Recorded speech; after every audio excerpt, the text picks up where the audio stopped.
All right, you guys, welcome back to Runt Pack Does D&D episode 15. Ow!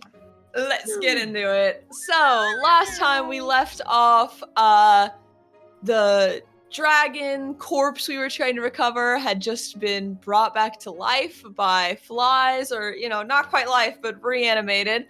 We were fighting that off, as well as circling birds and spiders. As this battle commenced, Tyre resurrected Egret, the person from Deimos' past who he had just killed, fearing Egret would be taken over by flies if he didn't. I appreciate you putting that part in there. Egret was not interested in collaborating and began running away while we were fighting. Malagus and I were both dominated by the flies. Weirdly, Malagus seemed to be feeling better with these flies, perhaps acting as intermediate between himself and his own brain chemistry.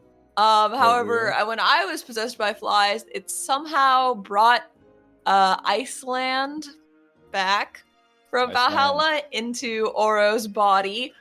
She was very angry at everyone, but especially Malagus for failing her and letting Oro die over and over, which brings her back to this plane when she wants to be in Valhalla, and it's a huge time waste. She wanted everyone to bring Oro back to Circad and have him stay somewhere safe, potentially at the Broken Compass, so he would stop getting himself killed.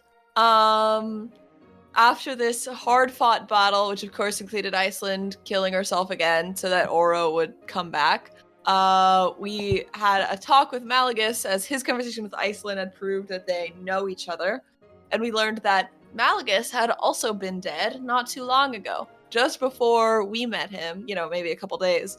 Iceland resurrected him in his home, and he came back to life out of his grave with no memories of being alive. In fact, he's not even confident he is the Malagus she intended to resurrect. But he's in Malagus's body, and he's sort of happy to be Malagus, apparently. Really ready to leave the old identity behind. Nice. She gave him some of his stuff, and then informed him that he is not back for free. She has jobs for him.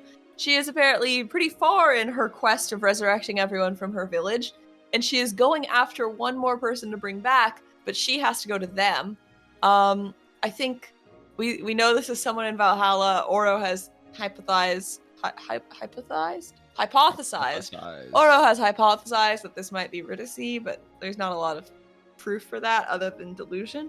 So basically she asked Malagus to look after her body while she was gone. They were thinking the body would be dull and emotionless, as if in a coma. Not the case.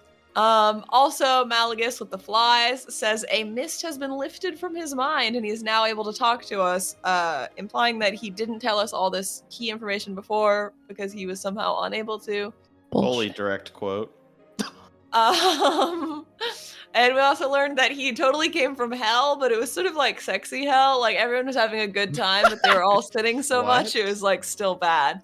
Like, lots of orgies, pain arenas, laughter, violence/hate/lust, red fire skies. How can laughter be bad? I love these notes. Feels like people were laughing at the hell. I don't know. Feels bad. Also whispers, which were half sensual, half menacing. Yeah, keep going. Yeah. So we learned that from Demos, very helpfully reading Malagus's mind with detect thoughts. And also beyond that, Mose also detected a resolve to change, and a quiet humanity that persevered through hell. So true. We learned Malagus's real name is Zuan Rianos. Did you practice?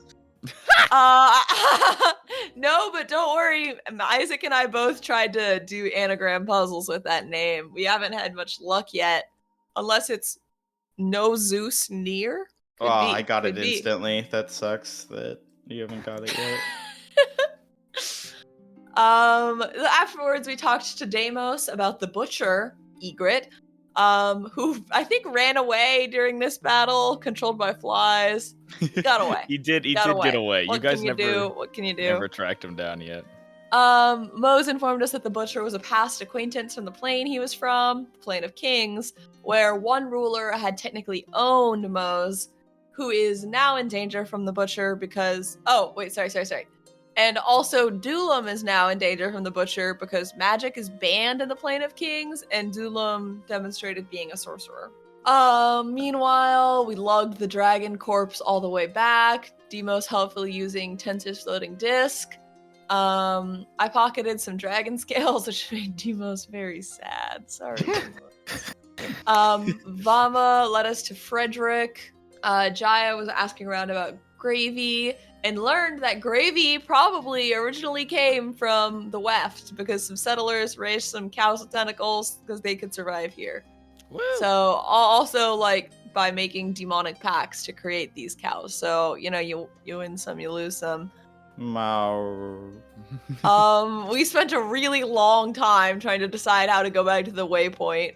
No. And finally we bribed Vama for her to give us like information, and she basically told us if we jumped through one of those tentacle holes in the earth, it could likely there was a creature below who would guide us there.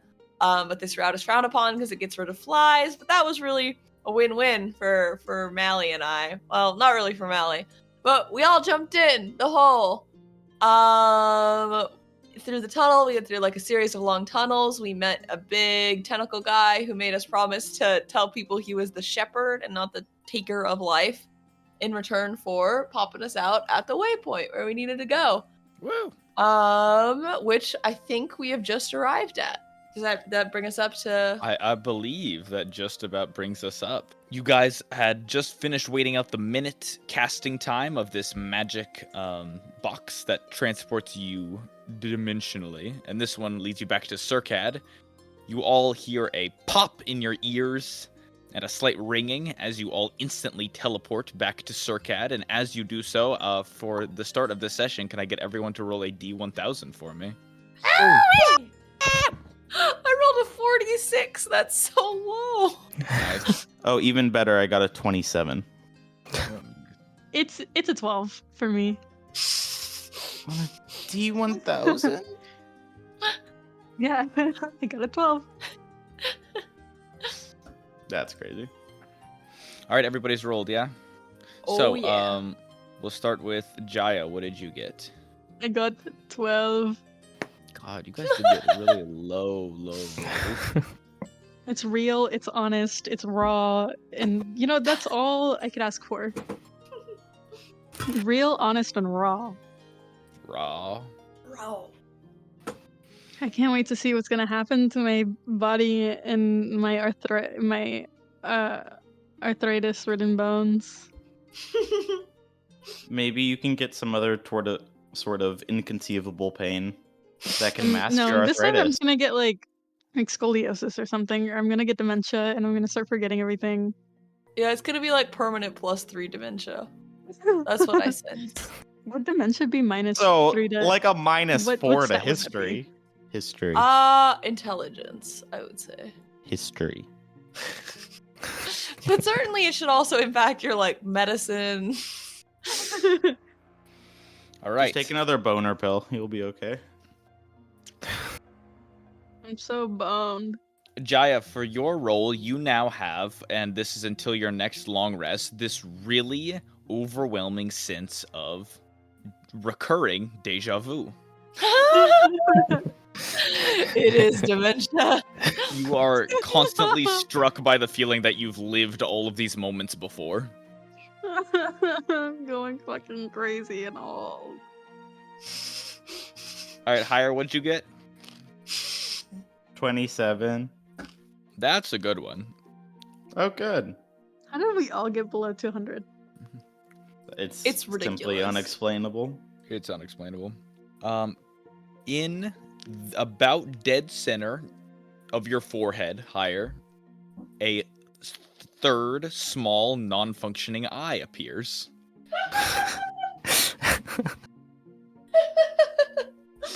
I think Hire feels the eye grow in his head and kind of just falls down upon that feeling. That's an interesting feeling for you. You don't see out of it either. which is pretty great for you. I start poking at it. Demos, what'd you Whose get? fucking eye is that? I got 176. You guys did all get below 200. What the hell? It's okay, because down here it's mostly bad. Are any of them good? Some of them are good. Third But eye is Deimos- cool. Demos here got Phantom Hunger. Demos, you are now just very hungry and nothing seems to satiate it. Uh, Go ahead and end it. Well, good thing we gave away all our food. no. All right, next up, Duelam, what'd you get? Got 122. Patchy Hair. Mm. Uh, Out Where of does it grow your out? head cap, Duelam, patchy hair grows in sort of uneven spaces. Thank For God. you, I suppose we could sort of style this where it's not like organic hair. Maybe it's like thin, like copper wires that about have the texture of hair. Gotta sell that shit. I want to try to start braiding Duelam's wires. Duelam, someone's playing with your hair. Do a little, what's it called? The French French braid? triple. Yeah, that. And what did you get, Oro? I got a 46. Hold on, right here, 46. Ah, yes, your Orpheus, you find that some of your fingers have now fused together. Specifically, the first two, index and middle finger, fuse into sort of one big one, and the second two, pinky and ring finger, sort of fuse together, forming sort of a Spock hand, Nightcrawler hand. Nightcrawler hand. Nice. Every day I get cooler. Women love me. And you have fingernails growing out of them Women that love hurt? you? Women love me, dude. I've got fucking Nightcrawler fingers. I think men fear you. This may be true. All right, so that is all of your mutations as you all sort of teleport back to Circad. You all just really can't get used to this feeling of interdimensional teleportation. It's this very odd sensation of like your whole body does somersaults, specifically your stomach, and your head feels a little like grainy, like a headache coming on. And on top of that, you guys are now in a completely different place and a different rate of time. So you sort of feel sluggish all of a sudden as all this time catches up with you. You find yourselves in the lower room of the tower that houses Jackknife's bar. This is sort of an open space. It was probably a house, but it's been completely gutted now into a wide open sort of like, imagine like a train depot station where it's just like there's a couple benches around and it's mostly just for travel. You guys are familiar with this room. You walk through it a lot. Imagine just, as we discussed before, the first couple floors of each of these towers have to be set up in such a way that they can be run through by giant tides every night. So that means there's mostly empty, save for a couple like nailed down wooden benches. And the group of you all appear here. Thump. Epic. You look around. Oh, you feel the rush come over you of just sort of an ill feeling, and it looks to be about mid-morning here in Circad.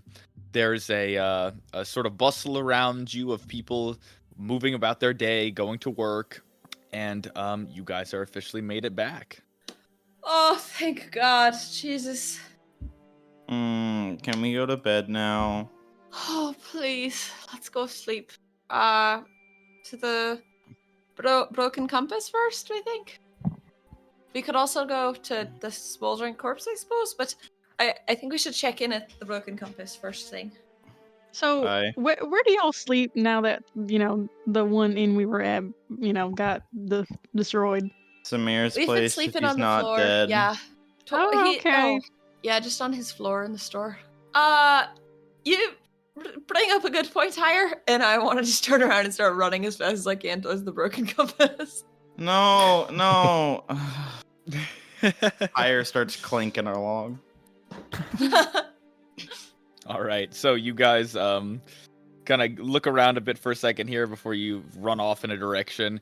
You sort of get a second now to look around, and sure enough, it does seem like a couple little things have changed here. Just getting used to the view now. You notice, like, the faces that you see are a little less familiar than they were before. There aren't that many people that live in Circad, and having been here for a couple of weeks, you guys have sort of gotten used to a lot of the people you saw in and around, but now there's a couple unfamiliar folk as well. The tower that you're in was once a battleground. There were blood stains everywhere, and there was this huge chunk of rubble right outside, but as you run out of the tower, running across the grease pits to the nearest tower that you can climb up to get to Samir's shop, you find that the rubble is completely gone, and instead are small little sprouts of green grass that look to be growing in that area.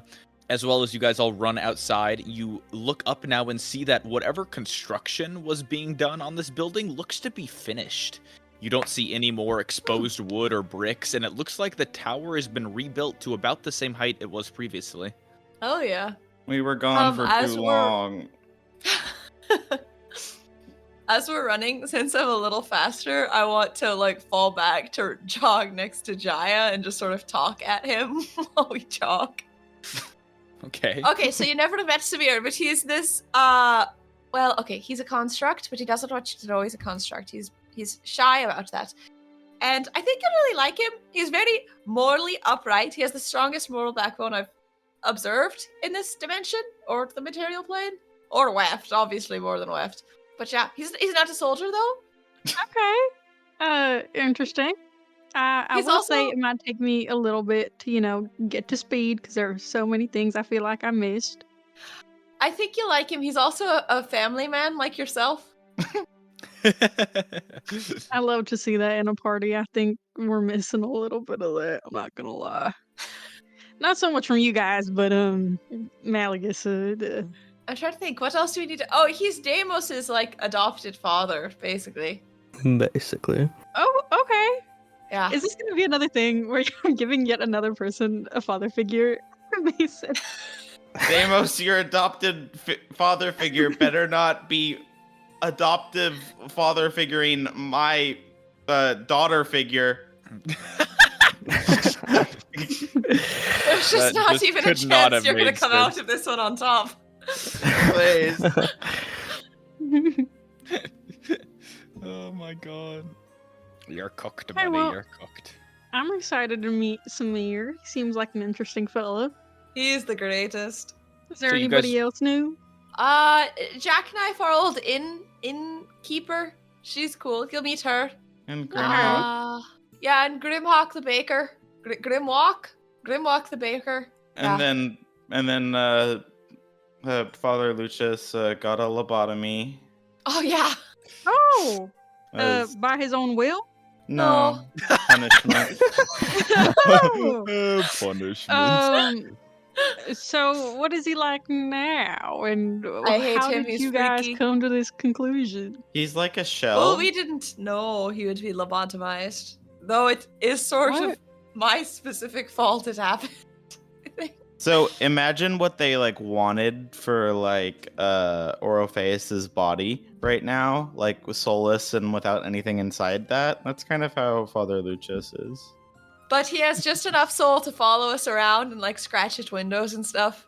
Oh my god. You killed a man. You basically killed a man. Well, he was the one. he Did tried we to tell kill you us. he did the terrorist attack? Whoa. Oh Yeah. my god. That was, yeah, that's right. That's still kind of crazy. No, we To wouldn't do have that to a chosen person this. and not just kill a man, you kill his soul, but you keep the husk. It's Well, he's just a he vegetable thought- now. I think He, it was like, the wanted only to right die. thing to do. So we didn't want him to go to heaven. So we turned him over to the Lady of Pain and she lobotomized him. I don't actually think it was the right thing to do. I think maybe a long prison sentence to reflect on what he'd done. Or execution. Probably execution would have been the right choice. I think this was Yeah. more just. And sometimes you just gotta put a bag dog down, but Yeah. that. No, it's okay. He has a collar on now. Oh my god! Oh my god! Oh my god! Anyways, I think he's at Samir's house as well, right now. Okay. I guess So you can catch up with him too. I do really want to check up on Vinny. We don't know where he is. Yeah, I Yeah, kinda we don't worried really for that talk to guy. Vinny anymore. Yeah. After his friend died, after our friend died, Well, we've been busy. It was his choice more than ours. where did he go? A shrug. Ah. I There's was really trying no to reach saying. out and He keep just ties. stormed off, like he didn't want to, tag along anymore. Was he like, sayonara? Was he? No, I think he just needed some time to himself. I didn't get the vibe we were, eternally split in. I think he just He just wanted gave to. you an adios, and that was it. Yeah, it was sort of like that Pretty thing where he much. said, like, I'll never forgive you all for letting my beautiful bride-to-be die, and Yeah, you'll because rue none the of you day. gave a shit about Vagatha. Vagatha. I don't know where the V I comes don't believe from. she's dead. You've got to stop with this. It's just so hurtful to Vinny every time you say it. I won't say it to him. I'm just, this is a safe space, and I don't believe she's dead. So, are there any more, relationships that you guys have burned bridges with? Like, Yeah, so we have Zavrix, and we don't have the devil in town. Good news is our relationship's still up with him. Oh yeah, Samir used to work for him as a pastry chef, I think. Oh my god, you have to try his pastries. Oh, They're really good. They're something special. Okay, that sounds exciting. Damos, I bet you're pretty hungry, huh? Hire, what's up with the fucking eye in your skull, man? Can we talk about that? No. Good try Oh, though. fuck, I forgot about that shit. Hire looks at you. What? No, it's fine. Don't look at me with that one. Look at me with the bottom two. I don't want to look at that one. Okay. Yeah, no one. yeah. Hire sticks his chin up in the air when trying to talk to people. So you guys make it up to Samir's shop now. You've raced your way through the grease pits, up the tower.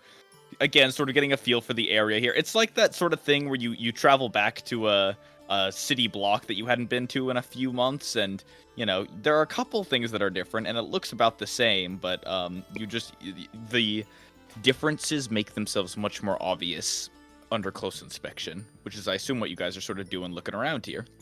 Mm-hmm. So I just had a really good pita chip. I heard. Oh my god, is it crunch? Yup, No, it's really loud. Here, you want? Here, let me give you a really good one. Yo, no. I'm gonna take a. Oh god. I don't like chewing noises, so I took out my headphones for a second. Oh, and that got mad. Hey Mason, when we're It's doing the more so like content a- house commune, can you be the mukbang creator? I will. Well, you want to hear my secret? I didn't even put that between my mouth. I crunched that in my hands by the mic. That's how I could get the Now, best why crunch was it so sound. wet? You're a natural talent. Wet? What do you mean wet? Wet What are you hands. saying my hands are, man? Hands. Wet. What are you calling my grimy. hands, man? That's nasty. Clammy Gold. hand.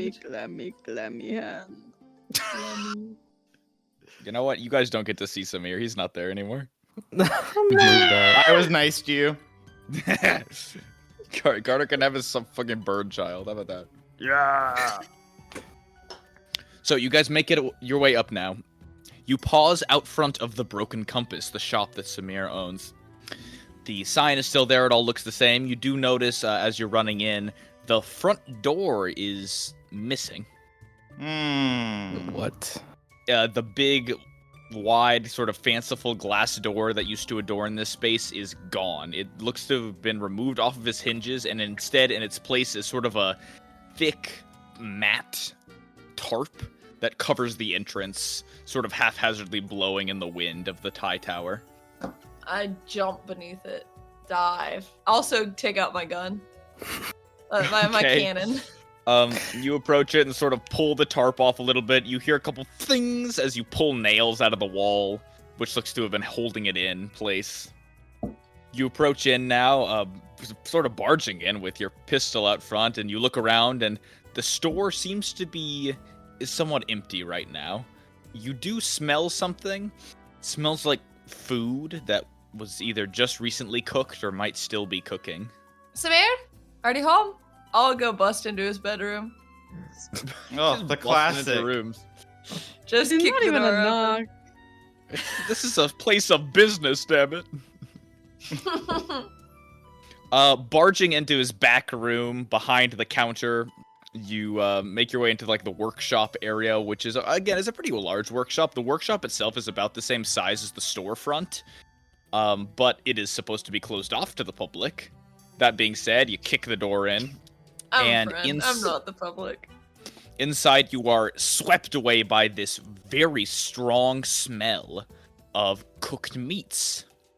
Looking over to you in surprise is Samir, who looks to be sort of all done up in a chef's little outfit. King. He's got an apron on, and he seems to be wearing like a hairnet type situation. I just look at him and say, "Your shop doesn't have a door." He looks at you surprised, his eyes are big. You notice in his hands are two big, heavy wool oven mitts, and between them is this sort of cast iron skillet of something. You can't quite tell what it is, but it smells great. Also, that smells great. Orpheus, you guys are back. That is fantastic. Is Yeah, everyone everyone's else here? outside. Yeah, come say hi to Demos. He sort of tosses the cast iron plate onto the workshop table in front of him with a big clang, and you see him run over with his oven mitts on, and he sort of comes in to embrace you guys, excited to see you. Oh my, I had been so long, I wasn't sure when you guys would get back. Hello, it's a pleasure, and hi, you must be Jaya. I heard a lot about you. It's a pleasure. My name is Samir. Pleasure to meet you. I heard quite a bit about you just now, and I feel like I've been in here before. Have we met? I feel like these smells—they just—I feel like I've smelled them before. Standing in front of you, Jaya, is I forgot your deja vu thing. It's just like, oh, there's lore here.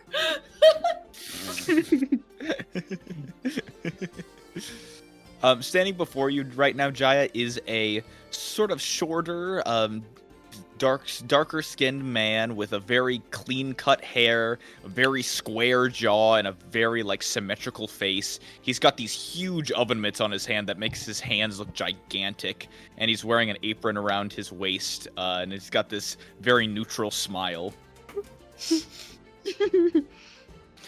It's a pleasure to meet you. I am the mechanical inventor / repairman, Samir Arvalas. Please, make yourself I'm at sure home. we haven't met before. Don't believe so, but I've heard a lot about you. That counts for something, right? Oh, you guys talk about me. How sweet. Shucks. Yeah, we missed you.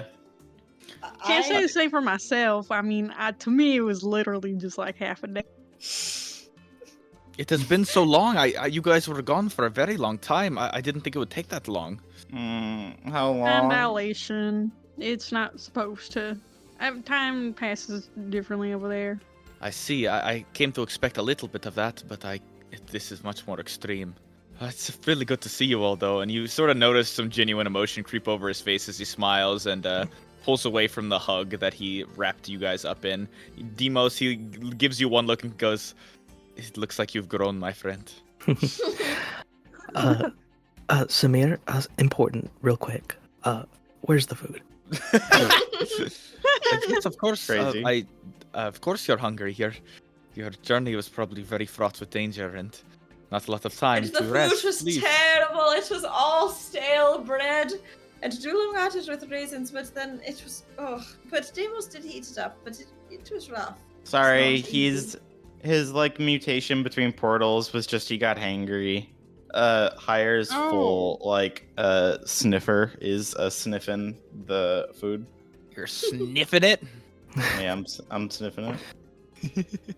Don't mind him. All right, you go on sniffing. He sort of sets it aside for a moment here and goes, "I'm sorry, I'd only made enough for me and my my associates here, but I could make some more really fast. Please, why don't you have this, and I'll get started on another batch. It's a sort of a sausage egg roll. I'll take one. Thank you, Samir. Do you need help? No, please, sit down. Tell me about your adventure. He smiles and sort of hops to his little work. Don't you need to cook? Wow. Was good. How long were we gone for you? Like, how long did that seem like? It's been 4 months and about 4 6 months? and 7 days. Yes, you guys missed a lot. The giant warship came through town. The one that I wanted you guys to keep an eye out for. I ran security myself, but it came through. I didn't recognize where it was going, but I knew it was coming from the plane of Mechanus. Oh, I should say, Dulam, yes, somebody actually came here looking for you while you were gone. Who? It was a human, an ambassador to Mechanus, who had some things that they wanted to ask you about and inquire. I was honest and said you were off-world for a undisclosed period of time, and they said they might stop by again soon. I haven't seen them since. Thank you. I don't remember this human. I assume not. They just spoke of them representing powers in Mechanus and heard there was an autonom spotted in the city and came to me first. Great. Right then. And what else? Jackknife's bar has been rebuilt with very much help from the average folk of Circad. We really banded together. There was a charity drive to get the wood necessary, and a lot of the bricklaying was done by the children. The children? Yes, volunteering their time. Oh, and they did a good job? I actually haven't been since the grand opening. Reopening, of course. Did Father Lucius help? I don't know. I haven't seen him much since he... What? Oh. Well, you see, again, a lot has changed, and as he says this, you see hopping up on the table next to Samir is a familiar orange cat that goes. Oh, Saffron, are you guys like Oh friends yes, now? this is Saffron. Have you guys met? Yes, we have. Yeah. Zabrix. I don't think so, but she looks so familiar. Stop it. I Excuse think me, I have sir, are you a lost cat. perhaps? I've seen Do a I need cat to like take you? this. Did you wander No, away from your home? Surely this isn't a pattern. No, it just, I swear to God, I've seen that cat somewhere. Well, here. I've seen this, and I've seen that cat before. I Hey, know I have. Jaya, let's sit down. I am. Okay, let's take a little break then. From This sitting. is the break. Don't think too hard, Jaya. Just you Don't know. treat me like I'm some senile man. I know I'm older, but I'm still perfectly capable. Yeah. Yeah. Sure, friend. No one said otherwise. It's just, if I might have a moment with you here, I don't believe you two have been acquainted yet. This is a familiar. Oh, familiar how? Magics. You know, some wizards, they carry with them a familiar animal. It's Zavrix. Oh, Is familiar. I see now. I thought them was just some pets. I didn't know these were like magics. It She's is like sort of a summoned pet. from the Feywild. Samir, have you talked to her at all? Talk to her. No, she's a cat. I glare at the cat. She's actually kind of a bitch. Really? No, Orpheus, don't what say is up that. with you and this cat? What Can I is try to up pet the into cat? you? I just feel like you're not yourself these days. You've been very cranky as of late. I'm not cranky. I'm just dealing with a stressful situation. Look, she's Zavrix's familiar, but she's actually a tabaxi from the Feywild who just like gets changed into a cat when she's here. And when she's in a tabaxi form, she's really unpleasant. And she got me cursed for a long time. And it was a really depressing curse for me personally. Where is it? The cat, the She's bird. just a little kitty. Come on, you can't do nothing to her. She and took I'll away my go to the ability cat and to try to enjoy pet her. food. Hi, Mason. Can I pet the cat? Yes, Hire, you pet the cat. Okay, thank you. I want to pet the cat too. You can also pet the cat. You both pet the cat. See, this little kidney would never hurt nobody. Look at She her. cursed me. No, she's a fully capable woman. Scarface, I think you curse yourself. She Okay. cursed me, and she tried to have sex with me. Oh, you don't have to hate somebody for not wanting to have sex with you. No, Yeah, she careful. wanted to have sex with me. and Careful when I with that wouldn't, she cursed mindset. me. You're getting the mindset confused. Just kind of I am sounds proud like of my intact virginity, and she wanted to sully it. And when I did not allow her, when I denied her advances, just she don't be like cursed too me. proud. I'm Okay, extremely we don't proud have to of her. slut shame anybody. I I'm believe you not cursed yourself. slut-shaming her. Okay, but she tricked me, Dulam. You actually weren't even there. You were in the bag. You didn't know what happened. She tricked me. I felt everything. Then I felt her tell me to eat the food. She gave me food to eat and was like, "Oh, you should eat it. It's really good." And I did, and it's cursed me. How is that my bad? Well, you doubled back for it. I did double back for it. I didn't want her to see that I was eating the food she'd given. But Well, either wait. way, she cursed me. That's why we got to do things as a party. That sounds like you're bad, Orpheus. How does that sound? Malgus, fuck you. How does this sound like my bad? Oh, guys, we were gaining a lot of progress. Listen, I just got here. It's great to see you, Samir. Whatever. Thanks for the food, I guess. Now, Malagus, you can be a little bit more grateful than that. Now you got a belly full of food. You're not hangry no more. I'm What just do you feeling Being mean, like a tired. father just come like naturally to you. I mean, I am a father, so I don't see what the problem is. No, I just like, how do I do that? I you haven't know? seen my kids in fucking months, okay? No, it's okay. You can use Malagus as a kid if you want. That's not what this is. Malgus loves taking people's parents. Just saying. Whoa! The fuck does that mean? Listen, I don't have to do this You shit know with what you guys, it alright? I means. don't have to. No, you don't. Though you did promise you'd answer any questions, so that you do have to do. But these aren't questions; they're just Yes, jabs. well, I'm tired. I just really fucking exhausted from that whole thing, and I need a drink, so I'll just... Ugh. He sort of shuffles out to his sleeping bag. Is it still here? You notice that his sleeping bag, as well as all of yours, has sort of been neatly tidied away into a small pile in the corner of the office here. This workshop and the giant table on it that you guys are all sat around is still perfectly clean, but the sleeping bags are sort of piled in the corner. But we shouldn't fight. It's our first day back. Girl, you already fought. Well, yes, man, but Samir, you see where I'm coming from, I right? mean, She totally I'm tricked me saying into it getting as a cursed with the food. term. I'm saying it as a term of endearment, not so much gendered. You know, if you were a part of the queer culture, you would know, that it is. You're used. literally straight, Jaya. What are we talking I about? am, but I am an ally. An ally till I die. An ally to what? To my daughter, to anybody feel else like- within the community. I just Which feel like if community is anything, this? Orpheus is more in the community. The But gay Which community. community would I am? No, I'm No, not I'm attracted to not them. saying that you are in that community. I'm just using terms within that community. I can show solidarity and not be around people within that.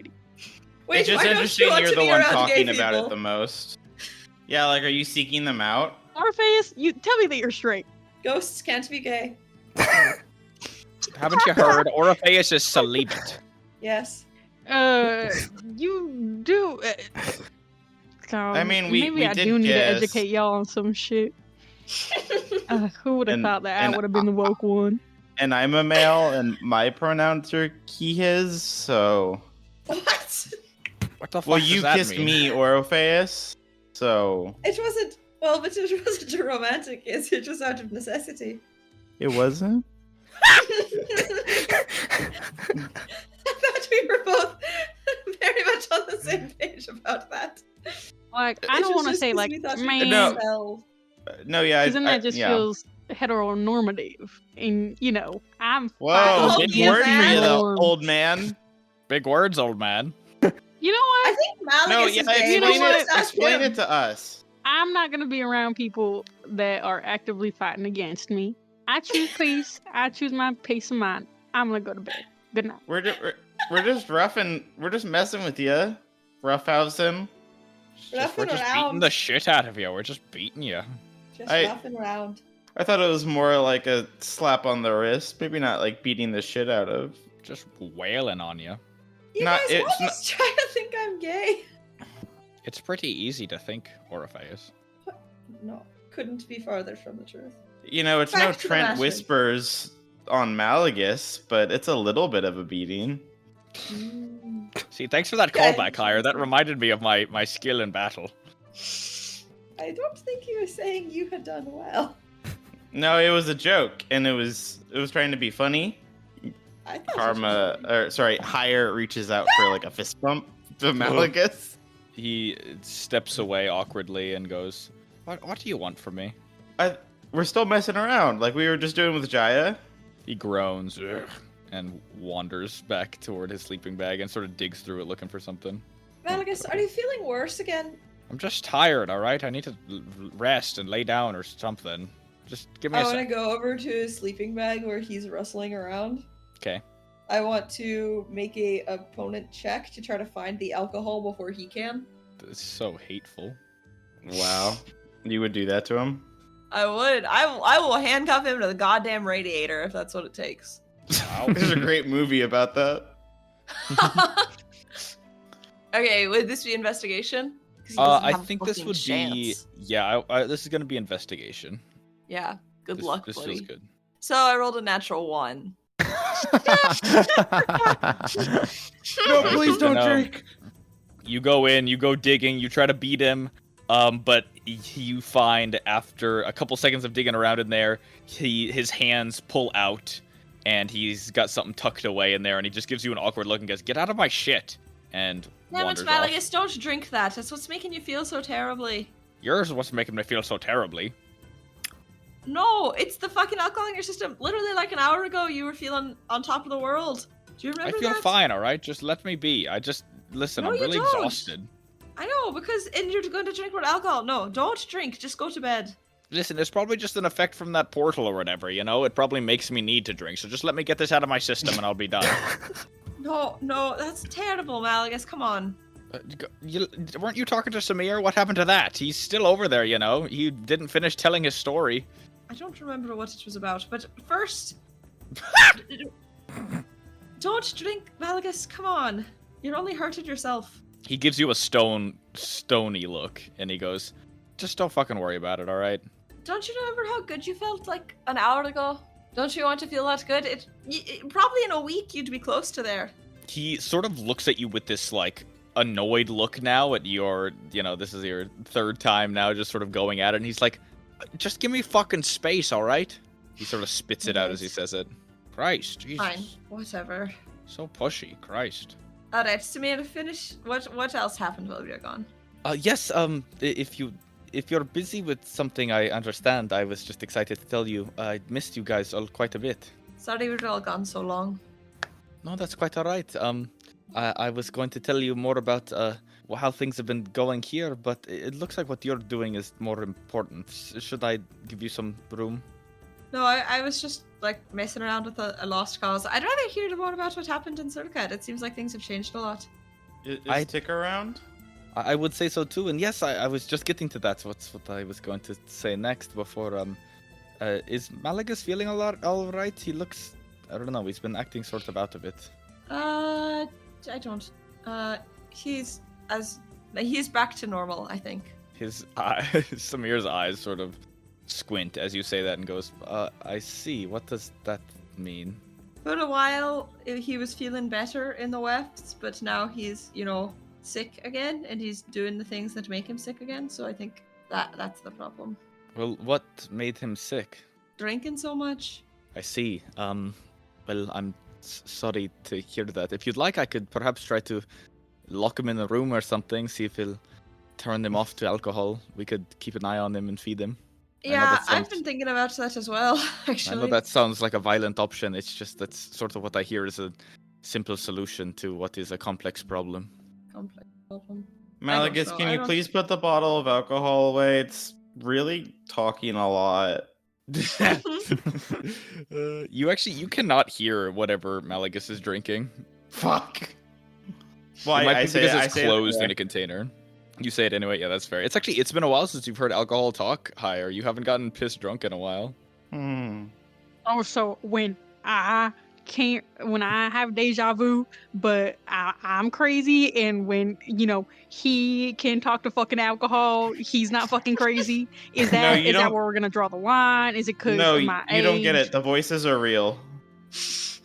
I feel the fucking deja vu. I don't give a shit about what you fucking say. I feel it. Look, all I know is that my thing is real. I don't really know about your thing. You know what? I hope we can I'm long gonna go take a rest. walk. We can I'll be long back. rest, and you can get rid of your thing, but my thing's like permanent. Jaya gets Nope. up and walks out the door. You know, I wanted Well, to go for there a is walk no too. door. Can I join you there, Captain? Chief? So long as you don't talk. Fine by me. Besides, we need to go pick up your cow and that shithead Frederick we brought through. You guys were so busy running over here, we left him. Yeah, let's go. Oh. Gravy would never judge me. All right, Jaya. Gravy would believe me.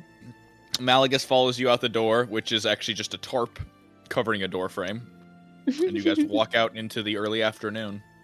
Samir looks at you guys all now with sort of worried eyes and goes, "Oh, so it didn't go very well then, huh? You guys seem to be a little bit at each other's throats." Well, Malagus specifically is the problem. But is it true you just left somebody running to find me? I suppose that is true. We were kind of worried that you might have gotten hurt while you were gone with, Bisk and Diamisha around. Yes, well, perhaps a discussion of the goings-on in Circad will bring you a little bit more liveliness and happiness regarding those feelings. Yeah, She yes, smiles please. awkwardly. And Yeah. what happened?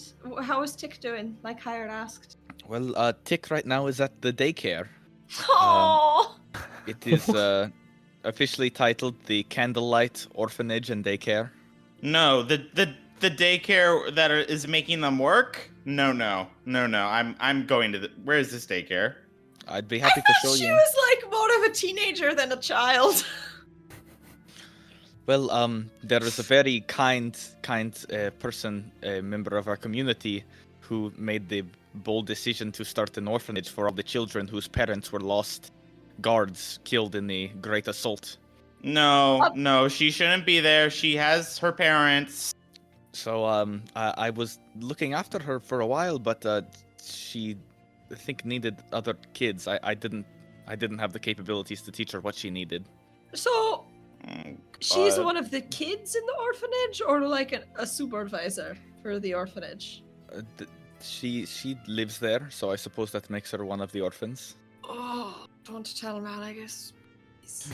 She's already in the system. I go away for 4 months. The government already took her away. I leave my daughter at home alone for 4 months one time. Guys, I gotta go. Samir, where is this place? Samir looks at you confused, specifically when Orpheus says, "Don't tell Malagus," and he goes, yes, I can take you there if you'd like once I finish cooking here." Thank you, But Samir. didn't you say you were making food for everyone here? Who else is there if Father Lucius isn't here and Tick isn't here? Well, it's me and my new cat friend here. Ah. So this is your cat now. Well, Zavrix is in trouble with the Royal Academy, and Really? has to tend to some academic duties for a while. So I found his cat just roaming the streets, so I decided to take her in. Samir, this might be a spy. Yes. That's all right. I don't do anything worth spying on. He smiles. Bless your heart. Right then, as I was saying, the orphanage is it's just down the road. It was built sort of where the destruction happened before. Do you recall the bar that we were discussing, Jackknife's? The smoldering corpse, of course. Yes, it resides just above it. Oh, good.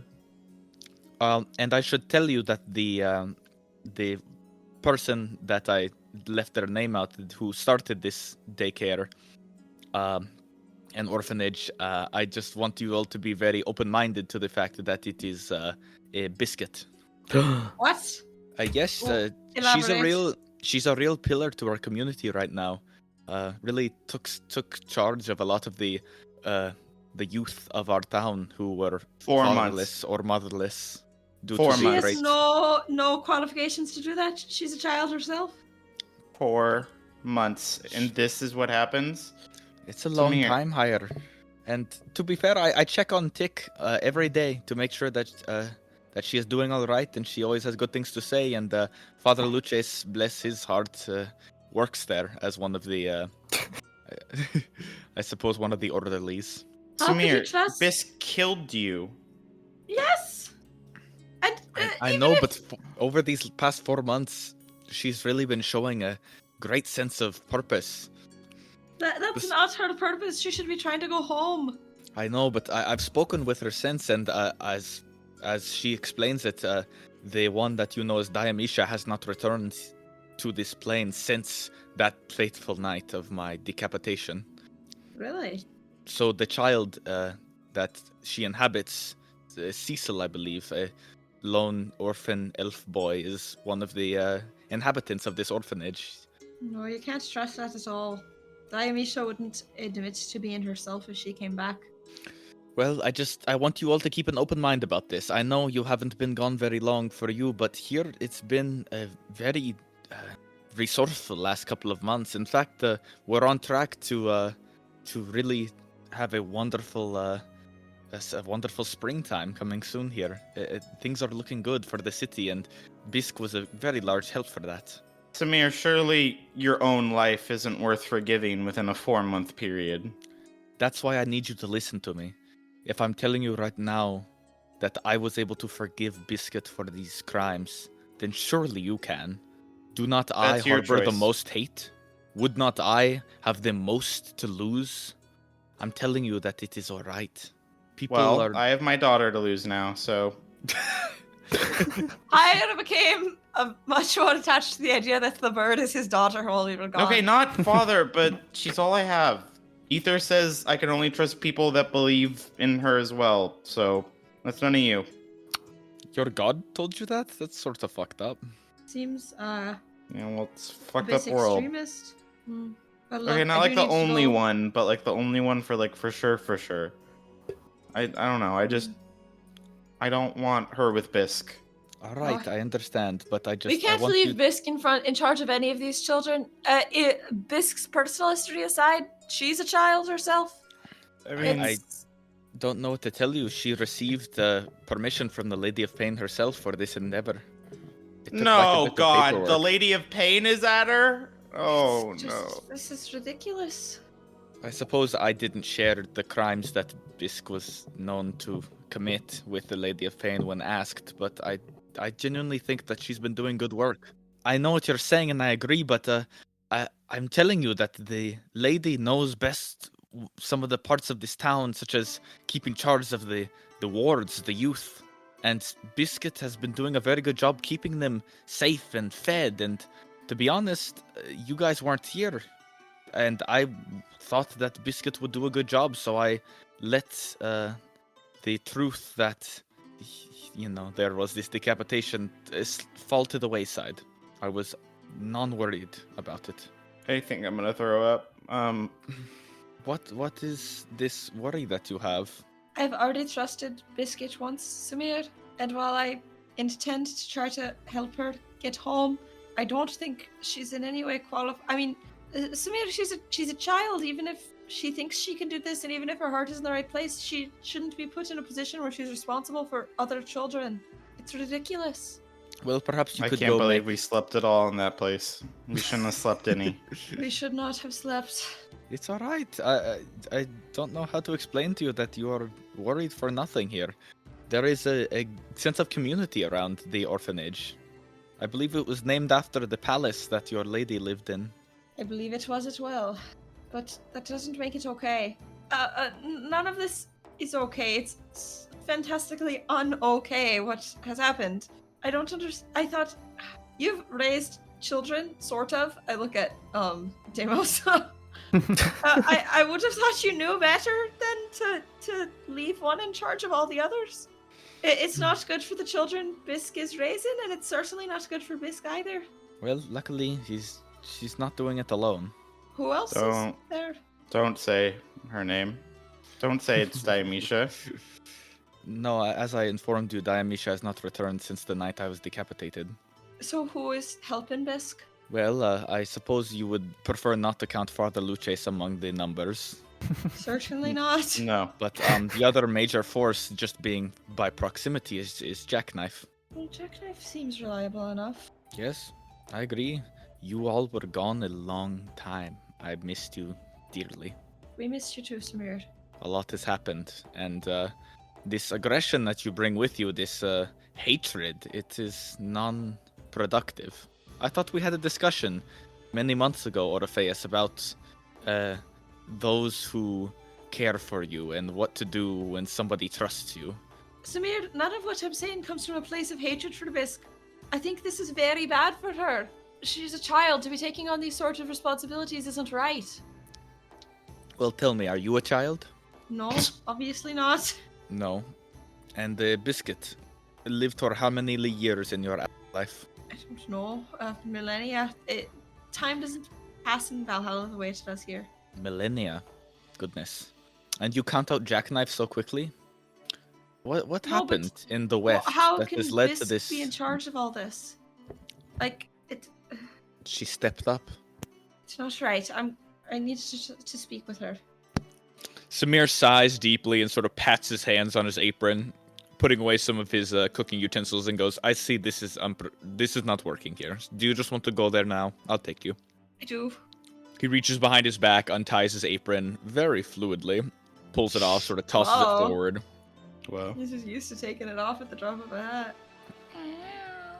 And you see him don his big heavy coat and backpack out of the corner of the room, sort of preparing himself. I missed you all dearly, but it seems something happened in the Weft to lead to tension among the group. I don't It's- ask you to explain it, but I understand the feeling. But we can tell you. I mean, it's not like it's a secret, right? I sort of look at the party for confirmation. Oh, You see Demos moving his bed to the kitchen. but Demos, what are you doing? Your room is still yours. Oh, it's just I would feel much more satisfied here for the night. Thank you. Sure, yes, of course. Whatever You you like. click. He closes the door behind him. No, Demos, Oh, Demos is throwing a fit! we have to go out there and save them. I think he's just hungry. Oh, okay. You know, that's a good point. Maybe we should all sit and eat before we go anywhere. You guys can. I'll get sleep when I'm dead. Somebody's throwing a Alright. fit. Yeah, everyone. Look, so Samir, let me just fill you in. Actually, Dulam, you can be unbiased about this, right? Sure. Will you inform Samir of the things that occurred to us? Sure Mainly thing. with Malagus? Let's see. Malagus claims that he woke up inside of his body that is Malagus. Do we need to be saying this in front of Saffron? Oh, yeah. I'll just. Samir, can your cat go outside? Sure. Off you go. And the little creature scuttles off. I slam the tarp behind her. Slam the tarp. Yeah. What seems to be the problem? Well, Malagus claims that he woke up inside of his body, I see. and Iceland was there to say that he was Malagus and to help spy on this body. But he's not Malagus? So he claims. Yeah. Do we believe that? I don't know why he would have lied about it, but what this means is that he's been spying on me this whole time. I see. He's working for her. And she Um, came back again. That's how we figured it all out. He wouldn't have told us otherwise. Well, as I informed you myself, I was also aware of Iceland's existence before you. So I hope you Yes. don't take that to mean that everybody who knew her is against you. I know that, but you were up front. He was hiding it this whole time, following me without telling me why. Right, yes. And this reveal happened recently? I don't know. It was since the last time we slept, but it's been like 48 hours. Oh, you haven't slept in that long? That is preposterous. Why? We realized time would be passing here much more quickly, and we didn't want to miss as much. But I don't know. A whole lot of good that did. Well, I'm sorry that happened. But I promise you, you didn't miss much. Seems like it was enough. See, that's what I mean. That sort of behavior. You're all just so tired that these feelings come out. I don't believe it. Can I please make you some food before we go running off? Yes, please. That would be Okay, good. nice. He quickly turns back around, throws off the apron, throws off the backpack, throws off the coat, and dons back the apron and gets some utensils and starts cooking something again. I'm glad Samir and Jaya have the same dad instincts on fighting hangriness. Right then, so tell me from the top. You get to the Weft, and Malagus reveals some ill intent, and Yes. then you return here, and that is your experience. I mean, pretty much. There was some other stuff. We saved this guy Frederick, who I think said he sort of knew you, but like you weren't close. Is that true? Frederick. Not your guard friend Frederick, a different Frederick. Frederick Staven. Frederick Staven. Yes, that name is familiar to me. Yeah, apparently he worked for the Lady of Pain. I think potentially you helped Iceland sneak around him to steal the architect. That is true. Yes, I worked. He was an archivist for for the Lady of Pain. Wow, that really brings me back. Yes, he is not somebody I would consider a. Well, when I knew him, he was very intense, quite scary. Not so much that way anymore. Well, that's a good sign, right? I think so. Good. Yes. Well, I suppose I look forward to seeing him again. He was banished a while ago for tampering with items in the lady's collection. In what sort of way? Well, it's just rumors, you see, but there were rumors that he was either stealing items or were borrowing pieces of them. You see, her collection is magical gear that ends up here, either by adventurers who pass away or other manner, and her collection is quite robust, and rumor has it that he was taking quite a bit to perform some sort of experiment on. Interesting. The sizzling of meat inside the pan in front of Samir grows louder now, and that pleasant aroma of cooking comes over all of you again. Demos, in your you've dragged your bed out, and you now smell the meat again, and it kicks up that hunger in your stomach. I'm first. And you notice the little alchemical fire that he has it lit on the table seems to glow bright blue. It looks to be some sort of magic circle casting these flames. But he gets right to work, and after a couple 10 minutes or so, he presents you guys all with these little sausage biscuit rolls. They're quite good. Maybe perhaps a little over buttered, but it's very good compared to the hard tack and cold rations you've been having the last 4 days. You guys were gone a really long time. A lot's changed here, but it's really all been for the best. Things are looking up in Circad, and I believe it is a better place to live now, so I'm glad you all made it back, and please don't disappear for so long. And he shoots you a neutral smile. We hadn't meant to, but the good news is we got our mission done. We can, once we've all settled in, I think we need to have a talk about where we're going to get this button to send us to. He looks you sort of deep in the eyes and goes, "I'd really, really like that." He I looks should me ask deep in though, the goggles. Whoa. I should ask though, Orpheus, what happened to your hands? Oh yeah, these! I'll hold them up. Is that on It was purpose? just from going through the portal, but I sort of hope it stays this way because I feel like it'll make me a better climber. Here, check it out. Give me a handshake. I hold out my hand. He holds out his hand. He's holding it. It's still in an oven mitt, so it's just this giant piece of cloth. I give him a hard handshake. I really throttle that thing. I bet I could win in the arm wrestling with this. If you say so, I believe Orpheus. He smiles neutrally. Oh yeah. With that going on, Jaya, you are outside walking sort of shoulder to shoulder with this guy Malagus, who looks sort of peeved off and doesn't say anything. I'm also Good boy. walking in silence. He turns to you, sort of grunts something, pulls out a bottle from underneath his coat, holds it up to his mouth, yeah. takes a swig, looks down at it, looks at you, and then sort of silently, wordlessly passes the bottle to you. I look at the bottle, kind of longingly, and There is a brief moment of hesitation, but finally Jaya kind of lets out a sigh and reluctantly grabs the bottle, looks at it, and just goes for it and takes a swig. Nice. A bigger swig than Okay, a big swig. than usual. You put it down. This is man moments. You put it down. It's this thick mulled wine. It's very thick in your mouth. It almost goes down like gravy, and it's sort of warm. Like this thing it tastes like it's probably meant to be served cold, but it's warm and sort of sticky down your throat. Oh God, where'd you get this? But you do think it's strong. It'll probably do the job, especially with the big slurp you took. Yeah. He looks at you and where goes, the hell did you get this? "You like it, right? That's still from the It's- material plane. I've been working off that for a while." It's you know what? It's potent. I like it.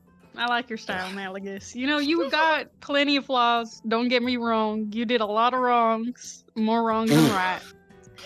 But you know, I am proud of you. I'm proud of you. You know, trying to turn a new leaf. Thanks there, Captain Chief Jaya. What's your title? It's a sergeant. Sergeant, excuse me. I was never a military man. Oh, no worries. I don't think most of the people in this group are. He sighs. I know. Listen, Sarge, the problem is I'm just so fucking tired. I mean, I just want a nap for like 5 days, and you see him grab the bottle gingerly and take another swig and goes, I don't know. I just want to rest, and I feel so exhausted, and I just want to sit still for so long. And I don't know what happened, you know, because I did feel better when we were in that Weft like hellhole. I felt like I wanted to do shit, and I don't know. It just all changed. So maybe I am busted. Maybe something is wrong with me. Nah, don't say that. That is just the ebbs and flow of living life, and Really? You No. don't think I should worry about this? no, I mean, I do think you should keep an eye on it and see if it, like, you know, if maybe it's something more to look into other than that you're just tired, because I'm fucking tired, and you know, it wasn't my classiest moment to stand up and walk out of there all angrily, Oh, but that's all right. it's just been a long day, and you know, maybe it's that. But potentially it isn't. So maybe it is worth, you know, keep an eye out on. Maybe it happens just in this plane. Who knows? But I think what matters more now is, despite what you're feeling, you still gotta push through and be a better person. You know, you might be tired. That's okay. You can be tired and be nice. You can be tired and be better than you were before. You know, thanks, Sarge. It's really nice to hear somebody else say that. I was really worried for a while, but it's nice to know that I don't know, I'm not a total fucking loser. I wouldn't say you're a lost cause, but you do have a lot to make up for. A lot. And, you know, I know you're gonna know. make mistakes. But I'm just so tired, gonna you know, I happen. just don't feel the energy to try to fix it. But I mean, if you don't, you're gonna lose us forever. I'm gonna be real. You. Oh, wait, you just told me that I don't have to worry about this. It'll be alright if I just let it be by itself. So what changed? No. I mean, it's okay if you feel like this. You still have to fight against it and for us. Wait, And now I'm to be getting that mixed better signals. person. I think you misinterpreted what I was saying. Listen, it's hard. I get that you're tired. I get that, you know, you might be drained of all your energy now, and all you want to do is just sit back and go back into your habits. I get that. Yep. What matters is that you try to fight against those habits. You know, be nice every once in a while. Be honest. Challenge yourself. That's the only way, you know, we're gonna trust you again. Listen, Jaya, I'm not trying to talk to you like you're representing the group. I'm trying to talk to you like you. So don't say us and we. You know, what about you? Okay, you know what? I see what you mean. I still feel, you know, indirectly affected. I don't think that I was necessarily the victim in this situation. But Orpheus, you know, and the rest of the group, they have become friends to me. I haven't seen, you know, my daughter, my son for a while. I'm scared that I'm gonna miss important events in their life. I don't know where I'm gonna see them again. I didn't really even get to say bye. They didn't know I was gonna be gone for this long. I didn't know. So it's a little tough. I know. It must be hard, Sarge. Here, listen. And he sort of pours out half of the bottle of alcohol that he has into a different bottle that he pulls out from his coat. He seems to have several in here. Hands it over to you now. Holds the initial one up, just that you both have one, and goes, Let's have a cheers, huh? Here's to people who are feeling like a little fucked up. So real. Okay, cheers. Clink. The two glass bottles Malagus. clink. Audience at home, you can also clink your glass with Malagus if you would like. Drink whenever Malagus drinks challenge. Malagus, what I'm really drinking to is a new version of you, the real you, the version of you that wants to fight for their friends. That's I what don't I'm know really who drinking to. the true version of me is anymore. It's just so much effort to be nice, and I just don't have that. I'm just feeling so unmotivated. That's just how it is. Look, I'm fucking old, dude. I have lived life. I have been through it all. Trust me. It's just a rut, and you get through it. But you know, your circumstances is a little funny. So maybe it's not a rut. Maybe it's something magical going on in you. So maybe keep an eye on it. But if it's not, you know, just be better. So true. That's just how I feel. But you know, I have grown fond of you all. And again, I do understand how much what you did has affected the other people in this group. Well, then But I how do about think this? that you're capable of change. Here's to, and he raises a glass again. Here's to a good fucking night's sleep for some exhausted old fucking bones, huh? Oh my god, you have no idea. Clink. Throw that Ooh. shit back. Good clink, and you guys take another slip, and Malagus sort of has this sly smile over his face that he was able to get two cheers out of you. With that, you guys make your way now back to where Gravy and really where the rest of you guys sort of spawned in after the teleport. It wasn't that long of a walk, but I assume the two of you guys are sort of moseying over just to keep up with your old frame, Jaya. Yeah. On arrival, you find Gravy exactly where you had left her. Just sort of standing awkwardly in the center of this room with people giving a wide 20-foot radius to this very odd-looking cow with tentacles sticking out of the back of it. She's And- perfect. She's got her little rope tied around her, and it sort of trails off to the ground, limp. She looks at you and sort of does this meow familiarity and slowly wanders toward you. You notice, sitting but a few paces away, sort of back up against the wall of this building, with this really, exhausted look, is Frederick Stavin, the mage. Well, hi, Frederick. Alright, listen up, dude. We've got to drag you off to somewhere that's not here. The kid looks up at the two of you and sort of makes eye contact with you, Jaya, and you see his eyes are, glazed over. You're not sure with what. And his eyelids sort of hang down droopily, as if he's, drugged, maybe, or just, extremely tired. And he simply responds, Listen, I'd go somewhere with you, but I need to rest. Could I just have a moment here? Malagus shrugs and sits up at the wall next to him and slowly slides down, sitting beside him. The two just look at each other and then look back up at you, Jaya. Malagus then reaches into his pocket and begins lighting something. Oh, I remember these days. And I say that as I slide to sit down next to Malagus. The three of you sit down next to each other. Gravy sort of comes over and stands next to you guys. This is like a real album art of three creatures and a cow all sat up next to each other against the wall, all looking tired. So true. Malagus takes out this fantasy weed that he's had for a while and takes a deep ale of it and then looks at Frederick and passes it over. Frederick sort of nods and takes a deep inhale of the fantasy weed little blunt that Malagus has. The two of you look over at you, Jaya, and Jaya, it is just like deja vu because you're like, wow, this new guy is exactly like Malagus now.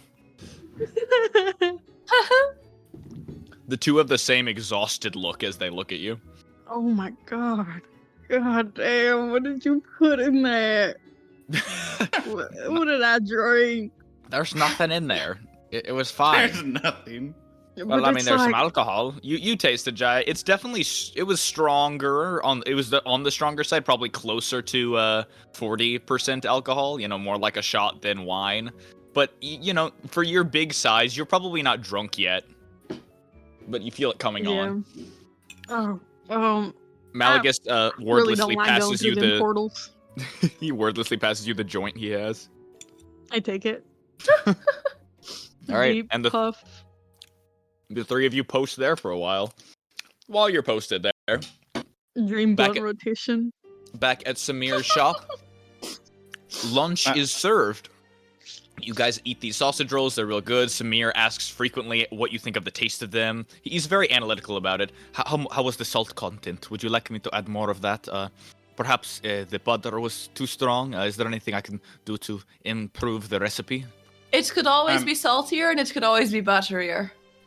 But it's I'm really sorry, guys. delicious. If y'all's conscience says that you can rest here, then I won't disagree. But I can't. I don't deserve the rest yet, and I walk out. Hire, at least have one for the road. Okay, there he goes. He's been sort of stressed out about Tick these last few days. I didn't know. I didn't know they were close. I'm sorry. I would have kept her here more if I knew. To be honest, I was worried that by keeping her here, I would imprint too much upon her, and I didn't want to take that away from Hire. You're a thoughtful guy, Samir. I don't think most people would have even worried about that. Well, I don't know. Perhaps that was a selfish thing to do, though, because I did just end up pushing her away. He looks down. Well, I don't know. We all made choices. I mean, it was us who decided to go on this quest, even though we didn't realize how long it would take. Well, it's alright. Very few places have as much time dilation as the Weft, so hopefully it won't happen much more. You've got a mouthful of sausage biscuits, don't you? It's quite delicious. So, are most places faster or slower than Circad? Or do you even have any idea? Well, you have sort of caught me at a loss. I've never actually attended any of Zavrex's lectures, but I'm sure he could explain it better. At least the way I understand it, the way the gods created the multiverse is based upon the material plane. That is the core of the, what he calls the tree, the root of the tree. And it grows out of the material plane. And you see, the way, at least it's been explained to me, is that things more or less want to come back to the time of the material plane. For example, Circad and the material plane are functionally identical in terms of time, and several planes are like that. But you see, the further you get away from the roots, i.e. the more up and up the tree you go, the worse the time dilation can be. For example, the planes of death, where one goes in afterlife, are high up on the tree, up by the branches. And that is where you will find days turn into months, or months turn into days, and vice versa. And sometimes it can be even worse. There are some places where years feel like seconds, and so on. I believe that's the case with Valhalla. Yes, I'm not sure where the Wefts is situated on the tree. I suppose a bit higher up than Circad or the material plane. See? But I don't So I might have- pretend to know much. No, I mean, you seem pretty knowledgeable compared to the rest of us. Just glad I could help. Neutral smile. So, what else happened? You know, what low-key things happened? You adopted a cat? We should get you yes, a different I adopted cat. the cat. Me and Saffron have been getting along quite well. She's been very affectionate and comforting, and Ever since Tick left several months ago, I've been a bit lonely here. I missed Demos and I missed company. She's actually like a grown woman. She's not an animal. I suppose so. She just acts so much like one here. It's hard for me to wrap my head around. I understand that. You said Zavix isn't here, right? No, Zavrix is needed in Waterdeep. In fact, his home right now is just between us. I've heard the Lady of Pain is investigating his home, to determine if there are any things illegal to get him removed from the city. As I'm sure you know, Zavrix and the Lady are in hot contention. So would it be easier than usual to sneak into his home right now? Actually, quite the opposite. The Lady's guards are very much at work there. They would probably be defending it better than Zavrix ever did. That and Red Hands is now the de facto leader of that store now, so I suppose you'd have to get through him too. But he can be reasoned with. Oh yeah, he is really good friends with your cat. Really? Oh, I should... That's funny. Well, he doesn't come by here often, and I suppose I don't get up there either. I just haven't seen him in a while. I should tell him. There is one more thing that is sort of good news. You guys have been gone for a while, so I hadn't mentioned it before, but here in Circad we have a celebration that draws near. We call it the Flowtide Festival. What's that like? Well, imagine it's sort of like a spring solstice. It happens about once a year, usually only for one night in this city, that the tides grow so low that for one night every year the waves do not come in, and the entire grease pits are turned into a festival grounds for one night. A bit of a celebration to sort of mark the occasion. Oh, that's really... that sounds It's awesome. quite pleasant. It draws near, in fact, just a 10-day from now, I believe. Oh, well, you must be looking forward to that. I am, yes. Many of the shopkeepers are allowed to set up small stations to sell their wares or show off new inventions, and I always like to bring a few of my contraptions to dance around, or small robotic creatures to let the kids chase, you understand? It's a pleasant experience. I would love for you guys to join me in attending. Also, forgive me for jumping around, but what happened to your door? Oh, that is also something. A lot has happened while you've been gone. There is a door thief in Circad. What? Yes, right now I believe the lady is simply calling this gentleman or lady the vigilante of door thefts. Basically some sort of knave in the night who goes around taking people's front doors. Several are missing, actually. You'll find if you visit the nearby establishments, most of their doors are missing. We don't really know quick, why. $100 says that's Vinny. Whoa. I'm Call trying out. whispers all the way. I see, so someone stole your door. Yes, in the middle of the night. I wasn't even... I was awake too, but I wasn't even aware of it. There is some name that the people call this gentleman. And there's quite a bounty. I believe it's 500 gold pieces caught dead or alive. That's enticing. What's the Yes, name they call him? You'll have to check the wanted posters outside. I don't remember. I'm sorry. Honestly, ever since mine was stolen, I sort of checked out. It's not like it can get any worse for me. Right?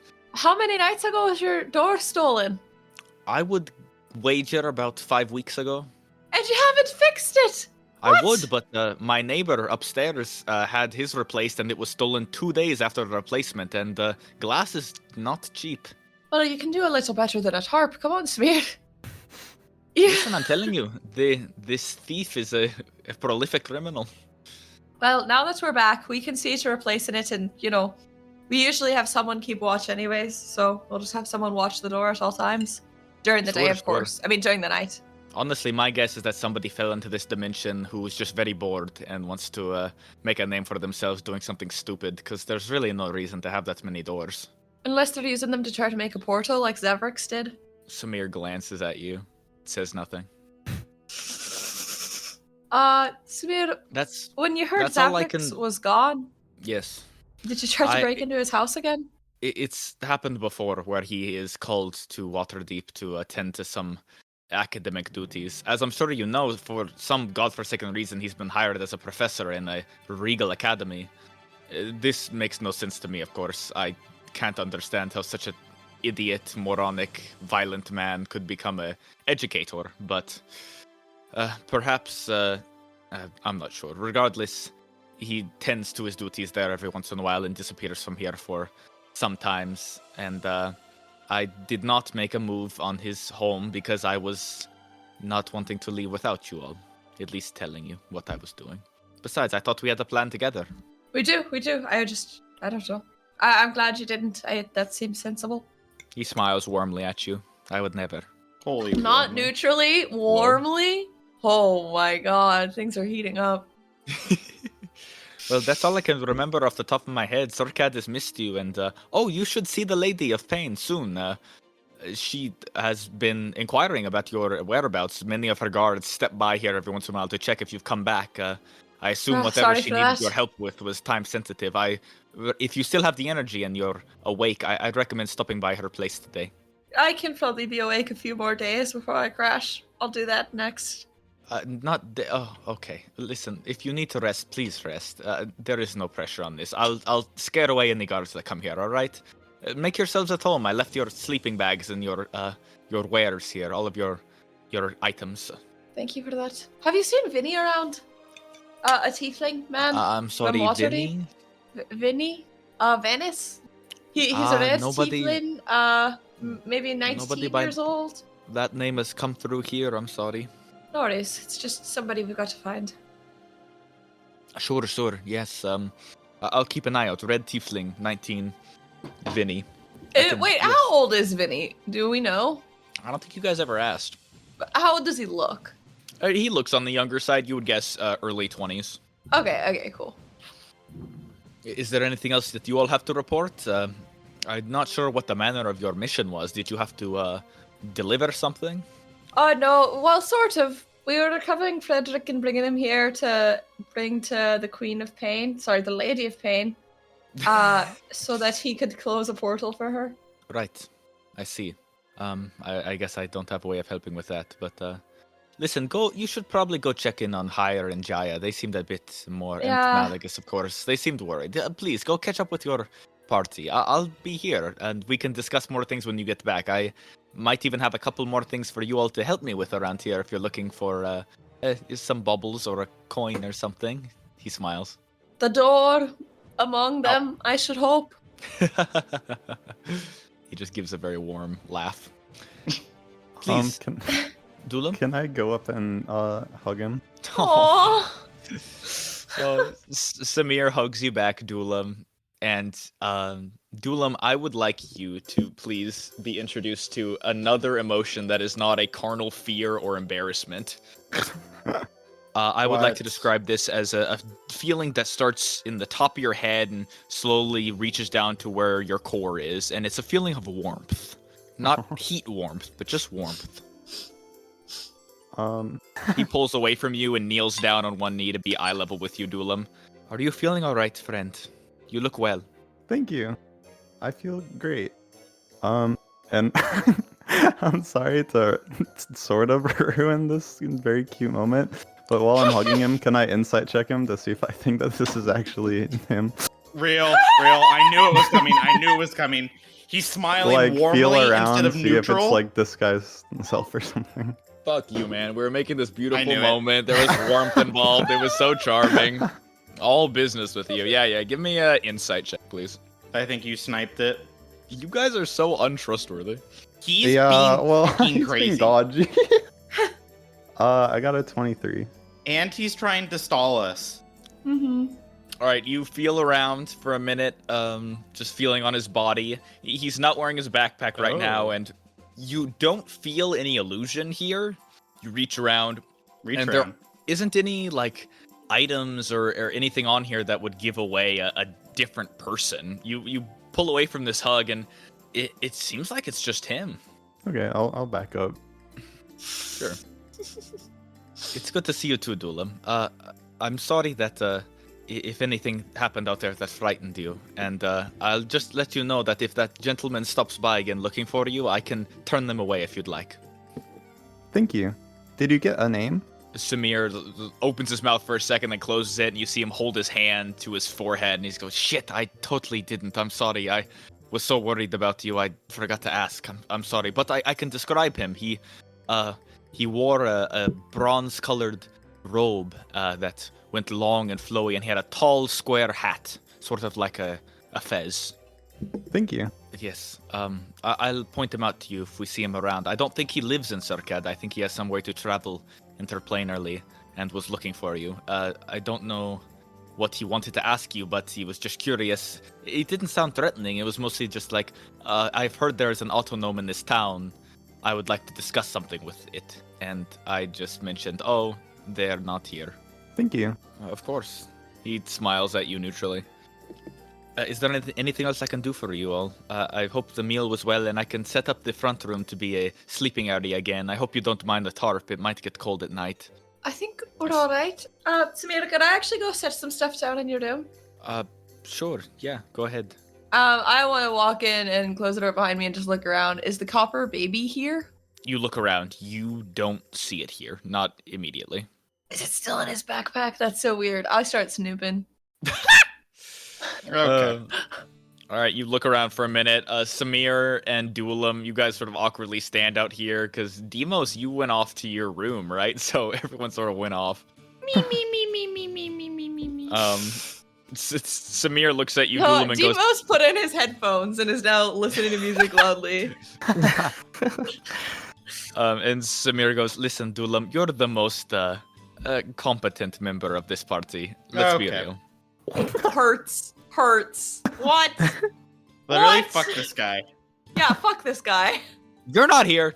I'm. You know what? I'm kicking everyone out and talking to Duelam. What? I need you to keep it in your pants. Okay. Never stays in there.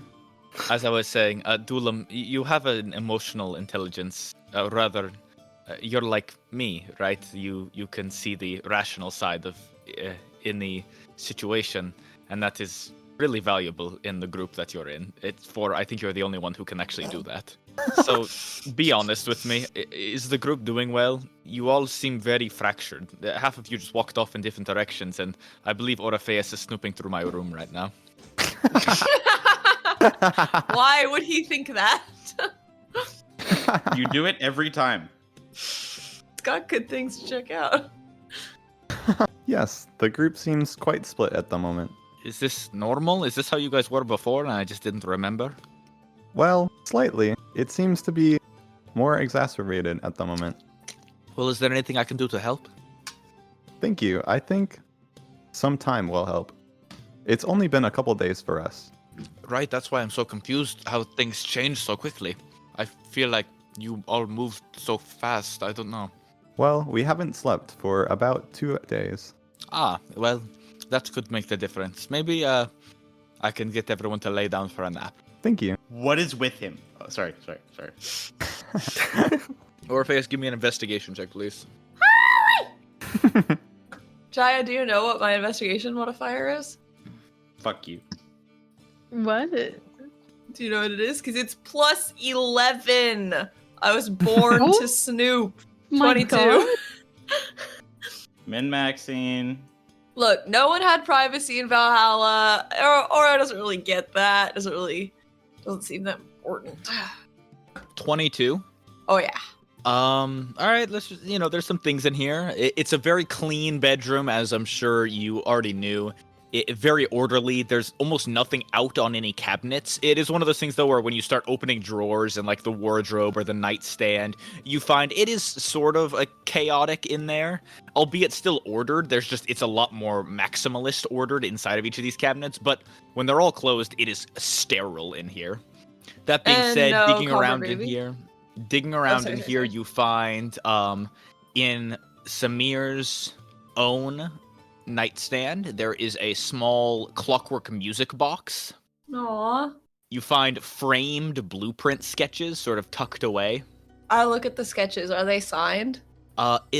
Each one has small notes in the margins that looks to be Samir's sort of blocky handwriting. That's very it's all very orderly, very line rule. It looks to be designs for his own body. Huh. but they're all framed and they look to be well preserved. Interesting. You find an abstract sort of scrap metal sculpture tucked away and sort of like wrapped around in newspaper. I know better now. Does this look baby-sized? It sort of looks like a DNA helix that just winds upward. Okay, I'm assuming this is not another one of his attempted children. He's got one box of engraved tools with initials etched into them. What initials? It is BA, Bachelor's of Art. Okay. Interesting. So they're his dad's tools. Huh. Okay, keep snooping. They're very fine in there. You dig around more. You find bottles of lubricant in here. Whoa. Whoa! With all He his has condoms? a huge stack of silky cloth coverings that can be like draped over things. Okay. For dramatic reveals. I get it. I understand his grind set. You also find tucked away in the bottom drawer of his wardrobe is a half-built metal cradle. Aww. Okay. But you don't find any copper babies in here, and just as you find the cradle sort of hunched over it, you hear a soft knocking behind you. Brap, brap, brap. And the door immediately opens, and Samir pokes his head in and goes, if I might interrupt you. Yeah. What's up? What's going on? I was just looking around. Oh, that's weird. Listen, I was just wondering if I could ask you to maybe have a chat with Demos. I don't exactly know what happened in the Weft, and I thought maybe if you talked with Demos, you could maybe bring him around. I think he might be a bit mad at me right now. At you? Oh, I didn't know that. Well, I don't know if that's what's causing. I actually think he also might be mad at you. I think he's mostly mad at you. But I think he's a little Wait, a why is he little mad mad at at me me? as well. Well, I think he missed you, and I think maybe he's worried that you're going to replace him with another, like a new adoptee. Okay, but why would he worry about that? There was nobody here when he got here. It's a good point. I guess we all sort of thought you were going to adopt the bird, and Hire and the Demo sort of both very upset about that for very different reasons. So what, now Demos is pouting? That's my professional understanding of the situation, yes. Boy fit. I see. Alright, well, I suppose then I'll just go have a chat with him. Do let me know when you finish doing whatever it is that you need to be doing in here. Oh, I think I'm done. Good. Alright. And he opens the door and sort of stands in the doorway waiting for you to leave. Okay, I'll leave. Yeah, you leave. You did not find a copper baby. Yeah, but that's okay. That's okay. At least I know he has a long-term plan besides keeping it in his backpack. As I walk past him, I will hug him really quick and say, like, yeah, you know, we did all miss you a lot, so Demus is probably just feeling that, but extra strongly. He wraps you up in a hug as well. This is Samir's third hug now. I love this You guy. missed My him. God. And He's he the wraps you up in a best. hug as well. Samir's hugs are very efficient. It's sort of like full body contact for exactly 3 seconds, then he pulls away. Okay. Alright, good luck with your boy. I'm gonna go see to Bisque. Right, and bring Dulam with you as well. Dulam, I think, the creature looks good, and I like that Dulam's wearing clothes now. That is a good sign. I know, right? And it's sort of experimenting with hair, but, you know, I think that's a fun next step. Yes, I wasn't going to comment on the hair because I know, it found a doesn't little... look good, but, you know, everyone fucks up their hair. At one point in Valhalla, my helmet had spikes on it. Yeah. Spikes? That's pretty cool. No, it looked bad. It wasn't good. But I was experimenting. I was finding myself. Right, well, we shouldn't interrupt its its attempts at fashion, right? Exactly. All right, good luck with yours. I'm going to go see to Bisque. Thank you. Good luck. And you I salute begin him. walking out. He sort of nods at you and gives you a neutral smile. Nice. I want to just walk up to Dulam, pick it up, and walk out. Dulam, you get picked right the fuck up. Oh, you're a good lad, no matter what. I like your hair, Dulum. Thank you. I was thinking of maybe keeping it. You should. It looks good, you know. We could try to style it for you. I don't know much about it, but I bet Jaya does. None of the rest of us have hair, huh? I guess not. We can figure this out. Thank you. Kinku does. Nope. For feathers. My bad. Almost got it. Almost. I got confused. I think it's literally just me and Malagus and whatever small amount of hair Jaya has. Good. Jaya has hair? Hello? Oh, you know, like bristles. Fuzzies. Bristles. Jaya has a mustache. That's canon, baby. Oh. Alright. Mustache! Mustache! Please has teach me how the to raise a family. Best fucking. Oh. Anyways, he has the best handlebar mustache you've ever fucking seen in your fucking life. Like, I don't know that you guys, really respect it as much as it should be respected and admired. And it's just like he takes so much time out of his day to like really make sure that it looks nice, and he like just he wants to look professional, and like none of you guys ever say anything about his mustache, and it's fucking perfect. It's fucking I don't know. perfect. It kind of looks like the It's so bat symbol. symmetrical. Jaya, I just want you to know that you, as someone who cares a lot about their hair, Orpheus's hair is completely matted.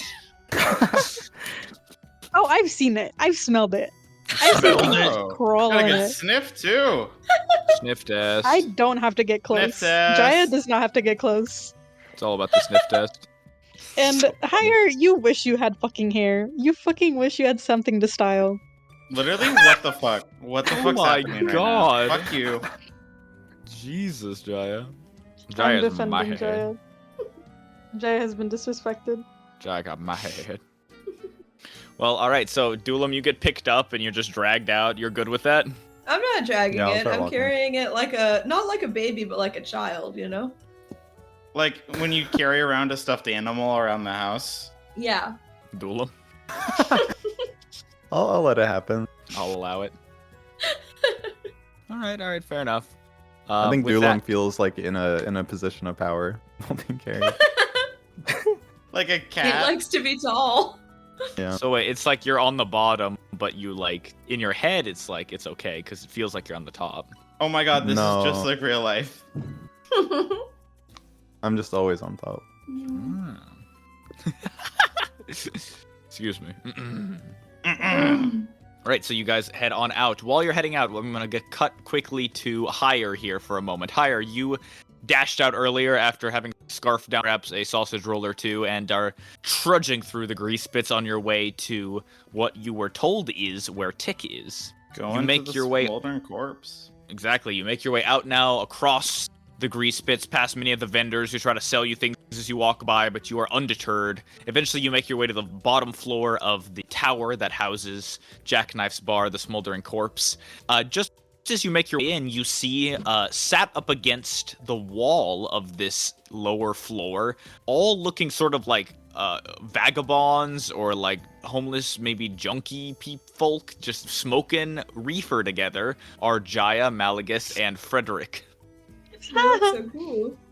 The three of them, plus Gravy, all sort of look at you as you walk in. They're all sort of posted up against the wall. You notice Malagus and Frederick look especially sort of greasy sitting down here, and Jaya just looks real. What's up? What's up, Hire? You want to come join us for a second?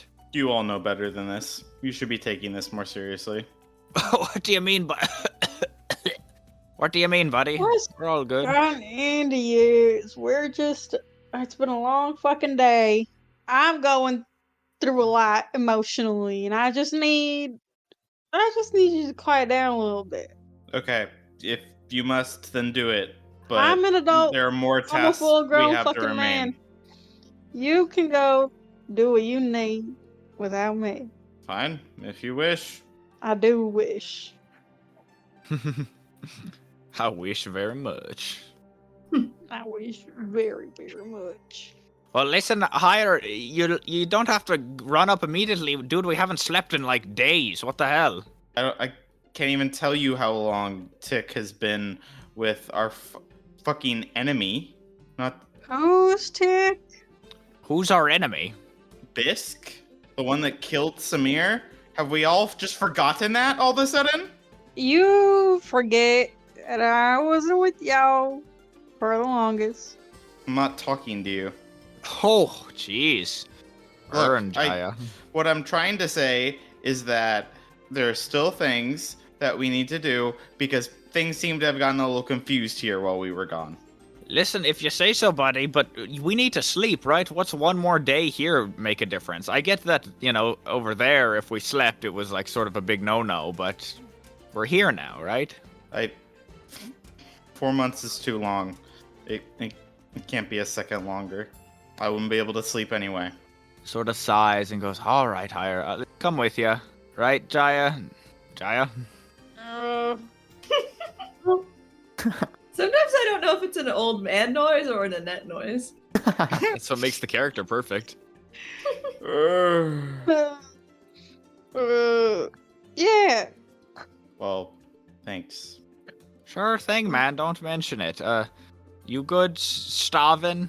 Frederick sort of chokes down a gulp of smoke and shoots up a small little thumbs up. Malaga sort of waves him and slowly rises to his feet and sort of cracks out his back and trudges behind you, Hire. And Sorry. Jaya, you do the same. Sorry for abandoning you, Fredericks.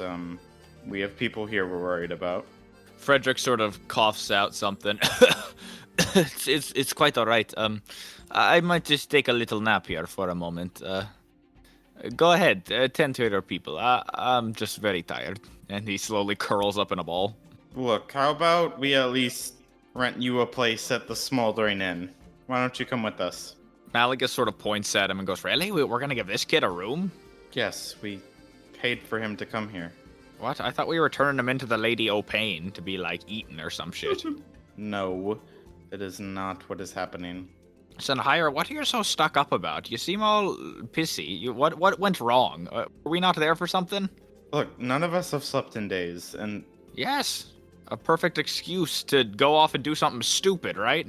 I'm tired of making mistakes. I'd rather finally just do the right thing. Should have taken Tick with me. We shouldn't have accepted this stupid mission. Not even our business. Look, all we can do is do better. And we have to do that now. Otherwise, it might be too late. All right, lead the way then, hotshot. And Hire, you want to make your way up into the bar? Aye. All right, Hire, you ascend quickly now, followed more slowly by Jaya with some weak old knees and Malagus, who is properly stoned and exhausted. You ascend the stairs several flights until eventually you come out to a new and improved, renovated Smoldering Corpse Tavern. You find the burning sign is still there. The front door is absent.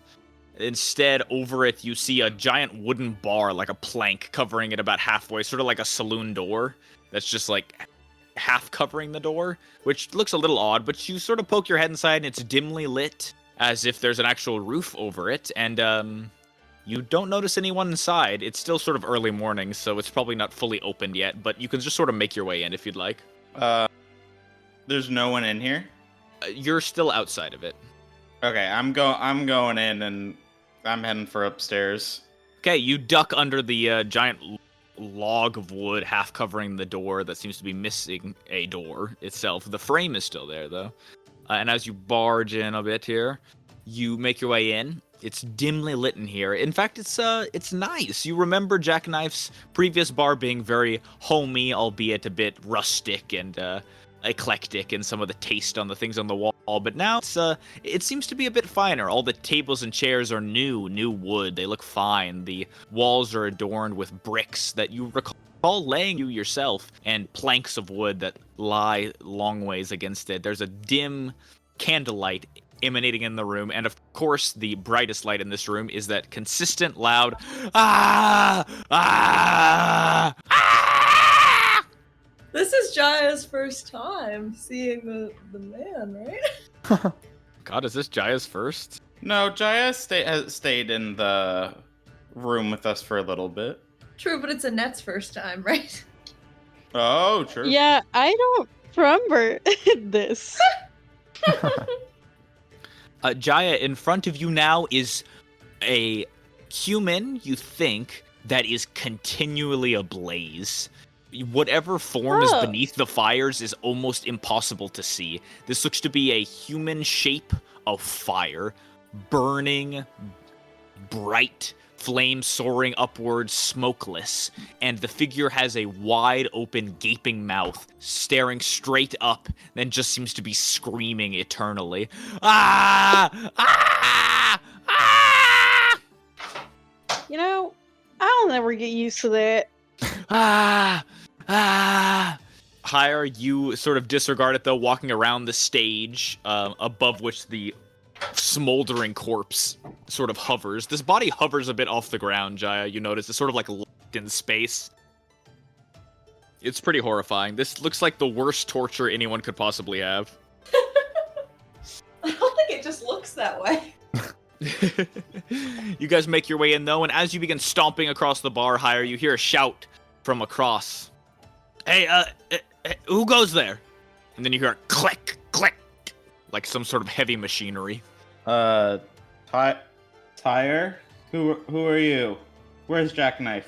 You turn your way now in the dim light here and notice that behind the bar looks to be Jackknife, the bartender, hoisting what looks to be some sort of heavy crossbow in her hands, aimed at the person who, in her opinion, just broke in. Hi. You remember me? I know it's been a while. Oh, Higher, it's you. How are you? Bad. Oh, Higher, bring it in, man. How have you been? And Jackknife drops the heavy crossbow and dives over the bar, her giant metal arm following along with her as she runs over and sort of like it stops about 5 feet short of you, realizing she didn't exactly know what she was gonna do when she got close, and then she stands there with a smile and she goes, "It's really good to see you. How are you?" I'll finish the job. Pull her into the hug. Attaboy, Higher, attaboy. We've been gone for days, but it's been months. Too much has happened. It has been months. You've been gone for a shit fucking long time, man. Where have you been? Well, we're glad to see this place rebuilt and better. Yeah, it's good to see you too. Check it out. We finally rebuilt the place. Doesn't it look nice? Yes, it does. I'm glad the people support this place now. Yeah, man, it took a long fucking time though. There was a lot of bureaucracy, and finding the wood took a long time, as I'm sure you could have guessed. And on top of that, there was all this nonsense we were having to deal with the Lady of Pain wanting to sort of stick her fingers in here with this shit we've got above, and she points above her now at the roof. You know, there's these kids that just run around all day up there, and it just drives me fucking crazy. Yes, I don't love what's going on up there. Are you a part of it? What do you mean a part of it? I help out, yeah, but I don't I'm not trying to get a kid or anything. I feel like they're mostly just biding their time, doing their own shit until someone turns up and hoists them off somewhere. But I help out. Why? What do you know of Bisque? Bisque. That's the Biscuit, the sponsor upstairs. Are you aware that's who killed Samir? What? No. What happened? I mean, her eyes go wide. Wait, you're that one time that you guys were telling me Samir was hurt? That was little Biscuit upstairs? What the hell? Yeah, I feel as if you haven't been told the whole story. Well, if it's any difference, Samir doesn't seem to care, but I believe someone I do know up there. Oh, and you see Biscuit, and I don't trust that. You notice as you say Samir doesn't care, her shoulders sort of untighten for a moment. She goes, "Oh, what's the worry then? I mean, if he's forgiven her, then all is well, right? She's been doing a lot of good work up there." Be it as it may, there are some things not worth forgiving, and I'm not taking this to chance. At this note, Jaya and Malagas finally make their way up, sort of huffing and puffing. A lot of fucking stairs, Jesus Christ. Oh, Jaya, have you ever seen this giant flaming man before? Pretty cool, right? Hey guys, act sober, boys. It's like I've seen him yesterday. No. I'm so glad you have this condition for the episode where you're meeting all the people you miss. Yeah. Such good timing. That It's makes perfect. me seem senile. You are senile. Fuck you. I will say you are playing it senile. I feel like you and Nat are leaning into the senility. I like it. I He's think it adds 66. something. I don't think hippo folk live that long. All right, so you guys are hanging out here for a second. Jackknife gives you a one more look higher and go, listen, go ahead and head upstairs. See for yourself, all right? And don't start any trouble up there, all right? This is a place of business, after all. I won't. Just be careful when you interact with Bisk. Yeah, I'll take this into account. I'll make sure to double check it all with Samir. She sort of squints at you. Listen, it's good to have you back. I hope, you know, okay, yeah. She pulls back a little bit and looks at you awkwardly. Sorry, I missed that. What'd you say? She gives you a look and goes, listen, it's good to have you back. I just, I hope you're feeling all right, is all. You look, I don't know. Sorry, it's been a while since we slept. I'd love to catch up more when... Yeah, listen, why don't you guys come back later, all I'm right? alright. Take a day off, and I'll see you tomorrow night or something. How's that sound? Thank you. We appreciate it. Good lad. Have fun up there. And it's good to see you again, Sergeant Jaya. You should really do something about that thing in the middle. He's kind of loud. Oh, the we've- Flaming Man. Yes, yeah, we've been trying lots, but there's no keeping the old guy quiet. Yeah, Can I ask? so I know I'm guys not are- there. Are my gutters in the ceiling the way I showed her the plan for? You aren't there. Okay, But I like how brave you are. thanks. I'm being really brave. You're being very brave. I can tell. We all know you're being brave. Thank you. All right, so you head upstairs then higher, stomping up the stairs. As you stomp up, I'm gonna cut now to Demos. Demos, you hear a quiet knock on your door with your headphones in, listening to punk music. Probably Uh, Radiohead. Come in. Come in. 'Cause I'm a creep. Samir slowly opens the door, pokes his little head in, and sort of whispers to you from a distance. Demos, are you feeling all right? You sort of disappeared off back here. I wanted to ask what was troubling you. Oh, yeah. I just, I think I've actually heard some very devastating news recently.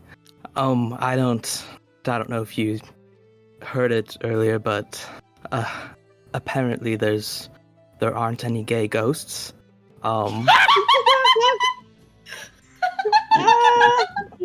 Demos, that's what bothers you right now? It makes one think what happens to them. Where do they go?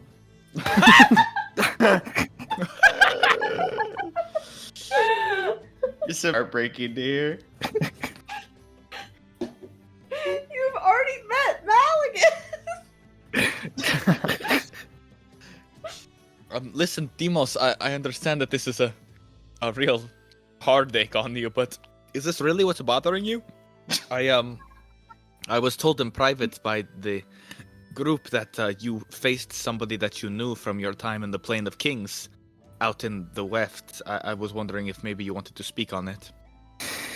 Oh, yes, that too.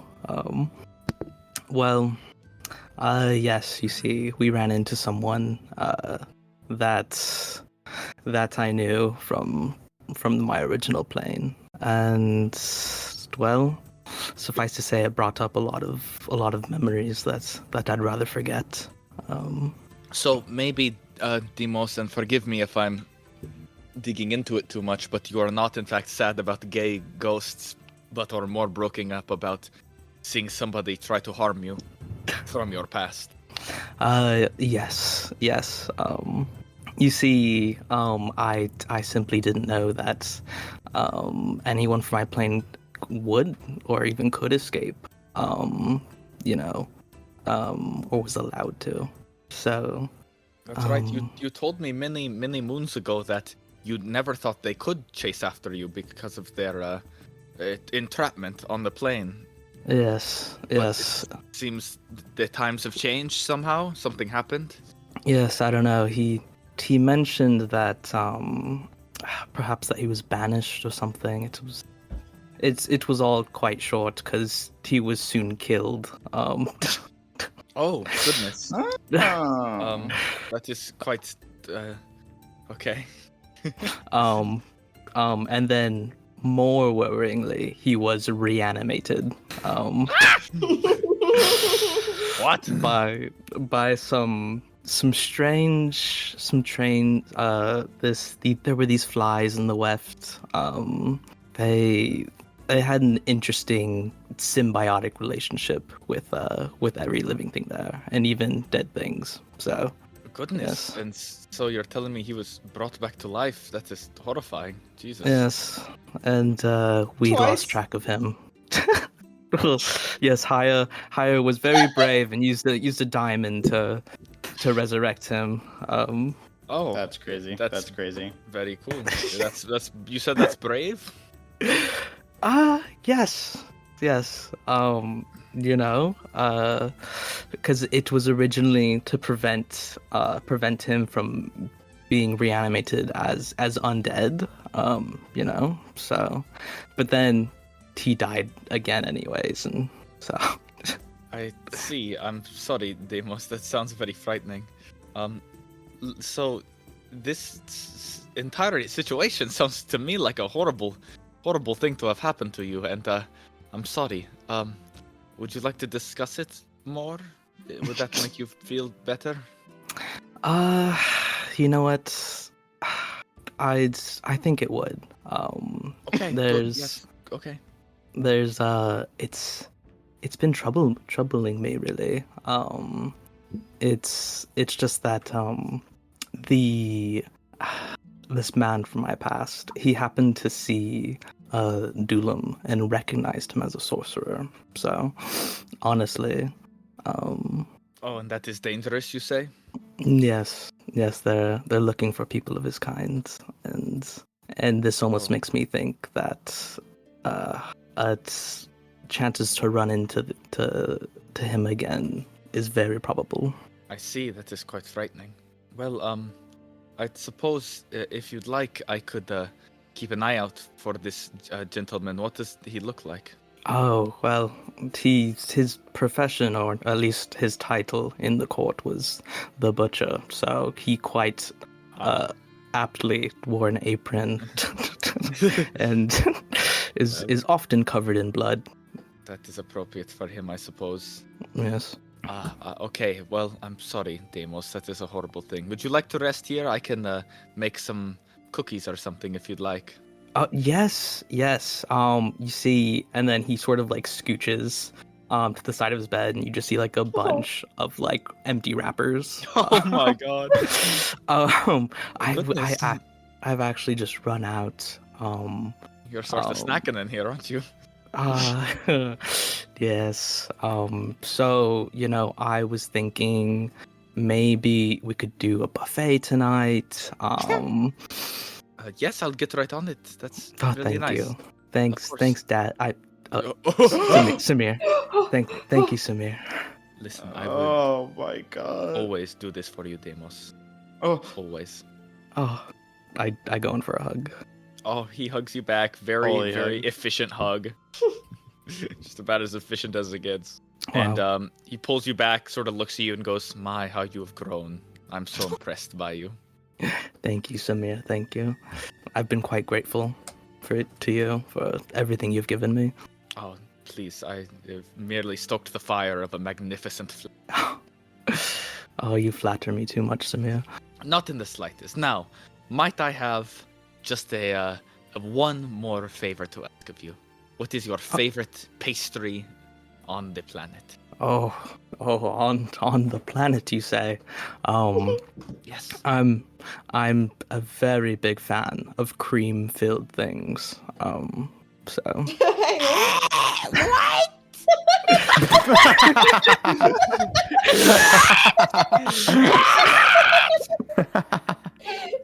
Oh my god. Yes, my son, I'll get right on that. He gives you a big smile. Demos, you sort of chill out in bed, still feeling a little better now. Also, I guess still thinking about gay ghosts. That can't be what it was about. It just Best be. reason for a boy fit. It just can't be. You need to ask Orpheus what he meant by I must. You just simply can't be that. Boy fit right? for first, questions later. Yeah, you're right. My bad. All right, so cutting back now, we'll go to Dulam and Oro. You guys are headed off to find Hire, I suppose. I think also just like sort of independently going to the orphanage. Yeah. Got it. Like okay. obviously we expect to see Hire there, but we're not like trying to stop him, you know, or like look for him specifically. Awesome. Okay, cool. So then you guys are headed up the tall tower where the smoldering corpse is. On your ascent on the first floor, you guys also find Gravy and a stoned-looking Frederick Staven. Well, okay, so Malagus found him and then left him here again? Is that what I'm seeing here? You notice a distinct sort of slimy look around Frederick. It almost looked like Malagus like left his touch on him. He looks greasy. I say so. Huh. Frederick, how do you Cooties. feel? Oh, I feel great. He coughs up some discolored smoke. Frederick appears as a human, right? Yeah.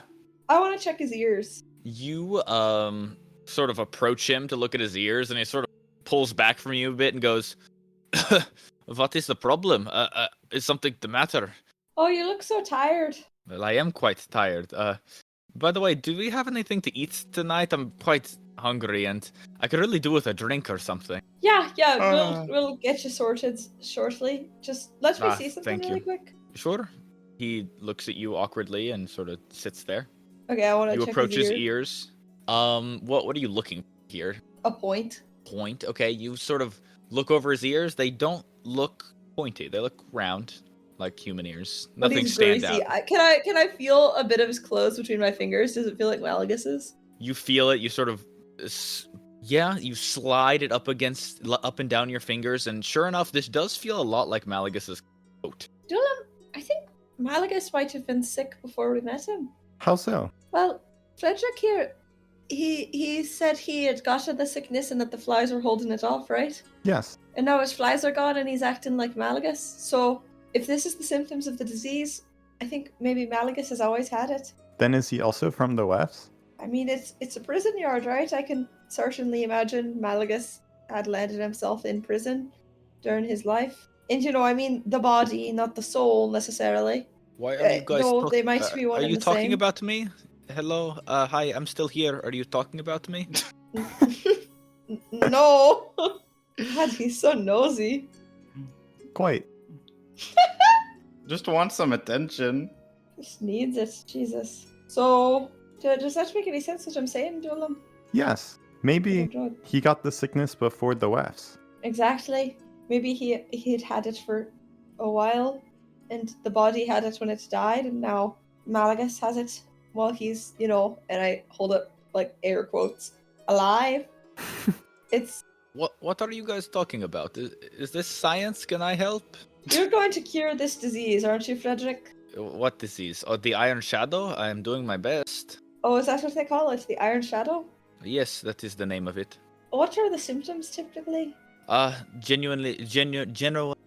Is that one of them?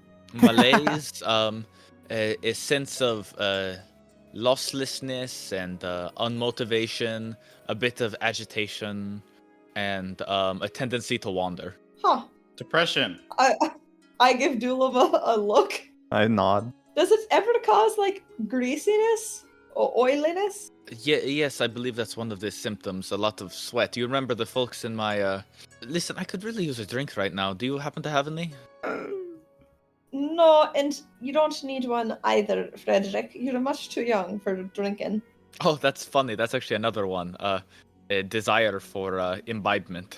Yeah, there you go. You're feeling it right now. You know you're sick, right, Frederick? Oh, I'm just tired. I'm really fucking tired. All right. I mean, look at what happened to my fucking foot going through that teleporter, the janky fucking teleporter you guys had set up. He points down now at his foot, and you notice it's like large and glowing green.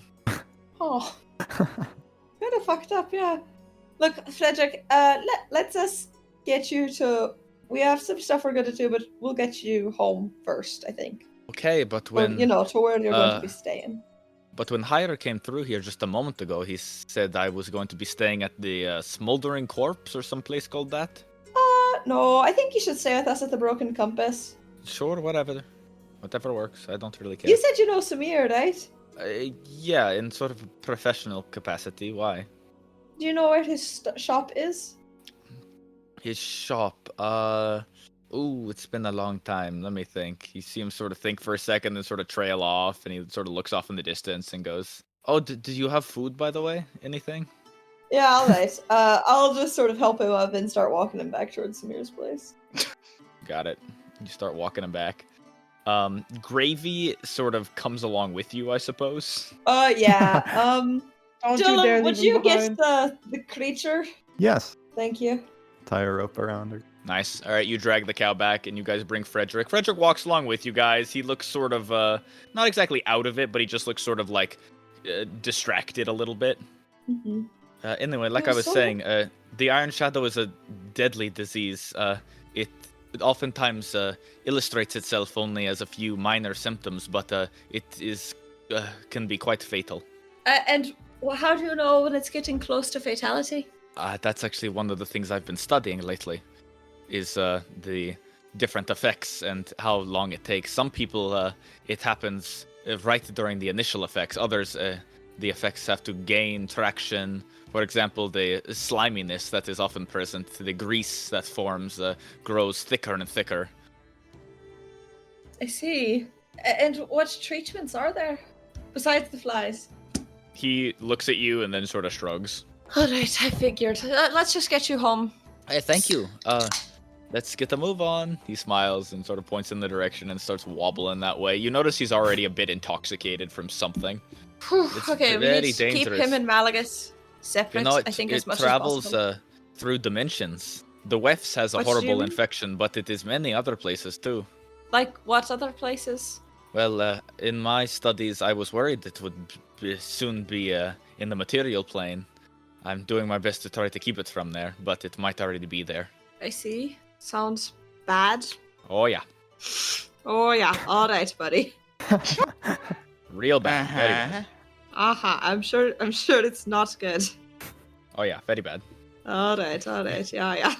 And with that, you guys keep on bringing him back. It takes a little bit of time, but eventually you get him back seated and comfortable in the Broken Compass.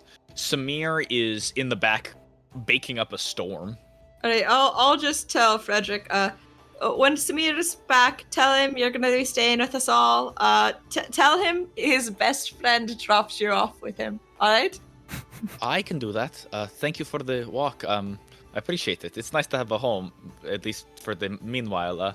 I hope Samir isn't too mad with me. I don't know if you know this, but him and I were somewhat on opposite sides of the fence when it came to our jobs. What does that mean? What was Samir's job?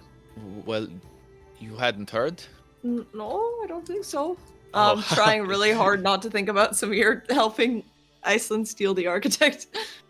It's a funny story. I'll have to tell you once I sit down here for a second. All right, sit down. Let's hear. I pull out a seat for both of us. He sits down, sort of nestles in a little bit, and then goes, "Right, where was I?" You and Samir, professional rivals, opposite sides of the fence. Oh, yes, and he sort of smacks his lips as if he's thirsty for something and goes, "Do you have a glass of water I could get around here?" And he sort of stands up and starts wandering. Sit down. I've got it. And then I want to turn to Doolam. Could you get it? Sure thing. Thank you. Scrounge for some water. Here's your water. Now tell me, why were you and Samir professional rivals? Oh, right, as I was saying, Yes. Samir was, well, his professional capacity back when I knew him was that of a, what I like to imagine is a personal servant, but more like a helper for this woman named Iceland. A personal servant or helper? That's what I considered him, at least the ways I saw him. he would oftentimes do favors for, and it oftentimes involved entering my archives and asking me for some dumb shit. Uh-huh. What sorts of things would he ask for? Well, that's private. Now that I've been removed from my capacities as the keeper there, I can't share information about the items that reside within. I'll snap my goggles up. And you know this woman, Iceland? No, I never met her. Uh-huh. Alright, that tracks. So he but was her, from like, what I was- full-time personal assistant? Oh, yeah, keep going. No, I didn't say that. I'm beginning to think you care a little too much about this, and I really don't remember the details well enough to... No, I make it don't worse. care about it that much at all. Just keep talking. Okay, well, like I was saying, the only times he ever saw me was to say something like, oh, this girl Iceland needs this or needs that, and I'd either loan it to him or give it to him, and it would always be this very complicated procedure. I was very unhappy with the way that he kept coming in here asking for somebody else, and it didn't help that she was, of course, somehow always needing something else. And the Lady of Pain had interest in it and would investigate it. Anyway, I'm pretty tired right now. I think I'd like to lay down. Oh, does the Lady of Pain know this Iceland personally? I don't. You see him yawn and sort of stretch out on the chair that you have him on. Okay. All right. This is so all tired. right. Oh, Doolam, we're really in it now, buddy. In what? Trouble. I don't think we are yet. But if the Lady of Pain knows Iceland and hasn't told me so, just makes you worry. She likely sees you as someone else. That would be nice. That would be really nice. And she is a wise lady. Quite. Number one fan. All right, okay, one thing at a time. Let's go get Bisque. Sure thing. I'll set Frederick off sort of again. puts a hand up and goes, do let me know if you need help with anything, alright? I'll just be here. It's this little man. Head off. Alright, you head off. Doolam, you want to follow? Yeah. Okay, awesome. You guys go ahead and drop off Gravy as well at the shop here, and Samir's never had to keep a cow before, so that'll be a fun thing for him to find. And Frederick sort of curls up and falls asleep on like the shop chairs in the workshop of Samir's room. Who Samir doesn't know him also yet. It's okay, his best friend dropped him off. True. Frederick will tell him that when he's woken up violently. It's okay. Frederick could do with a few violent wake-ups, I think.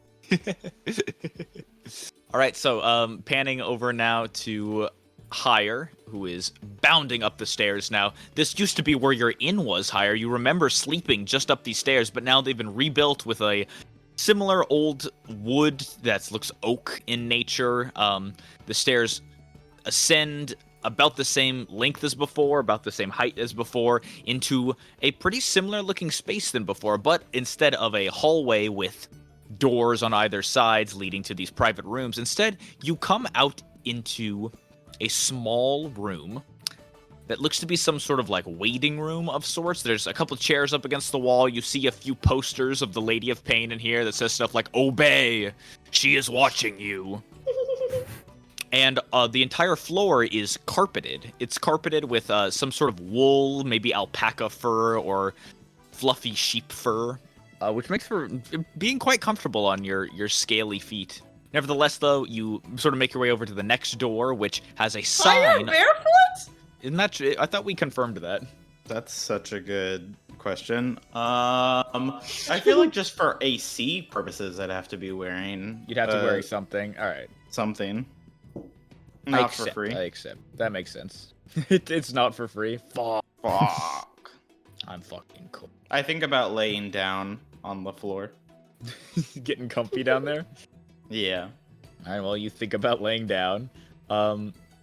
As you're sort of chilling out higher, the door in front of you looks to lead out into another room, and on the outside of this door is embossed the words Candlelight Orphanage and Daycare. You press your ear up against the door and you can't hear anything, and you try the door handle and it's unlocked. Do you want to go in? I guess I'll try to knock first. Okay, you knock. Brap, brap, brap. No response for a couple seconds. Then all of a sudden the door is quickly open to about 6 inches, just the width of somebody's face or so, and you look inside to see a dark, dark room. You can't really see anything in the room, but filling the door frame is the face of Father Luces, who looks at you with white, milky eyes. Father, Who goes there? surely you remember me. We traveled Is that together. Higher? Yes. That's you? Yes, you know me, Father, right? Yes, Higher, how have you been? Now is not a good time. Can I, have you come back later? Are you working for Bisque? Oh, I work for the, Candlelight Orphanage and Daycare. Which is operated by Bisque. Yes, Biscuit is our operator. I must see Tick. Please, let me in. Now is not really a good time. Can I please have you come back later? He sort of keeps the door sort of cracked at about 6 inches with his face filling it, and it is pitch black behind him.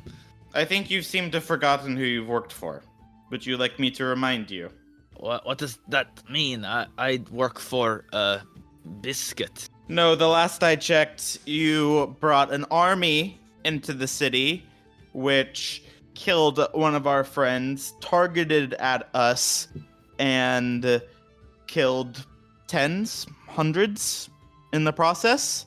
Your debt is not owed with the Lady of Pain. Your debt is owed to us. Now you will let me in, Father Lucis. You probably scare the piss out of him with that speech. He looks at you, his face sort of hardens, and he goes, I did do those things, yes. They are my weight to bear, and I can't imagine the person who did them. But if we keep going after that person, we will never win.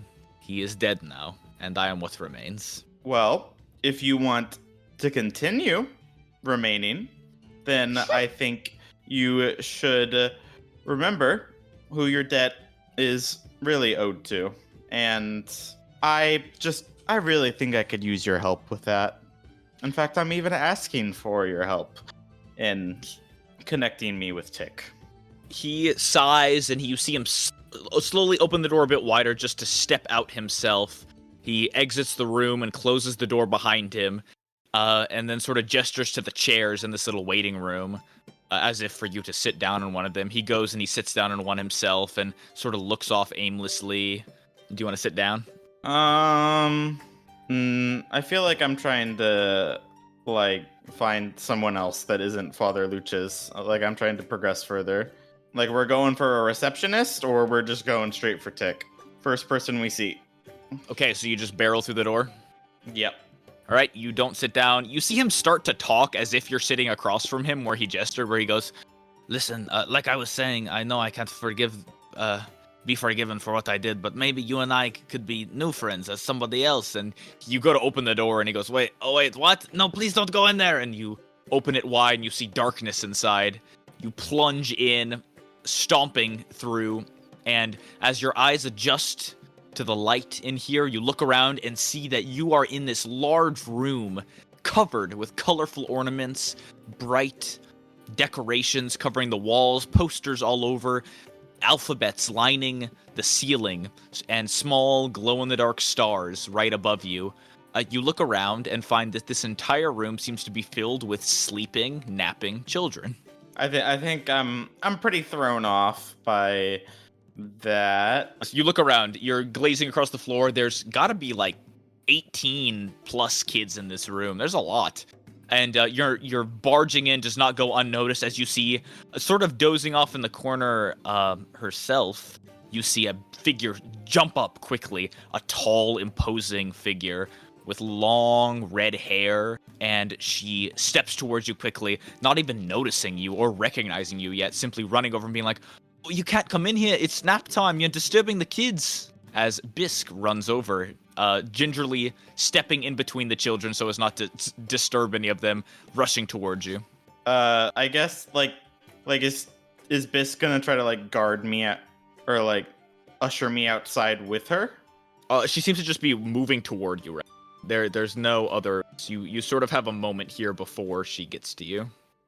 I guess I'll whisper, let's talk. She makes her way over to you now, then she sees you, recognizes who you are, and goes, "Oh goodness, hi, is that you? It's been so long. How have you been, friends? Yeah, let's step outside. Come on, please follow me." And at this point, she does start sort of crowding you and corralling you back out the door you just walked through. You notice a couple of the heads have turned in the room to see who's at the door, but none of them have woken up. And after a few more seconds of looking around, you do spot sort of tucked into a little fetal position in the far corner of this room is Tick, the Kenku girl. You recognize her. She seems fast asleep. Look, I don't know what you're doing here. I don't know what this is. Whatever play you are at trying to get back at Orpheus or perhaps kill Samir. No, please, let's talk outside. This is not discussions we need to be having in front of the children. Fine. Yeah, thank you. I really appreciate that, sir. And she corrals you out the door, closes it behind her, and goes, I'm sorry, I thought the father would let you know that it was nap time in there. The kids get quite feisty in the afternoon if they don't get a little bit of sleep here. Listen, I understand that you're looking for me. Can you tell me what's wrong? I don't know why or how it has even been made possible you have an Etherian citizen in your care, but I believe it is for her best interest, and everyone's really, that she come back with me. Oh, wait, hold on. I think I've got it. Etherian, that's the name of your home place, right? Where Tick and you come from? Yes. Seems you I knew already it, know yeah. who I'm speaking of then as well. Yes, of course, yeah. I've gotten a chance to discuss a lot with her. She's actually one of my best students, I would say, if not for the fact that there's a bit of a communication barrier. Stay away from her. I'm sorry, sir. She actually resides here. I've got a room for her. She doesn't have any parents in her life. I need not explain myself to you. I will be taking her, and she will be cared for. All right, sir. Whatever you say. I don't want to upset you in any way. I'll go ahead and just go wake her up real quiet like, so as not to disturb the kids. All right. Fine. Will she be back for her lessons tomorrow? I want to like angrily glare at him, and I'll say I'll discuss it with her. Right, sounds good, sir. One moment, please. And Bisk sort of ducks back into the room.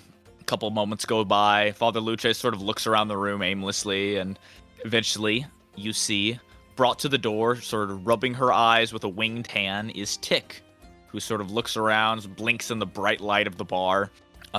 Bisk passes her to you and says, right, she, all of her things are still in the back. I'm sure she'd like them, but if you need her right now, I understand. Just, feel free to stop by anytime, alright? And, give my, he trails off for a moment here as the words can't really be found, and finally Bisk settles on, please give Orpheus my regards, alright? Sure. Thanks there, friend. I really appreciate that.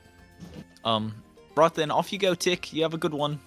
And Tick sort of wanders into your arms higher and looks at you and goes, I'm so sorry. I didn't want you to come with us, and I knew it would be dangerous, and it was dangerous, but it's been so long, and I didn't know, and I should have taken you with us. What's happened? How are you here? Are you okay? how are you? It's been a few days since sleep. But I guess everyone is alive and well, and I'm glad Since sleep? you're one of them. The time dilation helped with it. I feel fine. There were more important things. How is Bisk your teacher? Bisk teacher? Why? But I feel as if he's done. She has done just so much so much harm. What has Bisk done? I hear you've had to work. Work? She sort of mimes hammering the wall and gives you a beaky smile. For free? For free? I'm glad you've been helping and volunteering, I guess, especially for, a cause as good as, this building and Circad. But is it possible you've been used for labor? I feel it's child labor as well. Feels unmoral, unjust. Child labor, unmoral, unjust. And she sort of buries her face in your plate mail and gives you a hug. I'm glad you're back. Can we get your stuff? Maybe find somewhere to go that's not here with him, her. And she hops up and sort of gestures behind her as if to step back through the door, and you see her reach up, grab the door handle, open it, swing back into that dark room, and hold a hand out to you as if to say, wait for a moment. She disappears behind the door, closing it once again, leaving you out here again with Chase. At this point, Malagus and Jaya are also just sort of here hanging out, standing around. So, Jaya, you could feel free to chime in at this point. Jaya feels a little overwhelmed with all the information that is coming his way. Both because he has the deja vu, because it, this feels so fucking familiar to him. It's like all he's heard all happened. this before, but all happened. He didn't remember that he heard it before, so it's weird. So and he's also high as fuck and a little that drunk. probably doesn't help. So I think Jaya's more so just kind of like nonverbal in the corner, kind of like regretting coming here. Wishing he stayed back with Gravy in his safe space. But alas, he just kind of stands Went in the out corner into the outside and world, huh? does like small little facial reactions every once in a while. When Hire says something a little offhanded, or when there's something like he's just finding out for the first time. And I don't think he's met Bisk before, has he? No, you have not met Bisk before. This is sort of like Bisk is a tall, very lean woman with like sort of barbarian-esque arm wrappings and fiery red hair. Orpheus and Dulam, what are you guys up to? I think heading to the orphanage as well. Yeah. Okay, then I'll just have you guys make your way back over there. You left Frederick, and now you have ascended back to Jackknife's bar. Jackknife has waved hi to you. She seems really excited to see you guys. Hey, Hire just came through here. Hire was in a real fucking mood, but how have you guys been? Hey. Oh, not so good, but we haven't been gone that long from our perspective of things. Oh, shit, it's been a while. I mean, look at all the construction we got done here. I know, it's been like months, right? Yeah, seriously. I look up. Are there gutters? You look up. You do see a small spout over the body of the flaming man. Nothing's coming out of it. Yes! How's that been going, Jackknife, when it rains? Is he alright? Oh, yeah, I wanted to tell you about that. It's set it up the way you designed it, and it rained once while you were gone, but it was sort of a pitter-patter of rain, and it didn't really catch on the roof that much here, and sure, it funneled right, but it was more like a leaky faucet, dripping on him. It wasn't exactly a pour of water like we expected, so no luck yet. Oh, does it not often rain that much here? I mean, it rains sometimes, but I guess it was winter for a while you guys were gone. We're only just entering the springtime, and the spring solstice is just around the corner. Speaking of which, are you guys interested in attending the? I like to usually have a little party here as well on the night of. If we're still here, what's it called? The tides, middle tide. What's that? What's it called? What's the name of your festival again? Oh, Flowtide, the Flowtide Festival. Flowtide, yes. If we're still here come the Flowtide, I'm sure we'd love to join you, but, we might actually be gone by then. Oh, I see. Okay, well, that's all right. Please, take your time then to, enjoy the bar. I'd love to get a drink with you guys. I mean, it's been a while, right? I sort of want to go see Bisk. I think I have some amends to make with her. She's going by her now, right? That's what I picked up. Yeah. It's been a while since you've been here, but yeah, Biscuit. Yes. She's become very comfortable in her body and wants to sort of own it. Okay, parts of that are okay. Biscuit now, not Bisky anymore.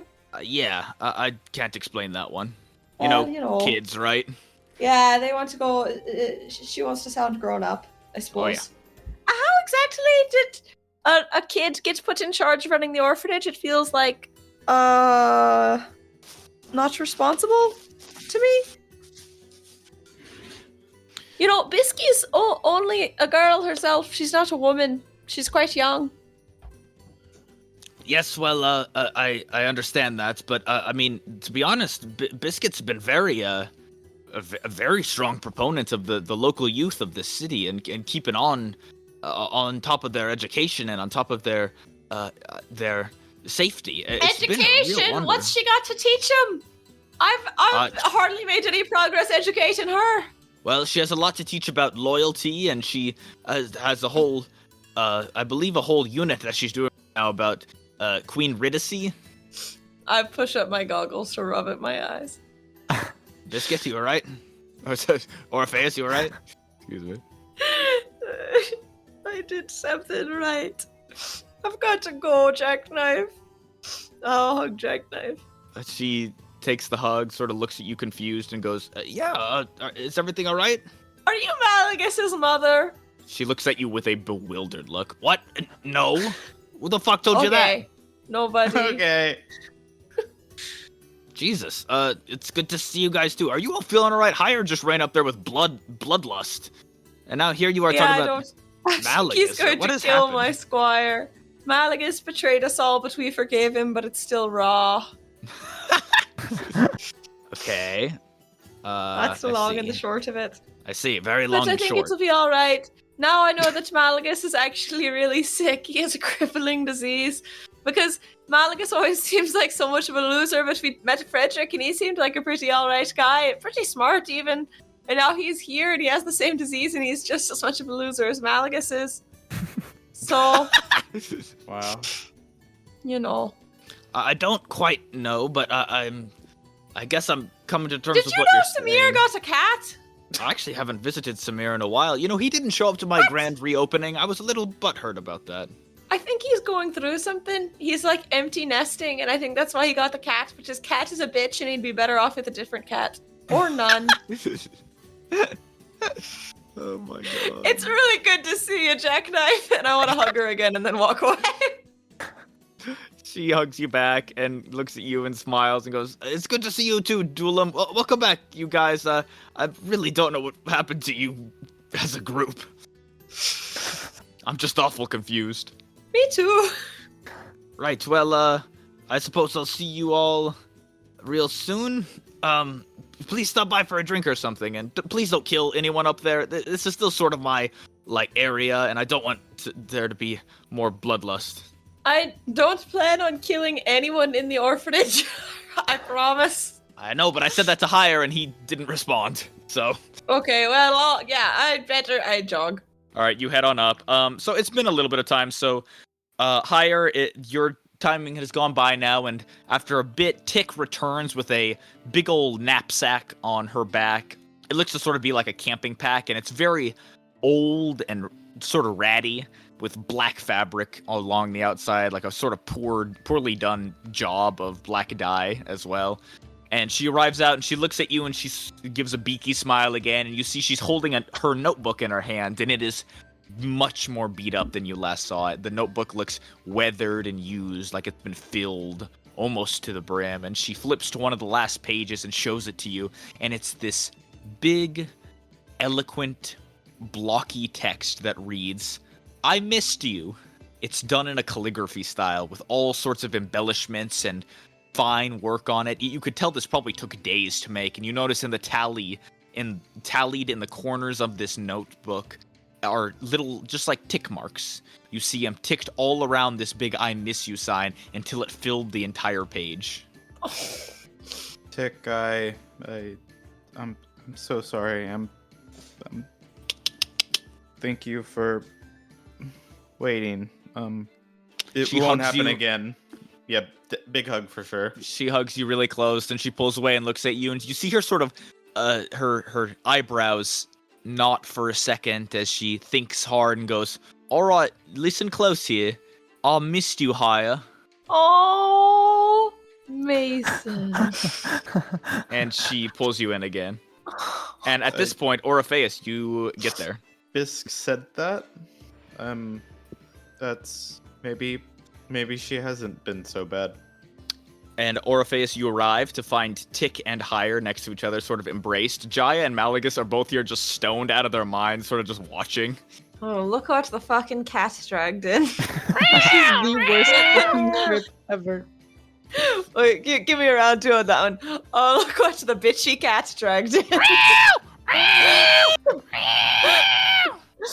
I look around, first at Hire and Tick and the lack of blood on Hire's hands. No blood on there. Yep, it's true. It's clean.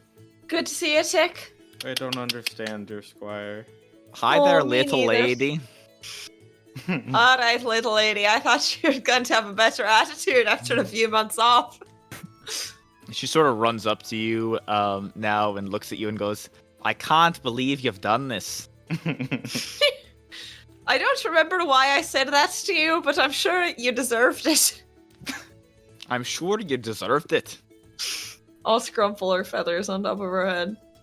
You scrumple I them. want to scrumple them as askew as possible. You really scrumple them. Really And then- scrumpled. You Alright, scrumple so him like a bit too hard, and I'm like, haha, like hand on Get your head knife fucking sort of vibe. But I allow it. I then want to look around the room. Is Bisky here? You look around. You're in sort of like a waiting room right now, and you do not see Bisquick. Great. I kick open the door. You kick it open. Great. Yeah. That's awesome.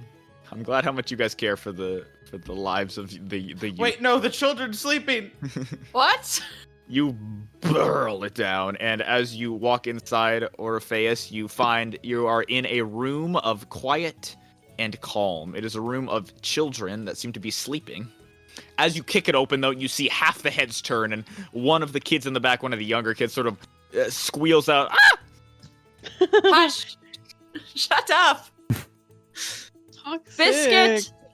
Biscuit! Sitting on the far chair, and now standing up once again, and goes, "Oh, great, what's this? I really can't keep doing this. Who goes there?" I want to run and tackle her. Is she still sitting down? She's sort of just standing up now. I want to try to jump and get her in time so I can be the taller one in the hug. Okay, you run over. You fucking book it. Max, I will cast an expeditious retreat. No way. If that's what it takes. All right, you get there. You just sprint full speed to get there as fast as you can. Knock her over in the chair, and she goes, "Oh, goodness, Orpheus, please don't hurt me." Biscuit! Biscuit, you've done a really good job. You think so, sir? Yes, I know so. Everyone says so. It's good to see you too, sir. I thought you would kill me next time you saw me. No, I'm so sorry I let you down before. I should have known. It wasn't... You're not a mean... lass right now? Yeah, that's right, sir. You're not a mean lass. You're just misguided by Dionysia. I'm sorry, I was so mad. You shouldn't kill anyone ever again, but please come home. Bisk looks at you now and goes, "I'm sorry, sir. I just, I really thought you'd be more upset at me.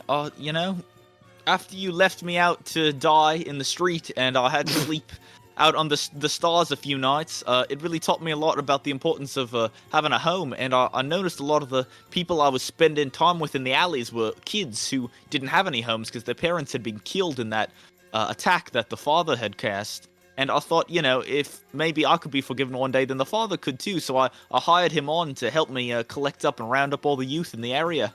Don't talk to him anymore. He's a terrible man. Yeah, but if I can be forgiven, sir, then he can as well. No, I'm sure he's of it. much worse than you. You're a child. He's a terrorist. It's different situations. I'm sorry, Bisk. I know you understand what you did wrong now, right? Sir, that's why I went through all these efforts to rebuild.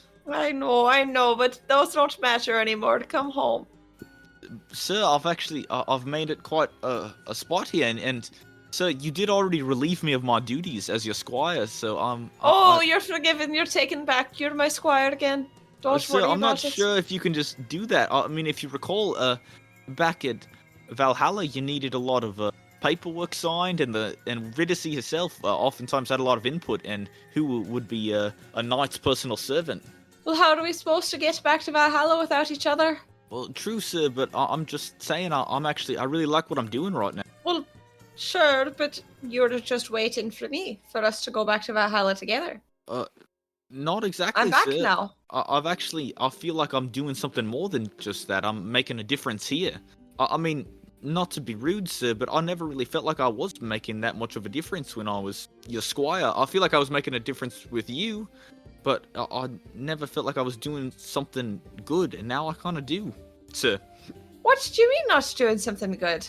I just, sir, I'm sure you get it. I mean, I spent so long working under you, but you never really gave me a lot of projects of my own. You want a little more independence? I'd say you've earned that, yes. I think Yeah, you're ready to be full-fledged in charge of, pottery and clay sciences. Well, sir, I think what I should be in charge of are these youth. Keep an eye on them, Oh, well, we'll find someone to look after them, but you and I are going back to Valhalla. Well, sir, I think that's going to be me. You can't bring them with you, Bisk. Aye, sir, but I can look after them here. We're going back to Valhalla soon. Sir, it's been a long time. I've sort of gotten used to this life. No. Bisk. No. If I leave these kids, who's going to take care of them, sir? I mean, is the father really? And he gestures now to Father no, Luce, who's certainly sort of not him. blind Anyone and but sitting him. in a chair looking off in the distance. No offense, Not sir, but I him. don't think he's No. capable. And I think we was should just euthanize him. I just told the kids today that we would have a field trip on the spring solstice here, so we could all go to the festival. All right, maybe that would be a good day to introduce them to their new caretaker. And who would that be, sir?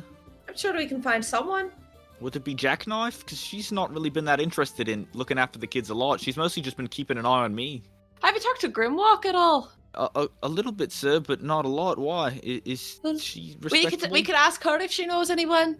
Or maybe, there's some parents out there who lost their kids and we can, pair them up that way. Or... You notice Bisk does not make eye contact with you when saying this. I guess I could talk to her about that, yeah.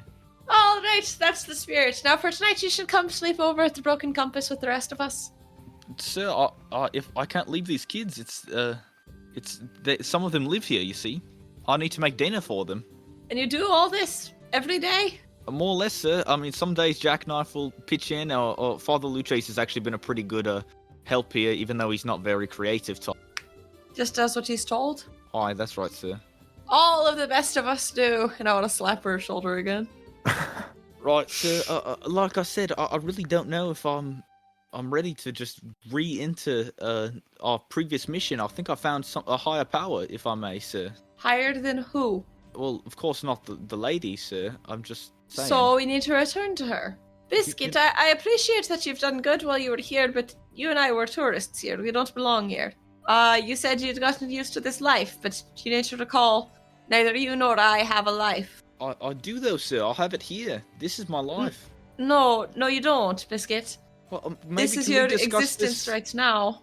Can we discuss this somewhere else? I feel like we're really irritating the kids' quiet time now. Sure, let's walk outside. Thank you, sir. And he slowly creeps out and sort of looks behind him and like gestures down, like, trying to settle the kids back down to sleep, and goes, "All right, listen, I'll be right back. All right, you all just stay put." Right, sir. And he closes the door behind him, and now you guys are all sort of piled into this little entryway, just sort of haphazardly. Sir, permission to speak candidly on the matter. Permission granted? Hesitantly? I think you might need to look around a little more and see what's going on here. This is not just some operation that's like, something that I could just walk away from, sir. Biscuit, I am very familiar with operations you can't just walk away from. You've spent 4 months here. How many thousands of years did you spend at Riddicy service? Many, sir, but those thousands, I feel like I've gotten more done in these last 4 months than I ever did under your service. Politely, sir. So hard wars aren't worth fighting anymore? No, sir, but it's just polishing your armor or, sharpening your blades wasn't, or fetching you a book you were looking for, or it just wasn't fulfilling for me, sir. So you want more responsibility? That's what this is about? That's what I was saying, sir. I want more, and it's not just something like, I don't want just pottery or stuff like that. I want to do something that's meaningful. You want to be a knight? I'm not sure. Well, the whole point of being a squire is that it gives you time to decide what you want to be. Right, and I think I'm still trying to figure that out, sir. So Yeah. forgive me if You'll have I time don't to do know. that when we're back in Valhalla. I feel like I'm talking at a brick wall. Listen, Duelam, hi, certainly you guys see what I'm talking about, right? Well, you should go back to your home. I'm whispering to Jaya in the corner. It's okay. You're asleep. You're at peace. Everything's okay. They're not This time fighting it'll right never now. end. Everyone knows. Everyone's looking at you. I'm In trying this- to soothe. This time it'll never end. When are we gonna go to bed?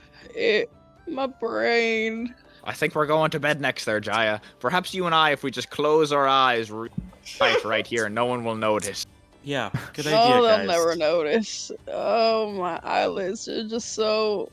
Oh, so You guys are heavy. talking out loud, but yeah, it's okay. Just go to bed. All right, let's just nod off here, Jaya. Just pretend they didn't say anything. I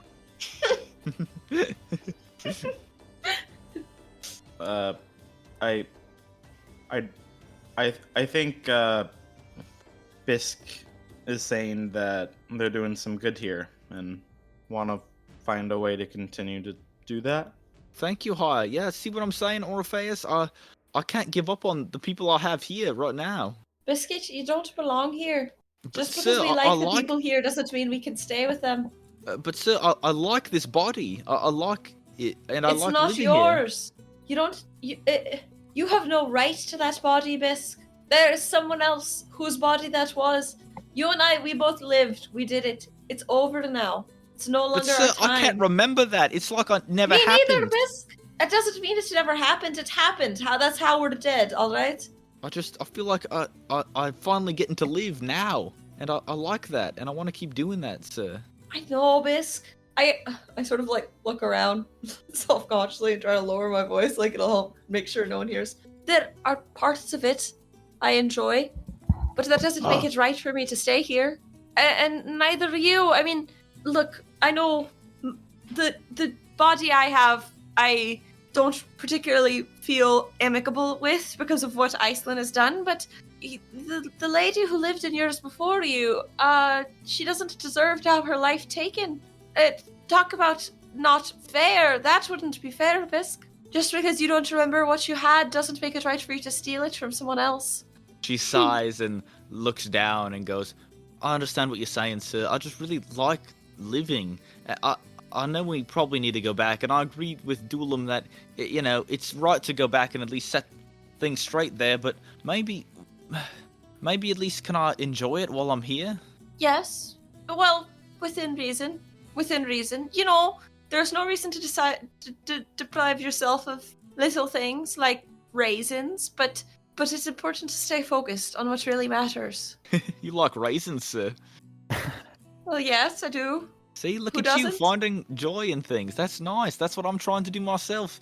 And you're right. I need to not think of this body as my own. I suppose I got lost. I got so used to it. It's been so long that I've gotten to appreciate it. And unlike Miss Dionysia, sir, who sort of comes and goes in little Cecil's body, I don't come and go, and neither do you. It makes this one feel more certain.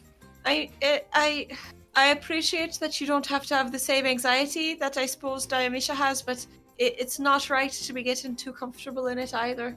I suppose you're right, sir. But how about this? Maybe when we return to Valhalla, position can be that of some sort of seeker of finding out a way to return us to actual lives one day.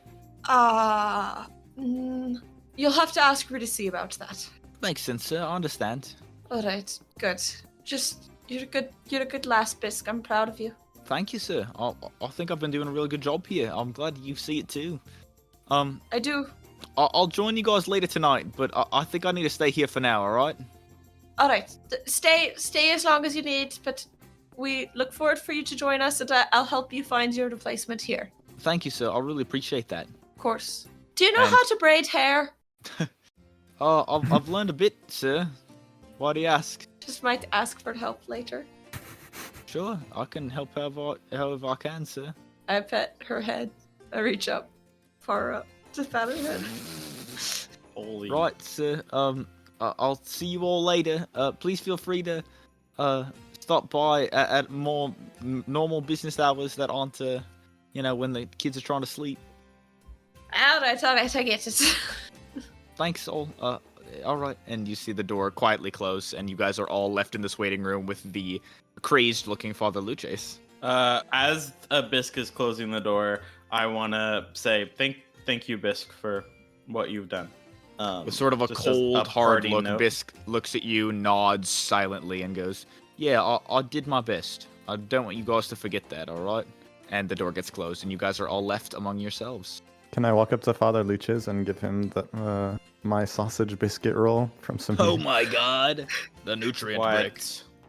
You're You hand it to feeding him. him again. He sort of jumps up as you put it in his hand and goes, "Oh, I am being given food. This can only be Dulam. Welcome back, my friend. Hello. You are dearly missed around here. There were several people walking around town looking for... Oh, who are those people? I don't know. I only listen. Well, would you like to join us again? If you'd have me." Great. He stands Follow up us back home. slowly and grabs onto your shoulder as like a guide and follows you out. Do we really have to bring that shithead again? Come on, he should be dead. I'm crying. Dulamuchus simpers or shippers right now are losing their minds. I was on the fly. Are they called Duchess? Oh my god, Holy. Duchess is so good. Well, I don't want to look after him, so someone else is gonna have to. Deal? Not it. Not it. It. Very fucking funny. All right, and what would you guys like to do now? I think, yeah, slump back to Samir's place. Slouching on back. I'll say it. I don't know if we should stay at Samir's. What? I don't. Why not? I don't think he's the best man of judgment right now. What do you mean? Samir has done nothing but right by us. Samir has the backbone of a steel bar made of steel. Didn't we learn even more about him recently? What are you talking about, Hire? Do I know about? Or I guess. So I guess I don't know about the personal assistant stuff, right? You were not there for that. It still doesn't sit right with me that he just let Bisque have Tick. Like, it's just weighing of, even if there's a chance she could have gotten hurt from it, I feel like he would have avoided that if he were thinking rationally. I mean, to his credit, she didn't get hurt. It seems Bisque is doing a very good job here. He's housing a cat that is a spy for his enemy, willingly. Well, also on that, I'm not sure he knows that the cat is a spy. We've been telling him that. That's true, but Well, also to be fair, when we met the cat wasn't really acting much like a spy, sort of more like a bitchy house cat, Bitchy. bitch, yes. Yeah, like Malagus. I don't What the know. fuck did you say? Samir feels off. I hadn't noticed that, but I'll And- keep an eye out. I just, with Diamisha, souls can get into bodies. I think we should be careful of who we trust now. Fair enough. That's a good point. Well, at the very least, we need to go get Deimos, but for now, I trust Samir. I really do. All right. Well, I just keep an open mind, and I we will. need to at least be on par in terms of comfort of Bisque's place. Mm-hmm. How was it in there? Did it look fancy? It looks pretty fancy from the... Surely we can buy alpaca rug or whatever. What is the floor made of at Samir's place? hard tile. No, we'll get mattresses. We don't need to sleep. We can go shopping. We can get this stuff. I think we need to sleep higher. Can't we just go to bed higher? You're freaking out. Oh. Chill. Oh, what are you so worried about with it not being comfortable enough? Yeah. I don't know. I don't want to drag someone off from a place with good style of living just to then throw them on the hardwood floor. Higher, Oh. I think Tick is happy to be traveling with you. And, could make her happier by making sure a certain standard is met. Listen, Higher, don't you feel that ache in your fucking bones? Your, jaw unclenched? We're all tired as shit. Let's just go to bed. Tick will be fine. Look at that nice fucking note that she wrote. We must at least do it tomorrow. All right, tomorrow we go on a shopping spree. Wait, I don't have the money for that. Oh Me shit, neither. we're about to be very flush with cash. Oh yeah, we should probably, I guess, go to the Lady of Pain first. And they seem to I have thought lost we a weren't going to make any diamond. cash since we're not selling out Frederick. Malagus's eyes go wide, and you see they're beet red. Oh, Jesus, Malagus. Shit, wait, we get no money if you. What the fuck? What's the point? We're going to get to the teleporter thing. Think of it as in we're getting an item that's an active investment within our future economical resources. Passive income. Economical.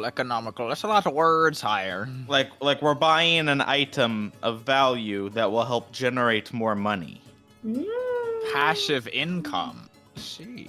I like passive income, Higher. I'm with you. Malagus And yeah, I trots need a off with new you guys. diamond, so. Oops. It's okay, because that guy is out there somewhere. He's so cured he lives these Does he live these? every time. All right, well, you guys are hanging out then in this upper area of Jackknife's bar. What would you guys like to do? Head back and fall asleep?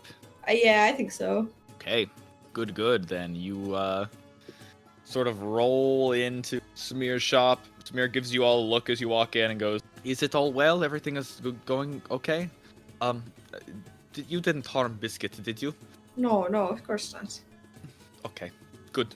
I was really invited... close, but I held back. Thank you, Hire. That is very kind of you. I invited her to come stay with us, if that's okay. Oh, sure. That sounds fine. Yes. I Oh, don't well. know. She's not going to come anytime soon, but when she's available. Yes. I think that would be a great idea. I don't know how much room I have left. She'd probably have to stay with you guys out in the front here. By the way, I'm really sorry I can't offer a better living quarters for you. I know this isn't an inn, and I'm sure you didn't have high expectations, but I want to extend my apologies. Samir, if it's a burden on you, we can go stay at the Smoldering Corpse again, now that it's, built up. No, I like when you guys stay here, but oh well, I guess you're kind of right. The Smoldering Corpse might be better, just because they will have the amenities, and I'm not sure if I have the facilities to keep you guys here. I like when you stay here. I want you to. I think it's nice, but I know it can't be forever that way, huh? I mean, you could come stay at the Smoldering Corpse, too.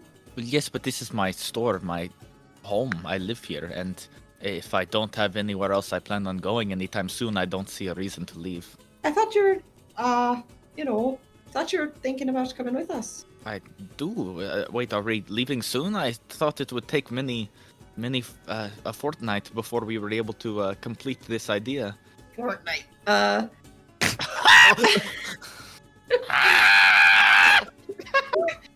Fortnite. Fortnite. Battle I don't know. It's good, but I don't... And, you can keep working in your... Never mind. You should stay here. It makes sense. Well, you might know I'm a bit of a homebody. I've really come to like this place, and I don't really plan on seeing myself moving to a tavern or an inn, considering I have a home here. But I still would really love for you guys to stay here for as long as you'd like. But I just want you to know you're always welcome. Thank you. So, would you like to spend the night here, or what's Oh, your yes, plan? of course, the night. Yeah, I don't think I can Okay. walk any further. Okay, good. All right, please. And he gestures down now, and you look to see that he has set up all of your bed rolls right where you had left them laid out. He even placed out some of your items too, like blankets and piles next to your bed rolls, or you also find some of your knickknacks, some of the baubles that you guys left around here are now set up next to each of your little sleeping areas. And are they organized right? Like he got the right person's stuff? It looks like everything looks right, just as you guys had left it. And you also smell the distinct smell of baked goods. Specifically, Demos, you've sort of been smelling this all day, but exactly what you requested. There's this just delicious smell wafting from the kitchen and work area of Samir's shop. Good pick, Demos. Oh, no. I'm already in there. Just devouring it. So on top of what Demos requested, there are also some sort of snickerdoodle cookies here as well, and some sort of like jelloed item that's like a gelatin. Okay. So housewife core. I would like to have the snickerdoodle cookie for breakfast. Well, you guys have been sort of running around a decent bit of the day now, so I assume it's a little closer to like mid to late afternoon. Where was I? You guys are back at Samir's shop. There's lots of desserts here. They're set up for you. It looks delicious. You're all plumb tired. You've sort of fallen into your bedrolls again, and even though it's not quite full bed, an inn probably would be more comfortable, but considering you guys have been awake for like 2.5 days straight, it is so nice to finally curl up in a bedroll. For many of you, you don't even like have the issue of like trying to fall asleep. It's like the second your head hits something soft, you pass out. Jaya has been asleep. Jahaya's Sure, we're carrying you back. He was like just sleepwalking. He is actively getting rest. Every day, the walking gets rest. Well, so you guys all sort of lay down for the night. Is there anything anyone would like to do before bed, or are you just passing? I have a couple questions. Just a couple? Yeah, first off, where is my bedroll? Your bedroll? So, last time you were here, you slept in Samir's room for some reason. Yeah, I slept on his floor to not be with Father Luces. That's right. So, Father Luces is back now, and is back sleeping in the front area, sort of creepily by the windows. Oh, great. I missed that we invited him to come back after someone else finally fucking took him. Yeah, he's Super back. glad for that. Duelam, you invited him back, right? He's back? Yeah, he's back. Yep. Party I'm reunited. so glad he's back. The party's reunited, Maisie. We Right. have to return him. It's Of true. course. Yeah, that tracks. He's our responsibility now. And he's not a prisoner. Correct. He's not a prisoner, he's not. Thing, I wouldn't have been so mean to him if I knew he was coming back. It's gonna be awkward. Okay, so wait, where's my bedroll? Well, so then I guess I want to ask, where do you want to set it up then? Oh, so yeah, mine is just like still rolled up in a corner. Well, okay, all right. As you arrive, because Father Yes. Luces is here, Samir set up your bedroll in his room. Okay, that's what I needed to know. I don't want to go to sleep in there. Great. Why genuinely, why do I do that? This is crazy.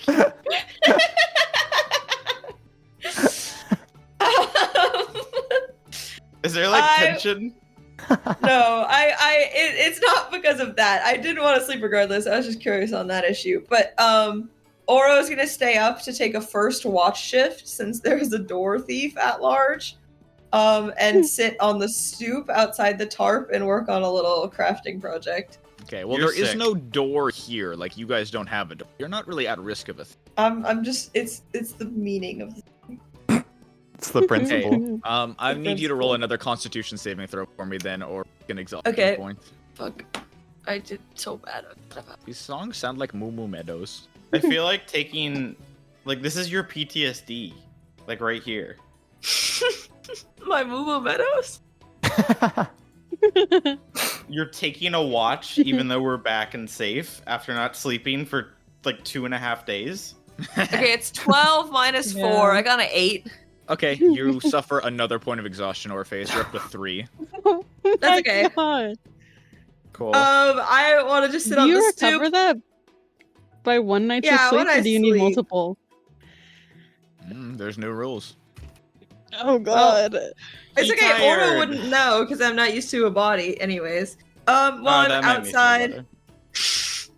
I want to get a little strip of leather, and I would either like shave this off of the inside of my purse or take one from Samir's workshop if I'd ever seen any of that. What's your goal with that? Like a necklace cord, basically. Okay, nice. Yeah, you can do that pretty easily. I won't make you roll for it. Cool. And then I will start trying to chisel a small hole in the bottom of each piece of dragon scale. Okay, you slowly go at it. It takes you a lot longer than normal just because you're at a -6 penalty because you're so Yeah. exhausted. So it's like, I won't make you break it, but it's just like, you constantly find yourself like blinking out like visions of sleep, and it's taking you just a lot longer. Yeah, no, I'm literally just like chipping away on it at it. You're actually great. You're halfway to death. And once I feel like a third of the night has passed, I will wake someone else up. Okay, well, who Can you he waking up? start to have like psychological effects? Like, I can he feel like start you seeing probably things? are having a couple visions at this point, or like you hear something, like you hear the bandit arriving. Get away! Oh, never. Sorry, sir. Sorry. By the way, during y'all's explorations today, it was pretty intense, so I didn't get to mention it. But when you walk by the bulletin board, you did get to see what the name of the bandit was that stole away people's front doors. Mm-hmm. There is a wanted poster for an individual wearing a mask and like a heavy hood, so you basically can't see any part of them. And it says, "Wanted, the Threshold Thief. Nice. Dead or alive, 500, scratched out, 600 gold pieces." Does the hood look like it could cover a pair of horns? It's so. No I way. mean, it's just a drawing, so it doesn't look Okay, like there okay. could be any horns under this drawing. But But who knows? the Who real knows thing, in maybe. real life? It adds nothing to the image, too, because it's just a hooded person. You think this Okay. is Vinny? I think it's Vinny. Wild. Why would Venice do this? Not the Vinster. Get back to The Waterdeep. Vinster. He's gotta go back to Waterdeep.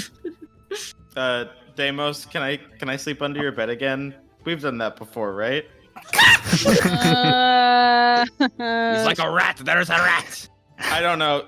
Sometimes I like to think that like I'm the monster under the bed. So like, if something like came to attack, like I would also be scary because I would be the monster under the bed.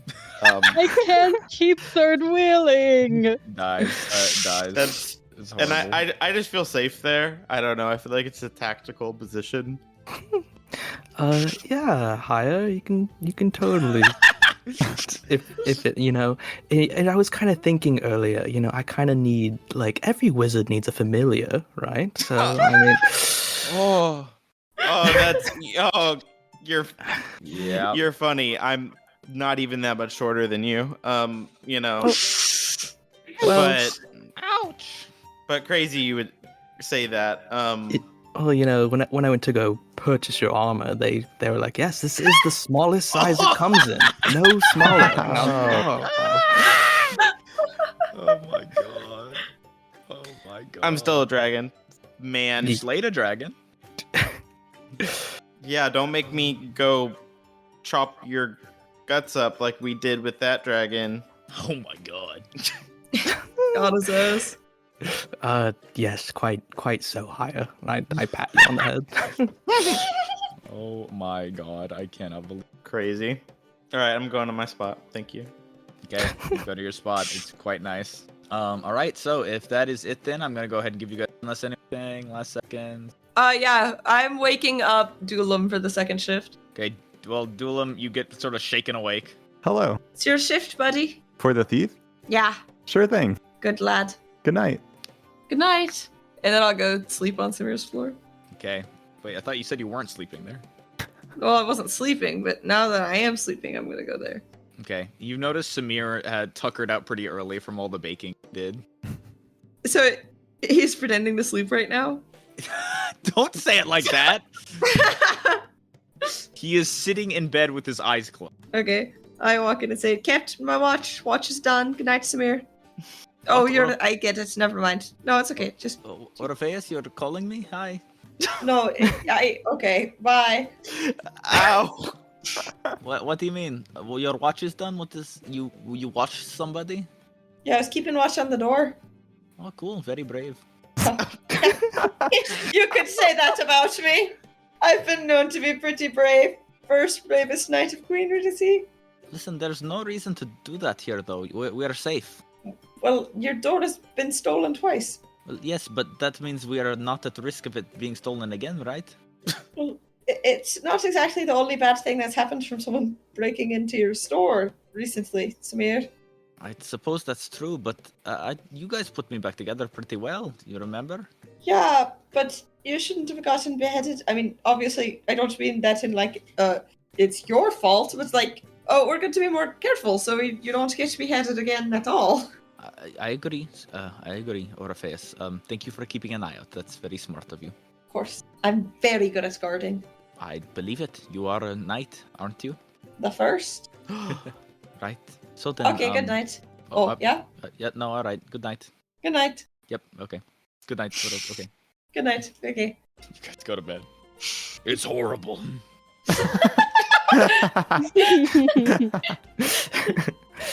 What? What do you mean? What's horrible, Mason?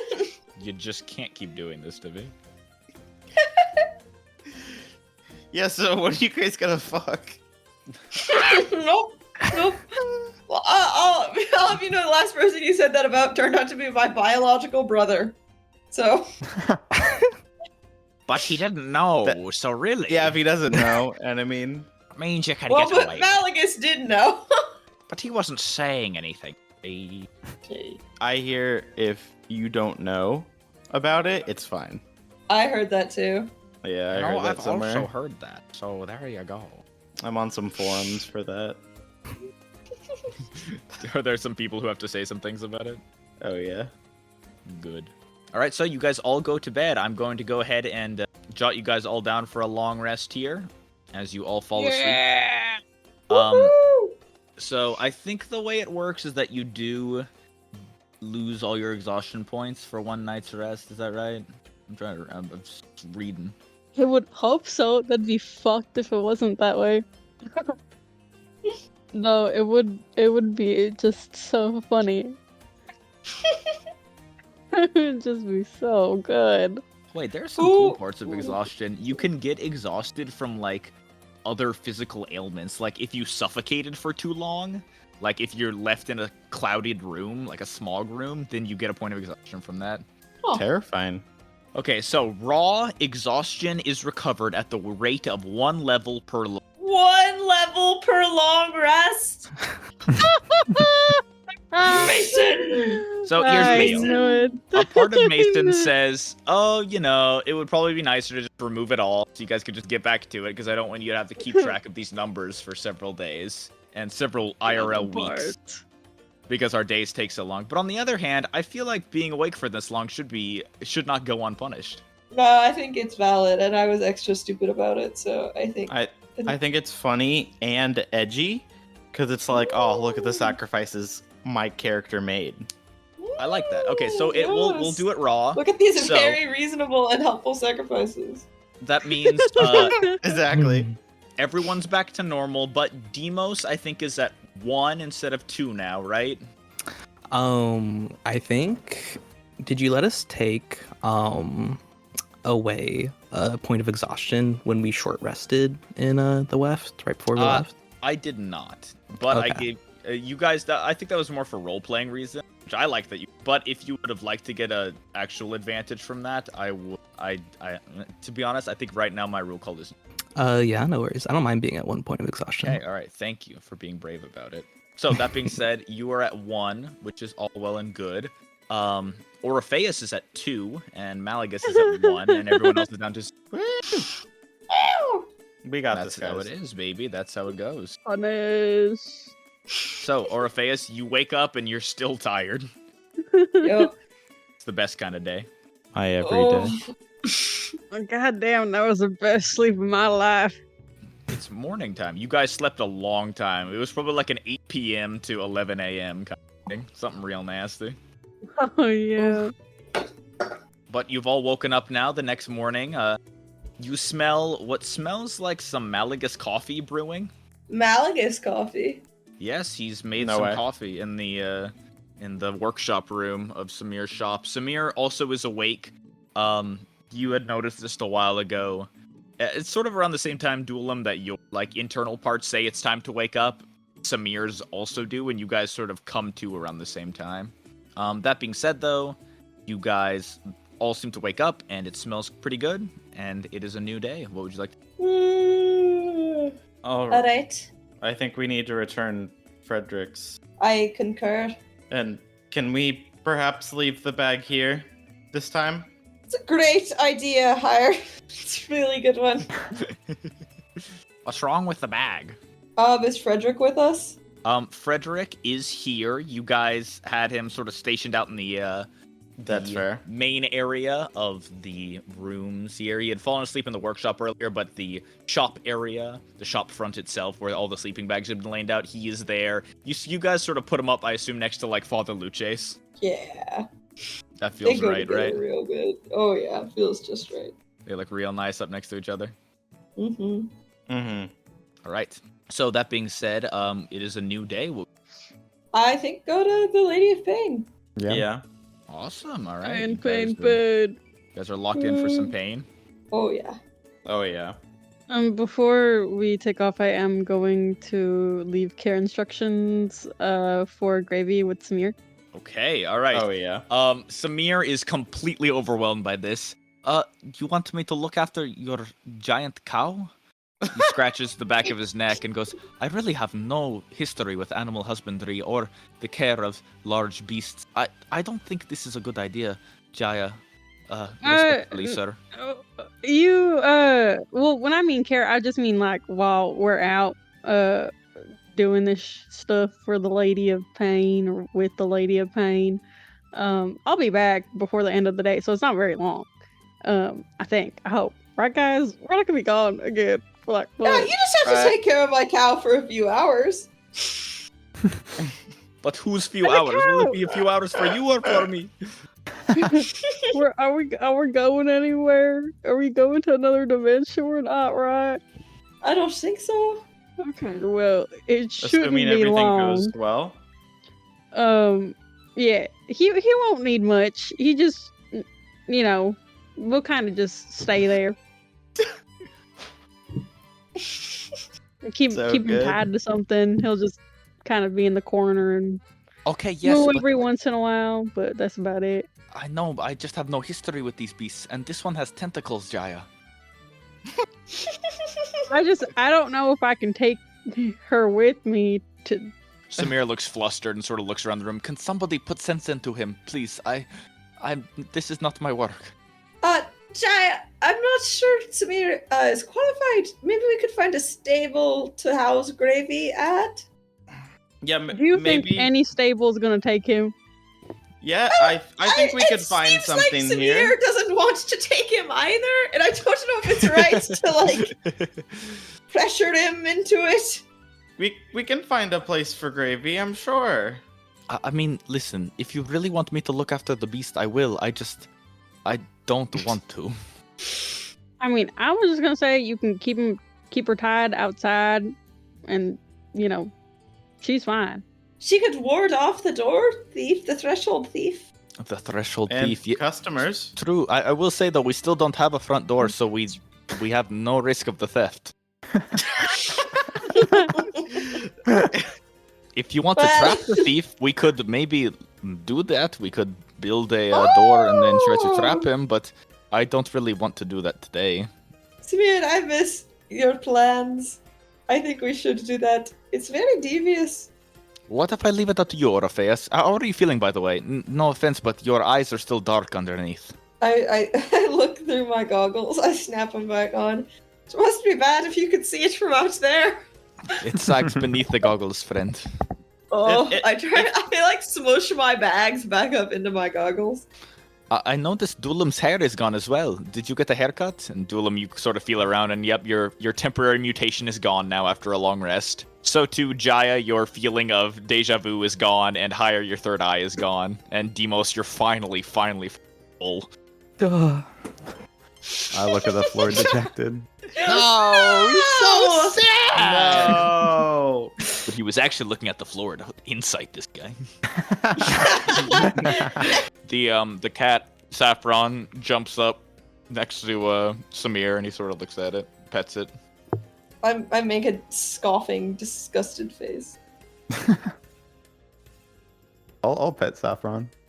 You pet the cat. She leans into you and goes. Meow. It's a small house cat. Jaya, you're looking at like an orange tabby. And to all the world, this acts like a totally normal cat. I know what you are. Malaga sort of stretches out and goes, all right, so are we turning in this shithead Frederick? Look, he's not even awake yet. He gestures to Frederick's sleeping bag, and sure enough, Frederick is still sort of passed out in there. Look at fucking Frederick here. He hasn't even woken up yet. Look at this fucking greasy bum. Malagus kicks him. Now, Malagus, Pause. that wasn't Careful. nice to say. No, didn't he have these big goals of, like, curing his people's sicknesses or whatever? It's just like, get a load of this guy, you know? Second he gets away from home. Yeah? I think you have the same disease he has. I'm pretty confident, actually. What? I'm fine. No, it's like you're also greasy like he is, and sleepy like he is, and sort of depressive like he is. I'm not feeling depressive. Speaking of which, though, is that alright if I take a day in today? Of course. I'm just feeling a little tired. I want to sleep at home. Yeah. Oh, He's tired. You should Orpheus, stay too, Oroface. You look awful. You might look worse than I do. Look, you might have some grease on you. Do I have grease on me? You look down. I mean, you haven't bathed in several days, so you're probably a little greasy. I look fine. Ew. Orpheus, I think you should get some rest too. The bags under your eyes, it's so puffy it looks like you've been stung by a bee. Well, they're not my eyes, so what does it matter? It is the body that you inhabit now, and it affects what you feel now. So, and That's somebody's gonna true. return to it at some point. Okay, alright. I'll hang back, but also partially because I'm a little bit scared of the Lady of Pain. But you guys can handle this without me, really? We can send Dulam. Dulam fucking loves that lady. Well, Yeah, I think most of us Well, I should think go. as many of us should go as we can, but yes. Oh, yeah, wait, shit. Should more of us go? Just because there's a small chance that when she offers us where we want to go next, we'll need the group to decide. Oh shit! Do you think she's gonna make us choose there? I mean, last Alright. time she was... go ahead. I was gonna say I'm coming. Let's just all go, and a whole group means everyone, right? So everyone but Gravy, I guess. Well, but you don't need my fucking opinion on where we go next. I'm fine. I float. There's no place you want to go, Malagus, if you're identifying your own sense of identity. No, I sort of just want to have a day in. Sort of bored today. Wouldn't you want to go back to the material plane? Sure, that sounds fine. Whatever. Well, don't you miss your parents or whatever? What, you mean the people that I was told were my parents? Not really. You are really frustrating. Let's leave him. He shrugs and wanders back into the room. Hey, dude, be nice. He's sick. I know he's sick, but he's also an asshole. Both can be true. All right. Alright, and so you guys head out now, bringing Frederick with you? Yeah. Okay, you sort of need to, wake him up to do that.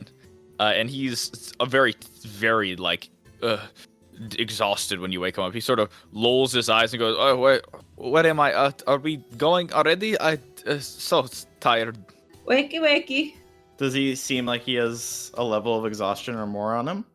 He does look to be pretty exhausted. You're not sure level of exhaustion-wise, but he, you look at him and you're like, yeah, this is a guy who is, really out of it. I mean, what's the worst if we don't take him today? Nope, we were told very much not to delay, and we've already delayed a lot. Oh, okay. Well, It I sounds mean, I like it's think going to we're- be an exhausting day for him. He's just, checking in. She'll probably let him sleep once We she can gets give him. him, maybe, 30 minutes to eat breakfast or something, but otherwise, we're risking our lives, I Yeah. feel. Besides, Okay, well- her fucking spies are probably already running around town and figured out that we did make sort of a stink yesterday. Yeah. Yeah, which is bad, so... We should be Okay, going. well, let's get some food in him, splash a little bit of water on his face, and we'll get going. Do Here, I can I need to- splash him? That sounds fun. Do I need to bathe? I said a I- little bit. Yes, bathe. Okay, I'll go clean myself all day. I'll eat breakfast. It might do you good, Oro. No offense. I think it do you good too. You know, if you're staying in the day, you might as well take a bath or something. Yeah, sure. I can do that. That's fine. All right, good. All right, and with that, you guys sort of get ready for the day. Orpheus, you want to take a bath in the morning. There's a bathroom here. You know, Demos probably occupied it pretty well because Samir has no need for it. So it's sort of Demos' private shower. Samir doesn't take showers just to feel human. I don't believe that. I think Samir takes baths with bath bombs. No, he doesn't. Yes. Yes, he Dulam, do you want to shower? I feel pretty clean. You know, No, looking it's at Dulam looks clean. No, it's okay. Hey, buddy, we all have to shower. I send a wave at you. I wave back. I think he means. Oh, an actual wave? Yeah, Samir's fucking mad. What are you doing in my shop? Put that away this fucking minute. Water here is like acid. Don't do that shit. I love Sorry, every I time can- you attempt this mildly annoying but innocent prank. It's always it goes the worst it possibly could. Listen, don't do that, Hire, alright? You're a friend and I won't ask again. I thought I thought we were playing, you know? Like, okay. Good, thank you. Samir walks off. Oh my god. Okay. I'm devastated.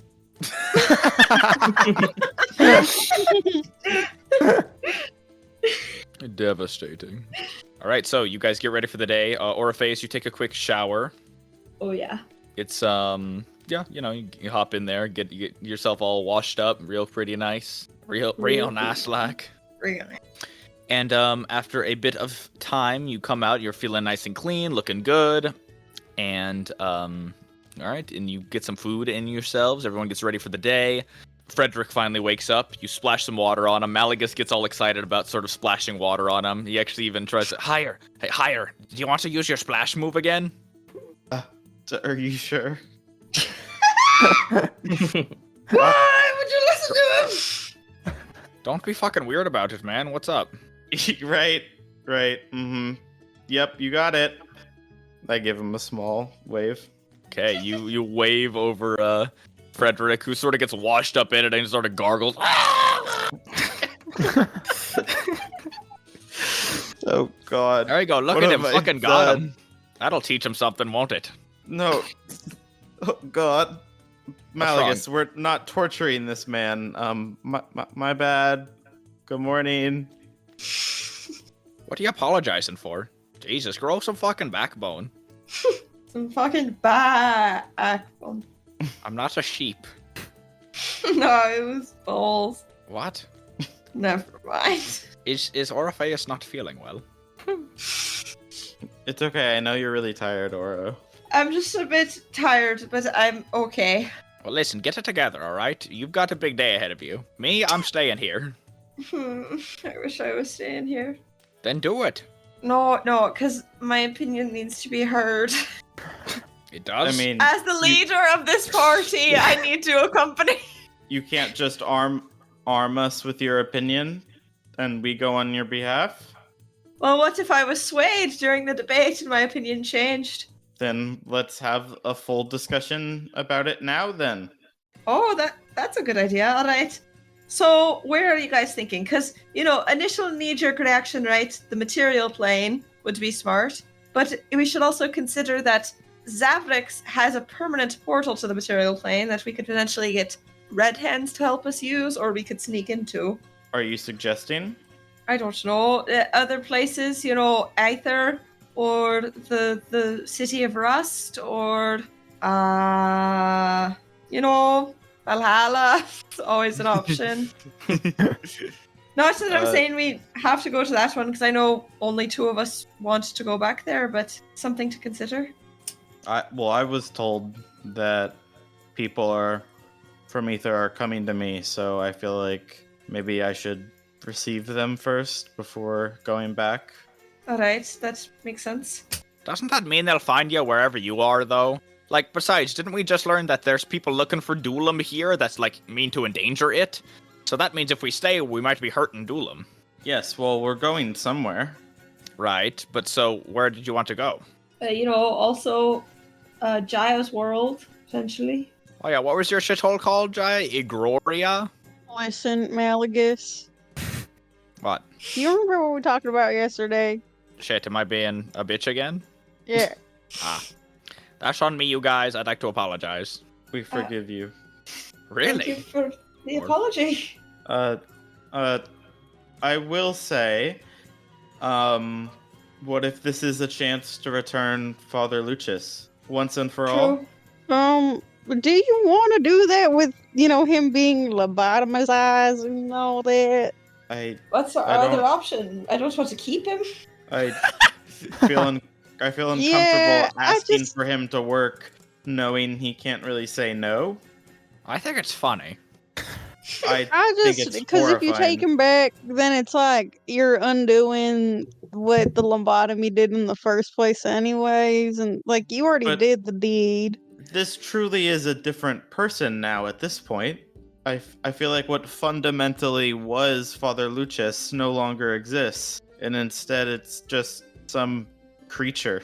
Hire makes a good point, because that could mean that if this is no longer Father Lucius, then taking him back to the material plane might not be where he deserves to go. I mean, what does deserves have to do with it? I'm just saying, I feel like Dulam okay, you do what you feel is best, then. I wasn't really involved in any of that, so... Well, I sort of agree with you, Jaya. I think it makes sense to return him to his home. He can go back when we go to Waterdeep. Well, and, How so? If we were to go to the material plane, there are some places I might want to visit. If it's not too much, to ask for the group. In Waterdeep? Well, in Waterdeep, we could seek out obviously, Dr. Him for Dulam's help, and then, a wizard to inquire about further planar travel. But Samir recommended I seek out the town of Lettermore, and I guess I think it's not a bad idea to try to understand Iceland's plan by going there. I do like the idea of Waterdeep. Sure, well, what if we just go to Waterdeep? That's fine with me. All right. I guess we were more in harmony on this than I thought we'd be, but Waterdeep sounds good. We'd have a constant way there, right? She said it could go back and forth. She did? Yes. Well, I suppose we'd have to learn a lot being there and all, but, I see us having a real success there. And it's a big city, and it would probably be scary at times, but we could always just come back here, if things are getting too intense or whatever. Yeah. It'll be a jumping point to the other planes. Aye, that's a good way of thinking about it. All right. Okay. Do you guys want to go see the Lady of Pain? Aye. All right, let's do it. All right, and you guys begin heading out with Frederick in tow. Walking out now into the streets of Circad. It's yet another bright yet somewhat chilly early spring morning. You make your way down to the grease pits across to where the largest central tower, where on the very base there is this simple archway guarded by two guards of Circad wearing those heavy iron masks. They both look at you all as you approach and don't say a word. You sort of have an awkward moment at the entrance where you're not quite sure if you're allowed inside, but eventually one of you steps through and they don't seem to stop you, and you make your way in, and inside of this room is it's just a simple wooden room, the basis of this entire tower. Inside, there's another guard, a single guard, sitting at what looks to be some sort of post with a large spear in their hand. They guard what is a humongous red curtain that seems to be blocking some second half of this room. You feel a breeze blowing through the second half. For those of you who have been here before, you sort of remember this big song and dance where the guard sitting at post stands up as you all arrive and walk over to you, and you hear sort of muffled underneath the mask, they go, What is your business? It's just... Oh, wait, I'm not there, right? I stayed home. I think you stayed home, Oro. We have completed the Lady of Pain's quest. We Very seek good. to deliver what she wanted. Very good. In you go then. And the guard walks over to a well-obscured rope on the wall and begins tugging it, opening the red curtains in front of you. As they're pulled to either side, you see what these curtains were hiding seems to be just another room, but at first, and as you step through, you see this other room actually seems to be a different place in space. The whole wall here seems to be some sort of passageway to somewhere else, and as you cross the threshold, you're buffeted by heavy, cold winds, and you look down to see the grate beneath your feet shining down hundreds and hundreds of feet as you cross the threshold onto the Lady of Pain's floating fortress. Unlike the other modes of transportation that you guys use to travel space, this one doesn't tickle your ears or make your head pop or give you a sense of vertigo. It's very immediate. The only sense of vertigo you get is looking around once you pass the threshold and see that now you seem to be on some sort of floating room or like floating ship of sorts. Ship is not quite the right word, for it doesn't look like a vessel in any way. It is basically just like a giant block, a brick of stone, white brick stone specifically, held aloft some 300, 400 feet in the air. You guys all cross. Jaya, this is the first time you've gotten to do this. So you get this sort of sick feeling in your stomach as you cross, and you're like, oh god, I'm so high up all of a sudden. Oh, my bones. Okay, well, Jaya isn't gonna take the Viagra just yet, but Jaya is considering it. Because it just hurts so bad. I got it. You just consider it, you're hanging out, just living the Really life in this thinking about very, that. very tall tower.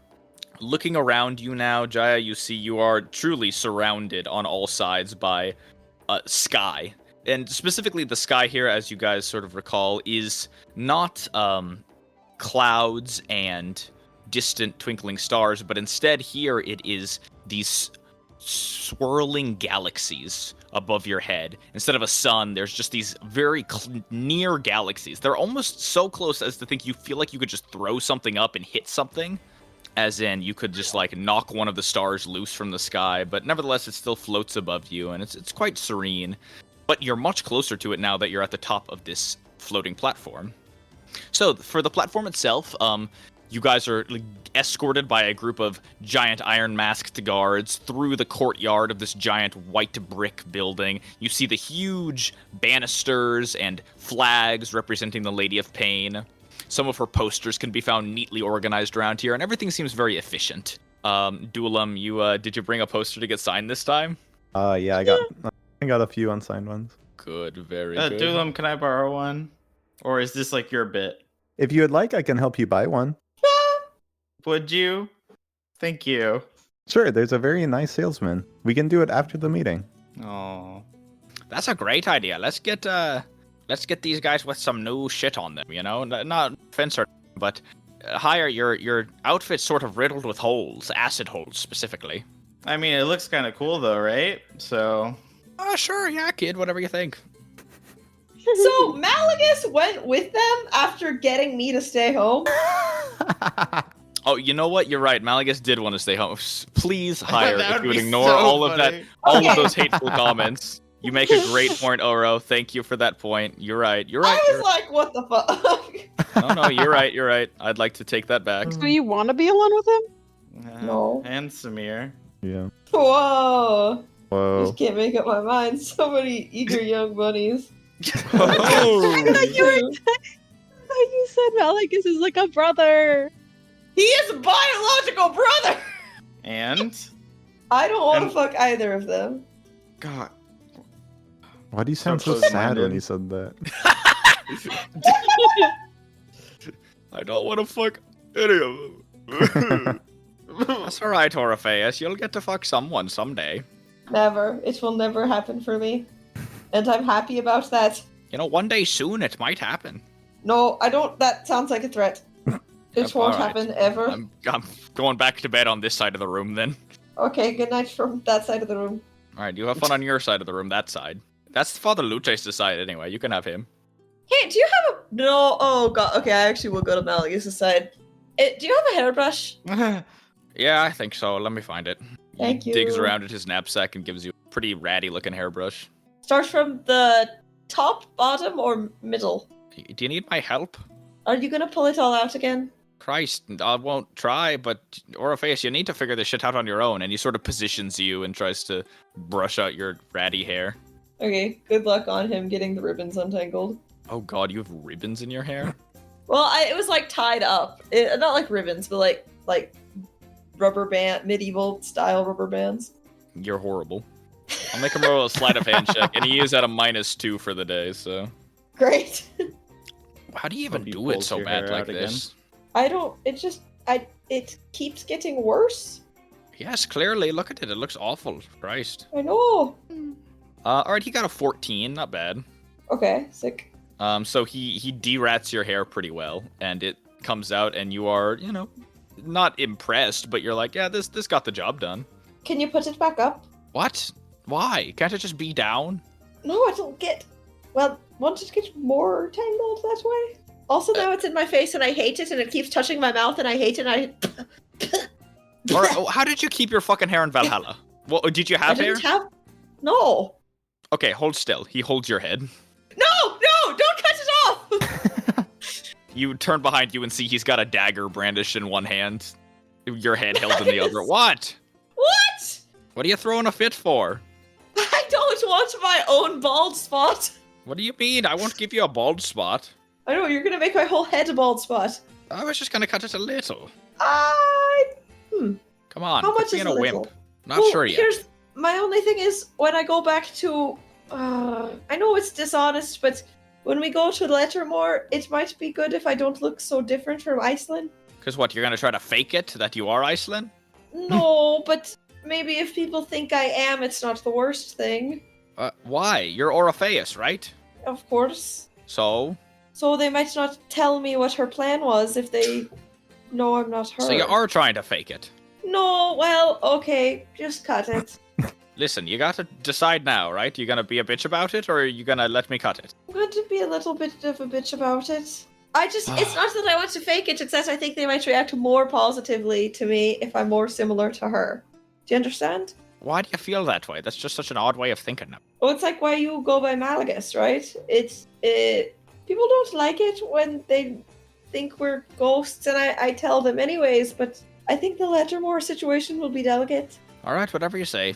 No, I'm being crazy. You should just cut it all off. At the second you say that, you hear a snipping sound behind you. This is yet another Maisie gets her haircut in D&D and somebody else rolls for it moment.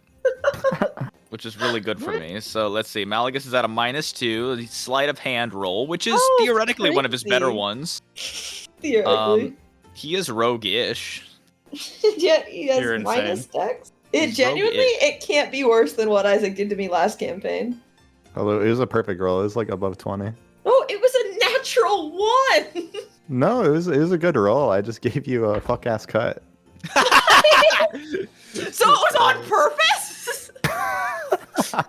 Character It development. was like a beautiful fade. It was like the most perfect fade in the world.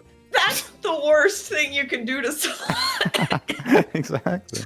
It Sorry, was sorry. gone. Let So a we went fade through the whole exist in your campaign. perfect world. We went through the whole campaign role-playing Finn as notably ugly because you chose to give me a fade. It wasn't a natural one. No, The it's actually lineup it's a was really so good, roll. though. Well, I am stunned. W. I am just appalled. Listen, their Bloodhound lined you up. So Malagus got an 8. Not bad. Not good. An 8. Okay. So at this point, Orpheus, Maisie specifically, I'd like you to imagine an 8 haircut. And tell me what you think it looks like. I've had a few in my time. It's definitely not a professional's job. Anyone on the street could probably tell it was done by an amateur. Okay. But that being said, it's not hideous. Okay. And we were going for something simple, right? Just like It's simple, yeah. Just Mike, he's got it up off your shoulder now. Okay. Okay, I can picture an 8. I will go ahead and get to illustrating this 8. Please do, right away. Thank you. Yes. All right, excellent. As that fuck shit is going on, back at the plot, you guys on the rooftop, the gentleman in the iron mask continues guiding you through the Lady of Pain's fortress, the height of torment, as she calls it. As you continue through the courtyard, the your guide, who seems to be an older gentleman. Well, you could tell just from kind of the hunch that he's got, and it looks like the iron mask is like dragged down his neck a little bit over the years, and his neck even pronounced hunch in it. Seems to be sort of evangelizing to you about the importance of the Lady of Pain, sort of going up, oh yes, and the great lady, when she took over Circad, she transformed it.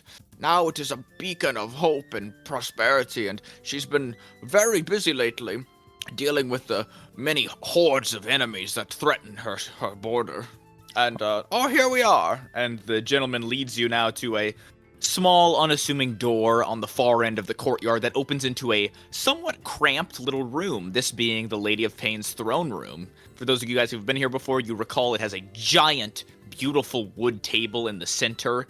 Adorned around it are several chairs, each hosting what looks to be some sort of advisor or a noble, somebody who helps the Lady of Pain, basically her staff, are all gathered around this table, and the table is filled with star charts and maps and notes and blueprints and documents, all so haphazardly arranged that if you wanted to actually look at any one of it, you'd have to, like, squint and lean down to analyze it, because everything is overlapping itself. That part is pretty unorderly. Otherwise, the rest of this room is very efficient. There doesn't seem to be any waste of space here. The roof is the perfect height to fit everyone. The length and width of the room seems to fit everyone perfectly in it, and the table even seems well-sized for discussions. As you all arrive, all the advisors in the room, these 10 or 12 so people, all dressed in the same robes as the guards, but not wearing those iron masks. They seem to have normal faces. You see an elf here, you see a, what looks to be some sort of sea elf there. There's a dwarf on the far end, lots of humans. You're just some standard-looking folk who all are silent when you walk in. They turn to look at you, bow their heads, and slowly sort of retreat into the back of the room to watch and stand. The most impressive face in this room is, of course, the Lady of Pains herself, who, while at a seat, seems to hover about 6 inches above it. Both of her arms are shoved in the sleeve of the other, such that you can't see a single inch of her skin, and that enormous iron mask, the same one that all the guards wear, but this one about twice the size, holsters over her face and looks down upon all of you boldly. She turns towards you all as you walk in, still sort of floating, and you see her form sort of writhe upward. She moves almost in the same way that the dead dragon did, one ray at a time, slowly curving and curling upward until she's standing, still hovering about 6 or so inches off the ground. She looks towards you all, and her voice comes out silky and stern. You kept me waiting. I apologize, my lady. What do you mean? And you deign to ask me what I mean. 133 days kept me waiting. We have spent 4 of our days doing this mission, which required going up and down cliffs. We went almost 2.5 days without sleeping until just last night. We have been working our butts off to get him back to you as soon as possible. The giant iron mask nods down in sort of a nod of approval, and she says, "Good. I expected it to take you all longer. I'm impressed. 2.5 days, you said. No slumber. Huh. You really wanted to get this done for me, didn't you?" Yes, quite. Yes. Well, good. Tell me how it went. Did you utilize the, Taker of Lives, or whatever they call the beast? Yes, the shepherd. Ah, good. I, left out that detail when I sent you all out there. It is part of the, I suppose the ritual of the Wefts is it's important you must discover it on your own. You must forgive me. Furthermore, I realized I never informed you all of the, how should we say, the ley lines that cross over in the Weft, allowing transport dimensionally to and from only one location on the planet. I'm sure you figured that out the hard way. Quite. Right, anything else to declare? We don't think that Fredericks took this item. We haven't heard anything of it. All right. I believe you, but bring him forward. Frederick, step forward. The greasy man sort of steps forward shakily and goes, Yes, ma'am, how can I help you?"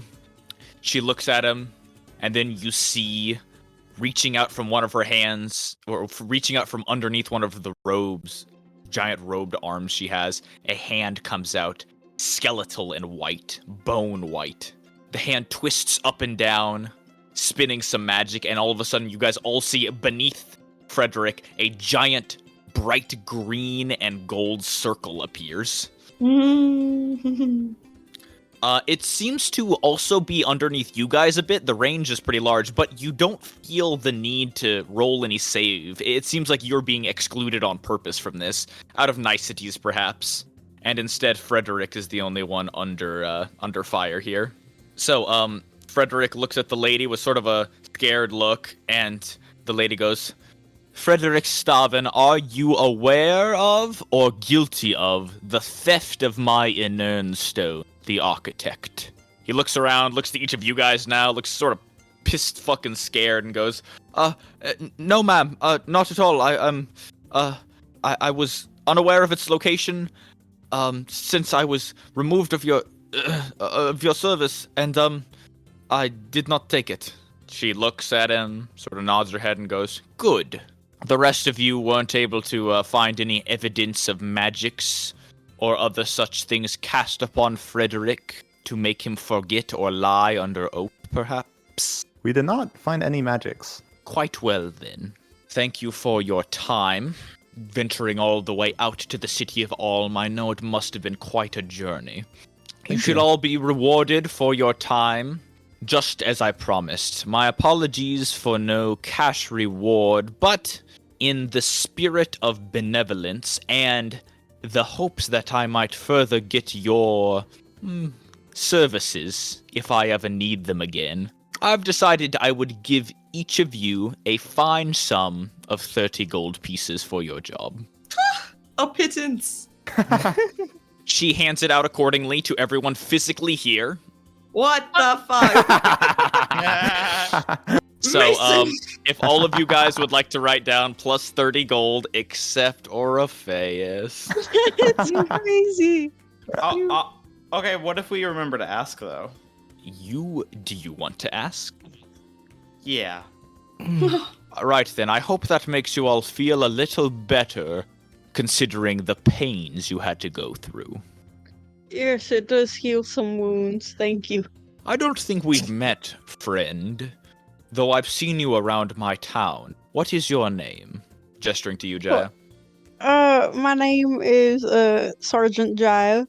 It is very nice to meet you, Miss Payne.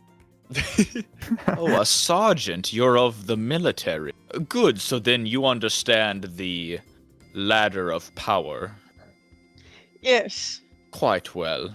It is a pleasure to meet you, Sergeant Jaya. Welcome to my city, if I haven't given you such already. You've done good work here. You've brought Frederick back to me in one piece, I see, though not without some stench on him. And you yourselves look without a scratch, though it does look like you might have lost one in the fighting. It was somewhat expected. It is a dangerous place. The knight, right? Orpheus, passed on. Orpheus is still alive. He, however, is still recovering from the battle.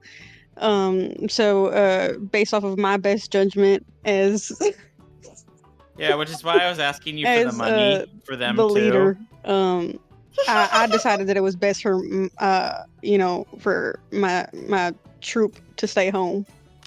So let me get this straight. Orpheus, the knight, who respects and admires nobility and those in charge, couldn't be bothered to get up to arrive here.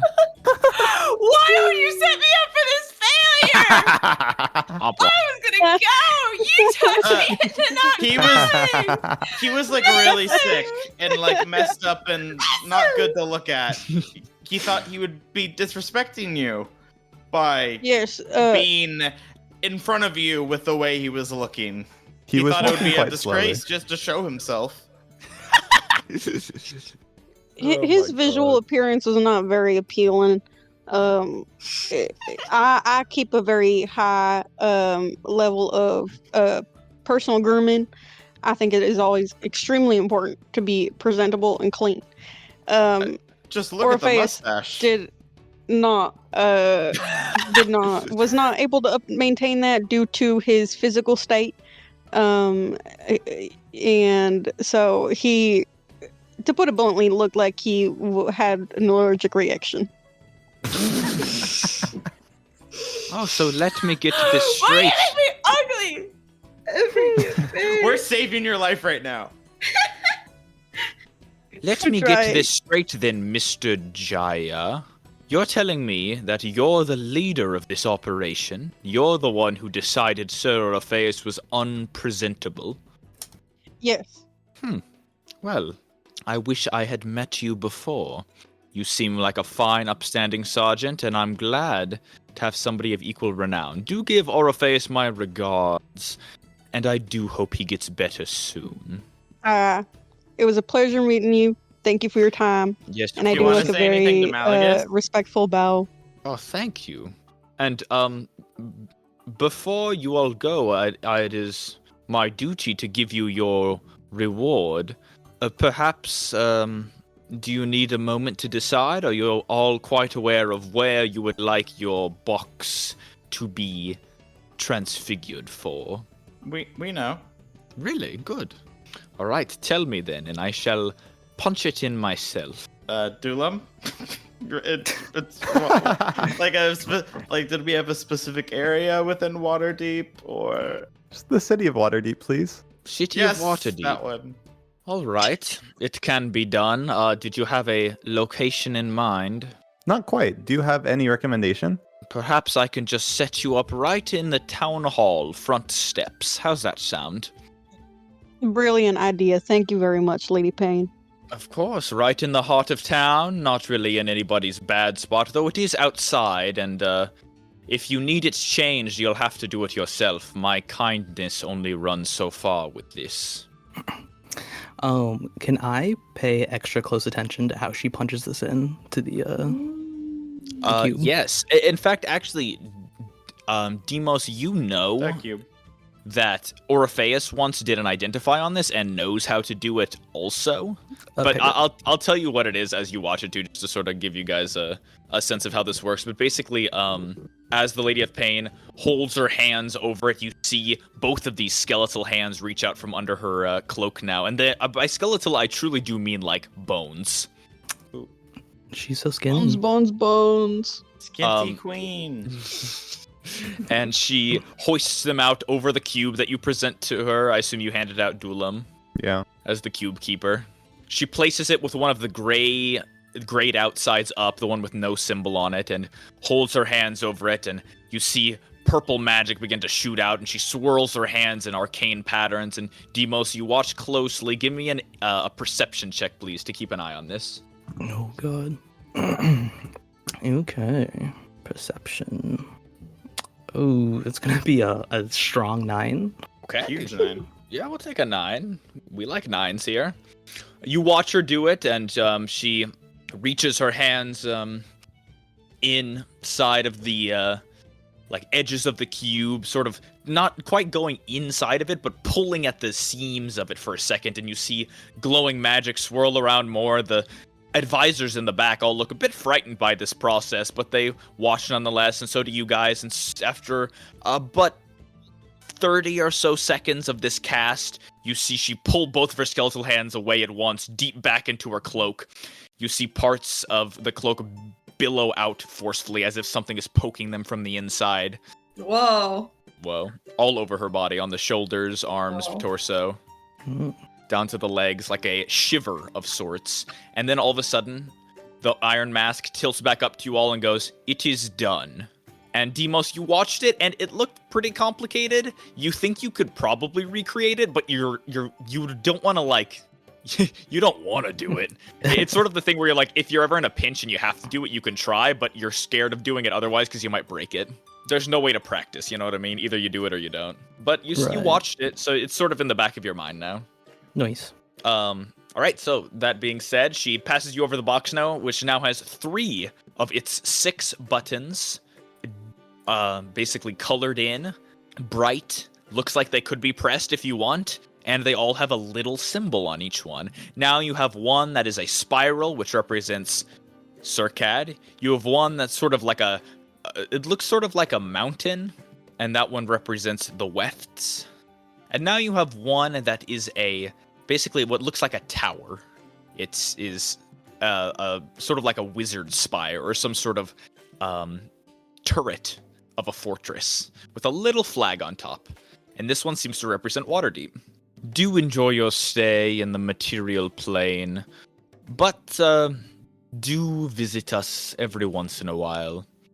I'd hate to see new members of our community leave so soon. You run quite a lovely town, Miss Payne. It would be a pleasure to come back and visit. Thank you, I hope Mr. we Jaya. approved our worth. You did quite well. In fact, I'm already discussing with my advisors future employment opportunities for you all, considering your aptitude. And she sort of tilts her mask up, almost as if in a smile. What an honor. You all have done quite well. Now, leave me with Frederick. I shall tend to him. God, my mouth hurts. I was sucking her dick so hard. You guys all meat ride for the Lady of Pain like nobody's business. It's creepy. What can I say? I'm a glazer. Do I have meat rights any person in a position of power? You are a D1 meat rider. Literally, like 3 of us wrote characters who will just meat ride anyone in charge. I would not meet right anyone in charge. She earned it. Yeah, Isaac's just in charge. I hated Father Luches. The way he ran his ship. That's true, and he was in charge, and then you turned him into a lobotomy. Lobotomized him. Better this way. Lobotomy. Yeah, it's probably better this way. It's I hard fixed to say. him. No. Oh my god. It just can't be said. Alright, so you guys seem to be finished up here. Lady of Pain sort of nods to you all and goes, do let me know if you have any recommendations for the city or anything I can do to improve your personal lives right now. Money, please. Can I pull out 2 more posters? Alright, you pull them out. What do you want to do with them? I want to walk up to her. Please. Yes, Doolam. Hello, would you mind signing these? Oh, certainly, for my biggest fan. Thank you.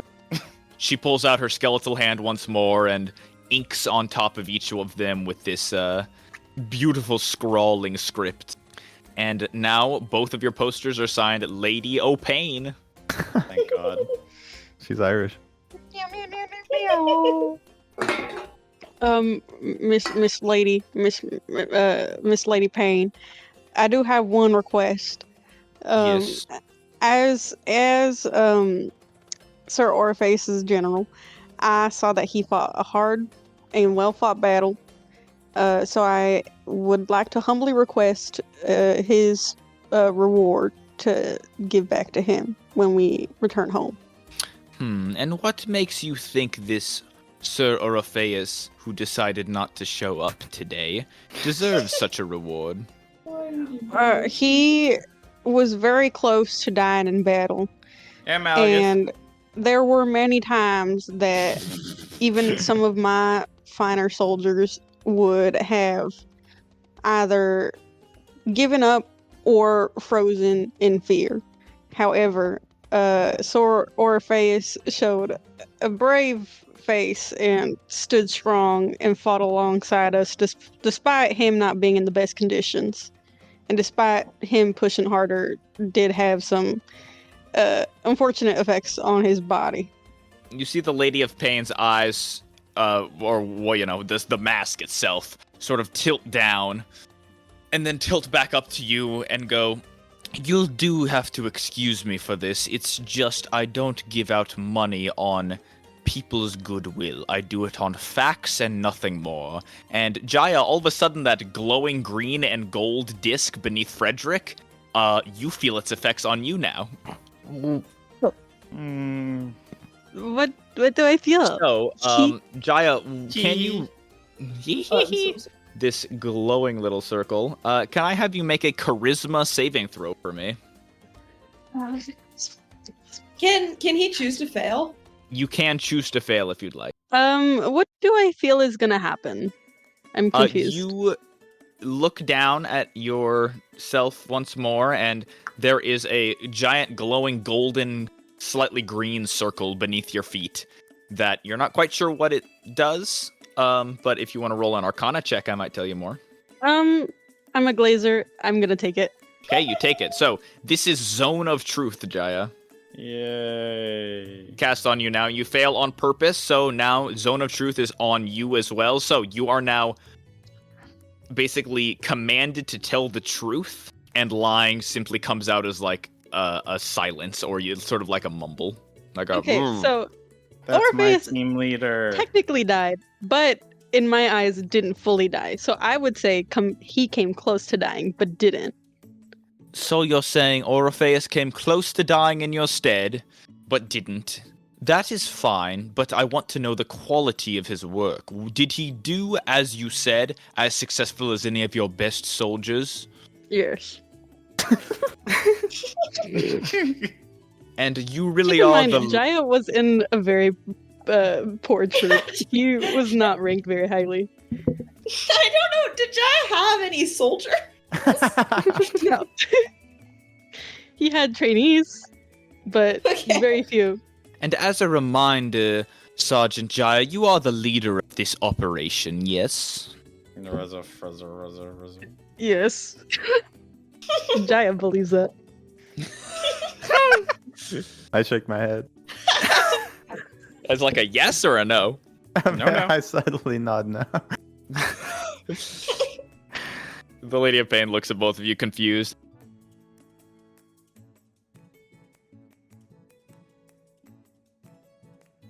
Willem, accept it for now, please. We can bitch fight about it later. We can have a brawl later. Okay, but does anyone here not believe they are the team leader? Like, does any character not think of themselves as the leader? I'm the team leader, thank you. I'm the team leader, thank you. I'm the team leader, thank you. You are my sheep. You know, I kind of believe that one, but You're my civilians. I'm guiding you home. You are all the 18-year-olds that were drafted into war. I am your commander. That's how I see it. And you know what? It's not that far off.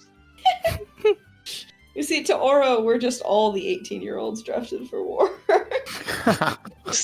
But he is the strongest, bravest 18-year-old, so obviously he's in charge. The Lady of Pain looks at Dulam and Jaya and sort of looks confused and looks like all of a sudden she doesn't care if she's confused, and then turns towards you, Jaya, and says, "All right, then, I understand what you're saying, and I accept. I shall give you the payment for Sir Orpheus, and do give him my best, and tell him to recover soon so that he may do more good work for me. Thank you all Will for do. your excellent work. That was a difficult quest, if I may say so myself, and it has inspired me to perhaps employ you all more. Well done, all. Please get some good rest and enjoy the springtime festival that draws near." thank bow you, great deeply. lady. Great. Oh, and I on kneel. your way out, be sure to keep an eye out for that sneak thief that takes doors off of the front porch. Nasty piece of work in our city. Yes, I ma'am. will stop him in his tracks if I see him. Great, good.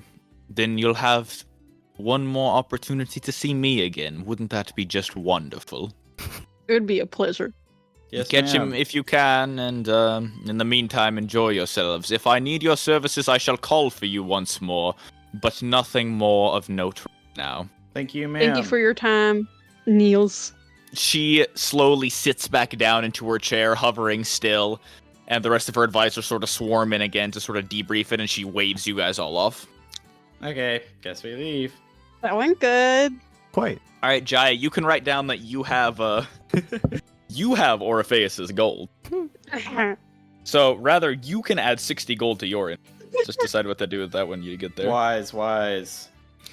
So you guys all head out from the Lady of Pain's palace. The guard guides you once more, the sort of older guard who sort of talks again. Wow, that went very well. I've never seen the lady in such a fine mood before. She really Do likes you have all. hobbies? What's that, sir? Do you have like things you enjoy like outside of work? Yes, sir. I quite enjoy. Well, let me think. I have 3 statues of the lady that I pray to. So prayer? Okay. Yes, sir. Okay, good talk. Yes. And she and her glory rests upon me always. Oh, same. Right. May I go now? Oh, yeah. Good. Please make your way the way you came. Don't touch anything on your way out, and the lady will welcome you again next time. Are there any other corridors on the way leading back? You look around. Yes, there are, actually. There's this sort of large open-air courtyard in the middle of this giant floating structure, which is sort of like the main area that you guys walk through. On 2 of the sides, it's just sort of large, heavy fences that overlook the sky. But on the other 2 sides, both the way you came from and the direction that you walk to where her office is, there are several doors against the walls and even a couple staircases on the far ends that look to lead up to higher leveled rooms. Several of the officials that look to work here and those guards wearing the iron masks walk to these other rooms, but you guys have not been led to any of them yet. Interesting. That being said, feel free to do whatever you like. All right, should we head back? Yes, I'm scared to be here. What's wrong, Hire? You're throwing a fit. I just... Oh wait, Jaya Malagus still isn't here. God, I just want to talk to you guys. Fuck, man. Jaya really thinks she's the team leader, and I just don't know about that. Whoa. Shit! Oh, bad boys. What you gonna Apologies. Maybe we could have a vote about it when we get back. Will Father Lucas's vote count? Are you talking about me while I'm here? I need to know if I need to swing that vote. Swing it. What if we give him a half vote for it? For half the brain he still has. No, that feels wrong. Can't. Well, I mean, Okay, well, He does I'll have to half a brain, probably. I'll have to swing Father Lucas. You're gonna My swing swing with vote. Father Lucius? Whoa. Stop it. Are we still walking together? Are you talking shit about me while I'm with you? I just don't think you're the leader. And you think you are? What is your resume? Give me your list of experience. I am the sole, to my knowledge, representative of my great nation and the great goddess Ethera. That's the place, I guess. Okay, information, but what about warfare? Do you do any battles? Do you do any kind of fighting? Let's see. I think we've fought 2 wars. Besides Least one together. So put that on there. Now, did you lead? I led some of the other people out of battle. That is not what a leader does. I mean, you weren't there. How would you know? Okay, well, when I say that I'm the leader, I mean more so just in like, specific situations. When it comes to like wherever there's time to go, that's up to y'all. That's not, I don't feel like that's my expertise. That was all my wife doing. She was brains. But yeah, So you're the brawn? I was brawn, but I wasn't as brawny. I don't know. You look Anyways. pretty brawny. Well, I am brawny compared to you. Yeah. But if you were to go to my home planet, you would see that there are people that are much bigger than me. Well, I'm sure either way, you'll be helpful in battle. Yeah. And that's why I'm the commander in battle, but like, when maybe in other situations you guys can decide who's a leader. I will give that part up. That part, not me. However, the second we are in battle, it's all me. We'll see who the democratic process assigns as the leader. I guess you guys are gonna have to vote for it, huh? What if We'll the vote for a audience leader gets to and a vote for commander. it? I'm the fucking commander. Audience vote. All right, so you guys are led out of the Lady of Pain's great fortress, heading down now through what is basically a teleporting wall to the grease pits. You all make your way out and find yourselves back on the ground floor of Circad. Successfully done, by the way. Frederick is off your hands. You didn't even get to say bye to him. You just sort of pawned him off. Yep. Who knows what's gonna happen to him now? We'll Not follow our up. problem. A taste of what's to come from Doolum. Not our problem anymore. Fulfilled our contract. Uh-oh.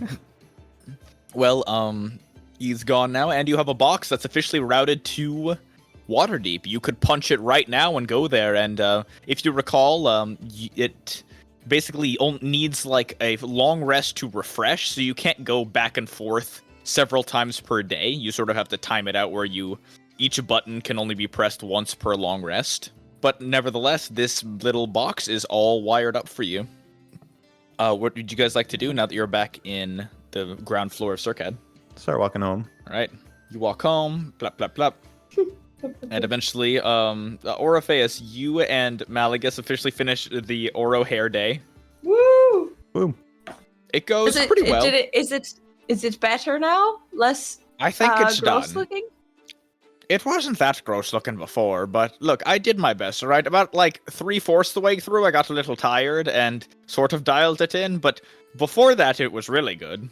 Huge. Okay, I mean, it's not like you could have made it longer, right? So can't be worse. There you go, right? So it can't be that bad. So, listen, I don't really know if there's any mirrors around here, but how about I just grab you here we go, check this. And he like grabs a piece of polished metal off one of the walls and goes, alright, take a look, what do you think? I don't know. It looks shorter. Do you think the people in Lettermore won't find it too odd? I don't think so, you know, you're just going for a new look, that's all. Alright, okay. Okay, well, thanks, Malagus, I guess. Hey, it's the least I can fucking do, man. He punches you in the shoulder. Oh, what? Hey, fuck you, Are man. we... okay. I was just going to ask if we were friends again, but I guess no. Oh, yeah, oh, okay. What? Oh, Malagus. I'd like to say yes. I'd like to say Yes. yes, too. Really? You mean it?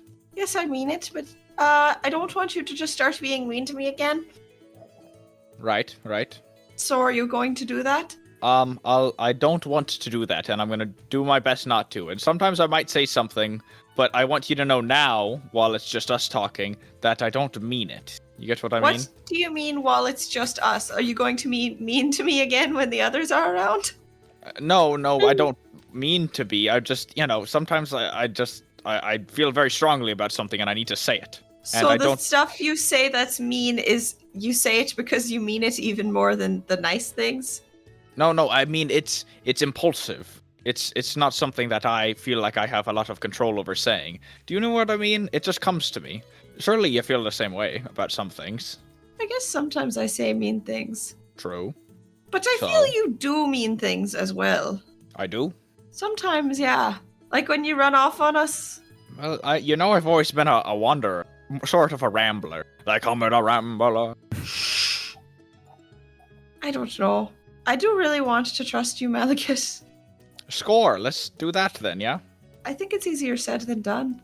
Well, listen, I'm not asking you to forgive me for my shittiness, and I might still be shitty in the future, but can I at least tell you right now that I am fond of you and I want us to be close, you know? That was a really good throat swallow. Like, I've been trying to make amends with a lot of us. I had a really nice conversation with Jaya earlier that felt really good, and I don't know, it just got me thinking about making amends and whatnot, y'all, for some shittiness. I don't know. There are so many reasons I want to trust you and get along with you, and it just feels like it always ends up badly. Okay, well, I don't want to fuck about trying to convince you, so I'll guess... No, I'm Now sorry. what? I'm not asking you to do that. I don't know. How have you been adjusting to the whole being in a body again thing? I suppose I've been at it a little longer than you have, so I had a lot more time to get used to it. Can I ask how much longer? You seemed so natural when we first met. Yes, well, I mean, it's been a long time. How long? I'd probably say, like, the better part of a year. Oh wow, that is way longer than I thought. Yeah. So that whole time, like, what were you doing? What do you mean, what was I doing? I was, I was meeting people. I was breathing air and enjoying life. And What sorts of people were you with Iceland? Were you in Lettermore? You know, what were that's you right, doing? I was in Lettermore. What's it like there? Fine. A lot of people complaining about a lot of things that seem very stupid to me. Like, what sort of things? I suppose, for example, they're worried about the crops of next year, so they're always making a big fuss. Or, their grandma hasn't still in the grave, and they need her to come back to life, and someone's got to dig her up, so I'm digging her up. So true. So, does everyone come back to life there? That was old Iceland's goal. And everyone just accepts that? She was doing a pretty bang-up job at it. And all these other people, are they like you? They don't remember their lives, or they come back and they feel in the right place? No, they've all said they're in the right place, I think. Though I suppose I tell them I'm in the right place, too. Yeah. But you would think it would become clear if no one actually remembered what they were doing. Well, there are definitely some people there that can farm, they're doing that. And do they recognize you? Like when people saw you, they knew your name? Or, Malagus's name? To be honest, it's sort of hard to remember that part specifically. It's just also strange to think about. I know. Real fucking strange. Wasn't it weird for you to live there? I mean, I don't even, these people don't expect me to understand, but I still don't really. They're all very family oriented, Jaya especially. Oh yeah. And I don't, that's not a thing where I'm from. I doubt it is where you're from. Well, what are you saying? It must have been weird to live with two people calling themselves your parents. Probably, but I enjoyed it. You enjoyed it? Yeah, playing alive. Hell, I mean, just earlier today, or was it yesterday? Fuck, days get so hard when you're stoned. You and Biscuit were having that conversation about wanting to be alive. It really touched on me, because I was like, yeah, that's so real. But it's not. No, it's not that we. There's some concrete elements of being alive that are, and not in your gross way, but physically pleasurable. Eating good food, sleeping well at night. It all feels good, but doesn't make up for all the other stuff. What do you mean, the other stuff? I mean, when was the last time you saw someone bleeding? I don't know, a couple days ago when we fought that dragon. No, I mean, yeah, well, and every goddamn day since, but when in the afterlife, that's sort of glossed over. Oh, we had blood where I went. Oh, yeah. Oh. Oh, yeah. We had, there was sort of, when you got an epic slash of your sword, there would be this red gush, but it wasn't blood like blood is. Wait, what the fuck do you mean an epic slash? With my greatsword. What do you mean an epic slash? That's so fucking weird. And at this point, everyone else gets back with all of the, all the crew. It's like when, the maiden is standing behind me and there's someone challenging her and I... And then Guys, by the time the blood is coming out of their chest, my sword is already back in the sheath. Jesus Christ. It's awesome. Stuff like that, I mean. Hello, everybody. Just so you know, Oroface has been talking like this weird shit this whole time you've been gone. I thought you were a Hey, virgin. guys. I am.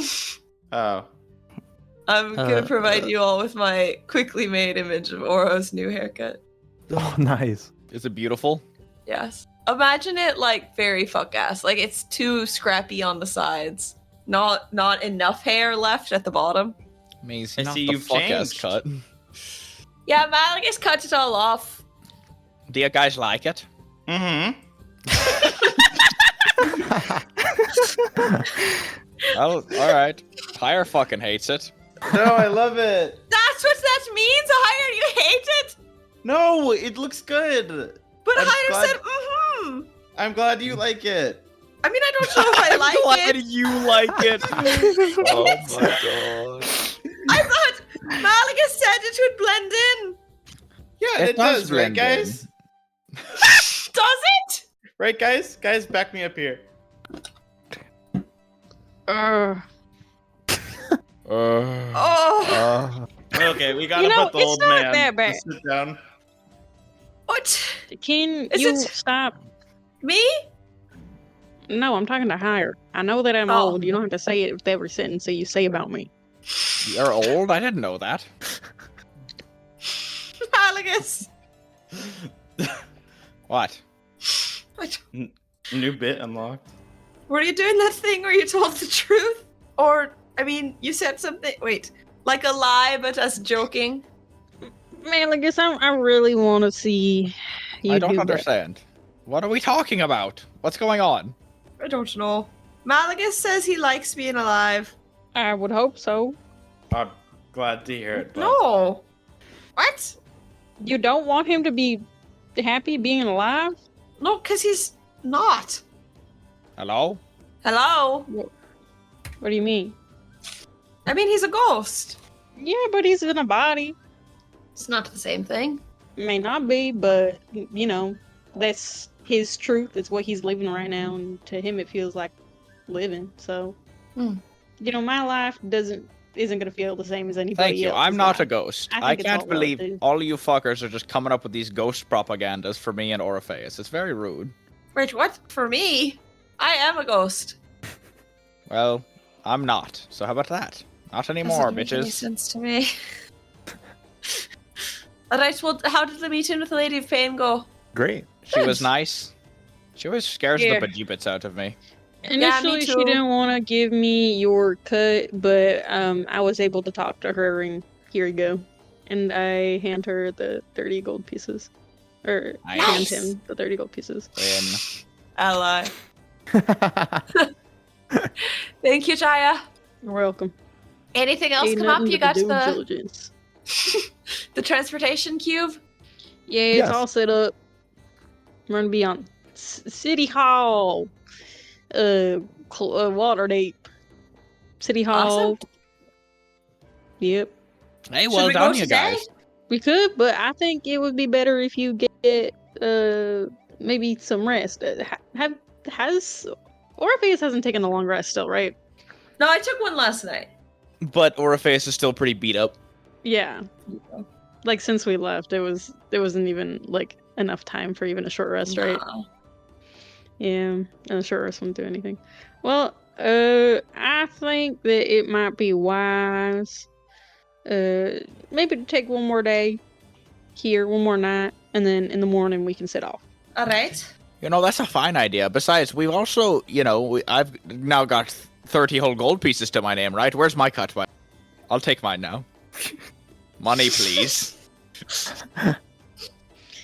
Well, you see, I was already fighting for my life for one of the cuts. The Malagus's name several times. Did she not include it? It was not included No. from Malagus.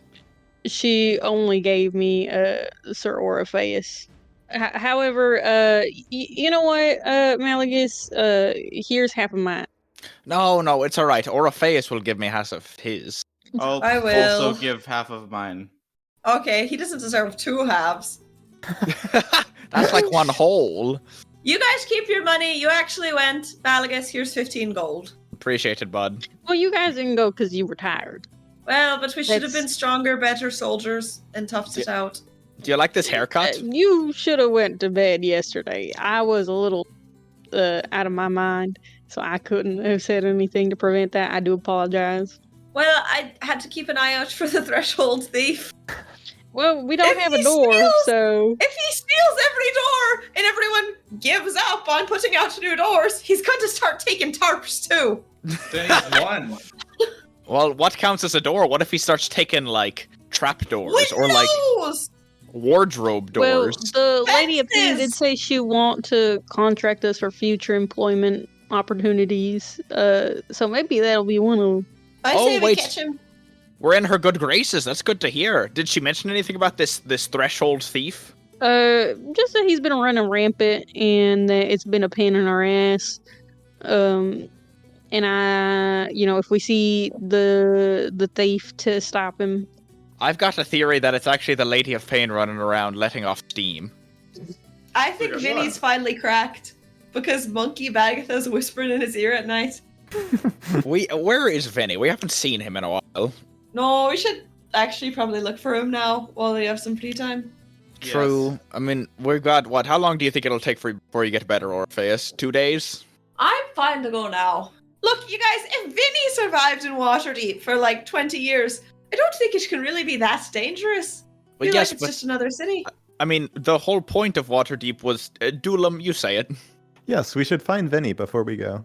Oh, of course, yes. So let's get Vinny. I'm just saying we If don't you need to find wait around Vinny, for me to be. then sleep tonight and then go. We should tell Samir we're leaving tomorrow because I think it'll take him a while to pack up his store. Is he coming with us? I thought. Oh, I'm not opposed. I was just wondering. Wouldn't he want to run his shop? Yeah. When I was talking to him last night, he made it sound like he wanted to come. Okay. More for us then. Where is he? Samir! I kick open his door. He's in here. You see him sitting at his bed, tinkering with something in his hands, and he looks up at you when you barge in. Should I? What do I are you need to building? install? Do I need to install locks on these doors? I don't think it would stop the threshold thief. I see he's If struck in anything, it fear would into your make heart. them- Yes! I feel, if anything, putting a lock in the door would make it a more valuable door. It's true. He takes it off the hinges, not even by the lock. Exactly. I suspected such. Can I ask what time we are thinking of ending today? It is 9:30 or 9:23 LA time. Yeah. I was just coming to a wrap-up point right here. Sick. It's So, Samir, we're probably going to leave tomorrow. oh goodness. Leave tomorrow. Including me. I thought so, yeah. Okay, is there anyone else that wishes to come with? I mean, there are several people in this town that would be better off wanting to leave, and I'm sure I'm not the only one. It might take me I a don't couple know. days to prepare myself, though. I have a lot of things here. Do you have a bag of holding? No, I don't, but I've heard of such items. Yeah, there really Do we needs to be have someone in one? the store. Well, we have a terrible one, but I don't know if you should use it. I was thinking since you are made of money and the richest man we know, you could just buy your own. Do you know of anyone nearby who sells one? Yeah, there's this gross little gnome thing. Gnomes are not gross. No, this one was, though. Dulam kind of looks at its hands and then back at the floor. You're not gross. This one had like an eye thing going on, remember? Oh, one eye was twice as big as the other. Yeah. It wasn't gross because it was a gnome.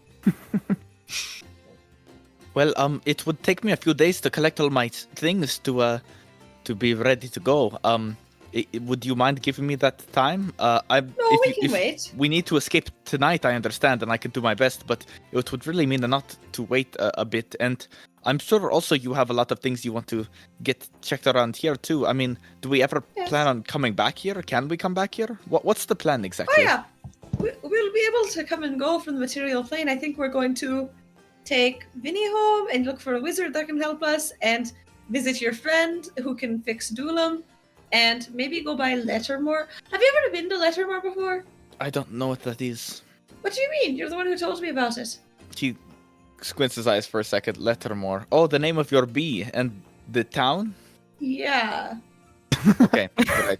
I elbow higher. Are you feeling all right? No, Samir? I've never been there. Sorry. I really do want to come with you all. I'm sort of thrilled to hear we can come back too. Perhaps I could keep my store in order. Maybe I could find a new shopkeep to look after it day to day, and I can keep in touch with it. That would be nice. Are you sure I am welcome in your group, though? I don't want to impose. You are, of course. Are you feeling all right? Yes, I'm quite excited to get out of here. His eyes kind of widen, and he gives you a new smile. Did you get a chance to talk with, say, for example, Grimwalk about this leaving? I believe she might also want to escape to Waterdeep, and if you offered her to come with, she might even pay you. Sure. I know we don't have a lot of shopping to offer here in Circad, but Waterdeep is a huge city, at least from what I've heard, and you will likely have all you could ever need in terms of items you could want. I imagine that anything you could imagine could be bought there. I'm quite excited to see what manner of artificer they have working there. Samir, since we're such good friends, can we get a bigger discount at your store? You know, like you said before, we would. He has a business to run. Yes, Orpheus, you actually, the group of you have the largest discount I've ever given to a customer before. He passed. Got it. Oh, I'm just joshing with you. I know you Just don't reads do all that. the journals. So, anyway, please take your time to explore the town, maybe get used to the springtime here, and I will collect everything in my shop and get it ready to go. Not, of course, the things I am selling, but everything I need to travel. In the meantime, do you have anyone in mind who could be a good fit to replace me as the shopkeep here? A couple options I was thinking was I could get Jackknife to run it on the side, or maybe, I don't know. Jackknife has been wanting to get into the item selling, so it's possible you should consider even doing a sort of business model switch where you are the production side of things and she's the storefront. True, but she runs her own store, the bar. I don't know if she could do both of ours at the same time. Well, maybe this is more long term, but you could invest in a business, a storefront you both share. Oh, huh. Well, I suppose hers is slightly larger than here. I could move my storeroom into hers. And I don't know. I mean, I don't want to tell you to do that because I know it's a big change. It was just something I had in mind. No, it's fine. He sort of pats the walls here and goes, I really do like this place. I just, I get very invested in home. I might not be a very good travel companion, considering I get very perturbed if I don't have all of my necessities. What? Oh, nothing. You're just so uptight. So dainty. Yes. As a more temporary solution, I could get maybe Red Hands to look after the shop, but he sort of is Zavrix's right-hand man, so I don't know. Honestly, it sounds sort of trashy, but my other options could have been someone from the grease pits. Are you classist, Samir? Why is that the trashy option? Well, I mean, they are famously smugglers and thieves and knaves. The people of the grease pits are, as you know, people end up in Circad oftentimes by accident, right? Yes. And just as there is an acting guild in this town, so too there is sort of a thieves guild, and they just happen to reside in the grease pit. You all will tell me about your dealings with Trent Whispers, yes? Yes. That man is the epitome of the grease pit. I feel some of us probably would have ended up in the grease pit if it weren't for others of us taking them out. So, I don't know. You're sort of up here in your bronze tower. Listen, what? I think traveling. I appreciate the here's lecture, but I need help. I with think it. traveling will do you some good. So maybe Jackknife for now. All right, that sounds good. Thank you, Orpheus. Yeah. I'll be gone now. I'll go to Jackknife. Please do what you'd like. If you are leaving, be sure to nail up that tarp to keep the door closed. As soon as he leaves, I'm gonna start using his tools to make a door. Yeah, you can do that. I guess I'll probably need a I don't know, what's like a creation check? Probably sleight of hand, I think. Yeah, I think so. Are you proficient with carpenter's tools? I'm proficient with wood carver's tools. Okay, yeah, I'll count that. That sounds good. Okay, and tinkerer's tools. Good. So you can add your proficiency bonus and all that. Oh yeah. 22.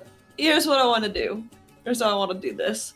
I want to take his tarp and staple it to the outside edges of the door, hoping that when this door is up, it will appear as a tarp. Okay.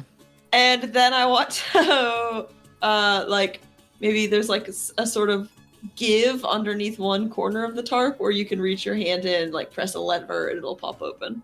I think I understand what you're saying. So are you making a door, or are you just leaving a... I'm making this is a door with canvas around, not the door frame, not the opening, but the literal door itself is covered in canvas. Sort of like a painter's canvas. Got it. but also with solid wood in the middle, so that it's a door that looks like canvas. And I'll put one more thing of canvas on the very top, so it still billows. Got it. Cool. All right, so you make a door. What would the rest of you guys like to do on this day? Do you want to go find Vinny? Yeah. I think so, yeah. Okay. Do you have anywhere you want to start? I would start at... I remember him saying that he booked a room at another inn. So I would start looking at that inn. Okay. The other inn that you guys remember being the biggest one is probably the Tipsy Miner. Okay. So, you can make your way across the grease pits, out and up into another distant tower. This tower is not actually one you guys have been in before. This is sort of like an artisan tower filled with more specialty products such as glassware, clay, and pottery makers, and sort of just like your artisanal crafts. And in it as well is the Tipsy Miner. Who all would like to go to this? Me. I would like to go. Okay, nice. I would tag along if I'm not busy with the door, but I think the door is my top priority. Okay, you stay home working on the door. Good, alright. Malagus is still sleeping. I don't know why you're all getting up and doing shit, so I'm taking the day off. I need to hammer louder. I need to stay back and take care of some important stuff. Ooh. Alright, so we'll do the Vinny team.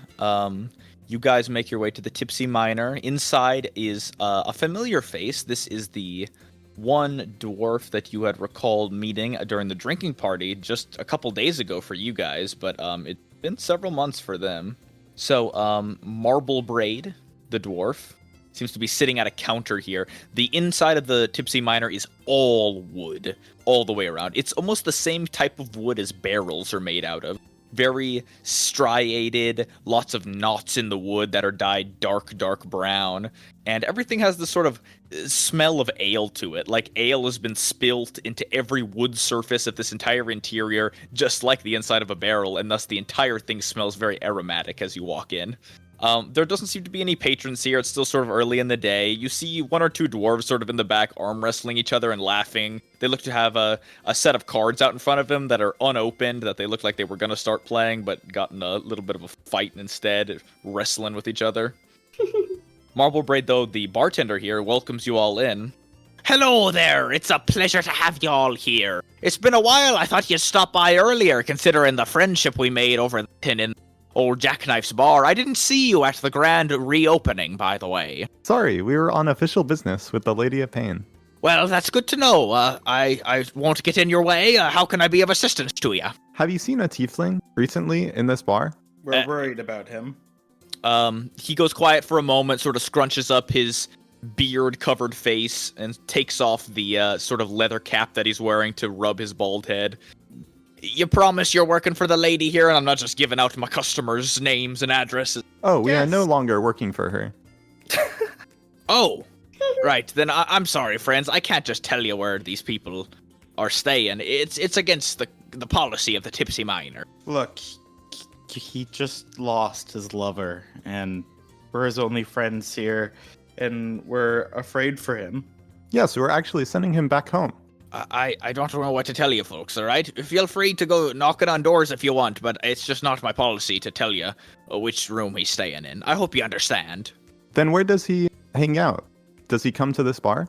No, I haven't seen the boy leave his room in a long time. Great. That's all we need to know. Sure, do check on him, alright? I'm worried. He asked me to leave him food out, and oftentimes I don't even see him. I just leave a plate at night, and I collect the empty one in the morning. Sure thing, we have a lot of food. Aye, well, be on your way then, and I suppose if you ever want to stop by for an actual drink, please feel free. The Tipsy Miner is always welcome to you. Thank you. Thank you. And he gestures to you guys now to the back rooms. At the Tipsy Miner, it's not so much a two-story situation. Instead, the giant bar seems to be situated right up next to a long hallway that seems to shoot out in a curving direction following the curve of the tower, up until a little cluster of rooms, almost like a cul-de-sac might be, where it's like you go down this hallway and then you're led into a little circular room that has about 5 or 6 doors all embedded into it, all leading to different right up next to each other. In total, actually, there are 7 rooms at the Tipsy Miner. Each of them are simple numbered with brass numbers. I guess can I go up to them and look at the bottom of the door and see if there are any plates I can see? Okay, you walk up to each one. None of them have plates right now. You assume that maybe he just collected one and he hasn't dropped off the next meal yet. Looking around though, it looks like room number 2 has a really worn handle, like it's been used a lot. And room number 7 has the lock actively in the door, meaning it's unlocked. Like, sorry, has the key actively in the lock. That's what I meant to say. Should we try the one that isn't locked? Or that is locked? Sure. I'll just start knocking. On which door? I won't. I guess the first one, like, that isn't the one that looks worn and not the one with the key in the lock. Okay, so you're just going right to number 1 then. Yeah. 2 and 7 are unusual. Okay. You knock on one. Brap, brap, brap, brap, brap. Wait for a second. No response. Brap, brap, brap, brap, brap. And then all of a sudden it's opened by a ancient-looking dwarven woman who pokes her little head out and goes, "Yes? What can I do you for?" Sorry to bother you. Is one of your neighbors a tiefling? Redskin tiefling folk, yeah. Room number 3, I think. Thank you for your time, ma'am. Be careful, I think the little fella bites. Thank you. And she closes the door quickly and you hear it latch. It's just that easy. I'll go to 3. Okay, you knock on 3. Brap, brap, brap, brap, brap. Silent for a moment again. Brap, brap, brap, brap, brap. And then you hear a sort of squeaky voice come from inside. I'm coming, hold on. A couple of seconds go by, and the door is thrown open. You look at where a person's head height might be, and you see nothing, and you look down now to see a bright red kobold looking out at you all confused. You guys recognize this kobold. This is the kobold that you guys had thrown out a window. Hi. You guys, I haven't seen you in a while. He sort of closes the door a little bit so as not to, like, show off a lot of his room. You get a brief second to look inside, and it looks very warmly lit with lots of furs and velvet. But he closes it so it's just his face sort of in the doorway, and he goes, "Listen, I didn't do anything wrong in this bar, so you don't have to get me kicked out of here either." No, I wanted to apologize. I took the word of alcohol, or the specific drink I was drinking at the time, above your word, and I should have valued your words more than the alcohols, and it's been bothering me so much, and I wanted to apologize. It's all right. Higher, right? I make it a point to know every kobold in the city. You're a real nice guy, and I just want you to know that I forgive you. And if nothing else, it's because I think I might have been... sorry. I know it's a bit cruel, but ever since that, to all the other kobolds in town, I've been sort of bad-mouthing your name. So I think I probably owe you one now. Yeah, that makes sense. It's okay. I probably wouldn't have been friends with them anyway. So consider it even. But you and I, we're on good terms, friend. And he holds out a red, scaly hand to shake your hand. Oh yeah, real proper handshake. You shakes it. He looks at your ring and goes, real nice ring. That's cool. Thank you. He looks at it for a second longer, then looks at you and slowly closes the door. Dulam, why did you make me do that? Classic. I knock again on the same door. Sorry, wrong door. Where was it? Are you actually knocking on the same door? Yeah. His opens the door once again, looking out, sort of looking suspiciously. Yes, sorry, did you forget something? Yes. So sorry. Is one of your neighbors a red tiefling? Red tiefling. Well, I know who lives in one. It's that old batty lady. She fucking hates me. I think she's racist. It's too common these days. Number 2 is where I think Marble Braid lives. Let me think. 7 is unoccupied, and 5 and 6 I think were recently bought out by humans, which just leaves, I suppose, 4 right next door. I don't know who stays there, but I'm just working backwards here. Thank you. Yeah, I gotcha. Thank you for your help. I hope to see you guys around sometime, right? Yes.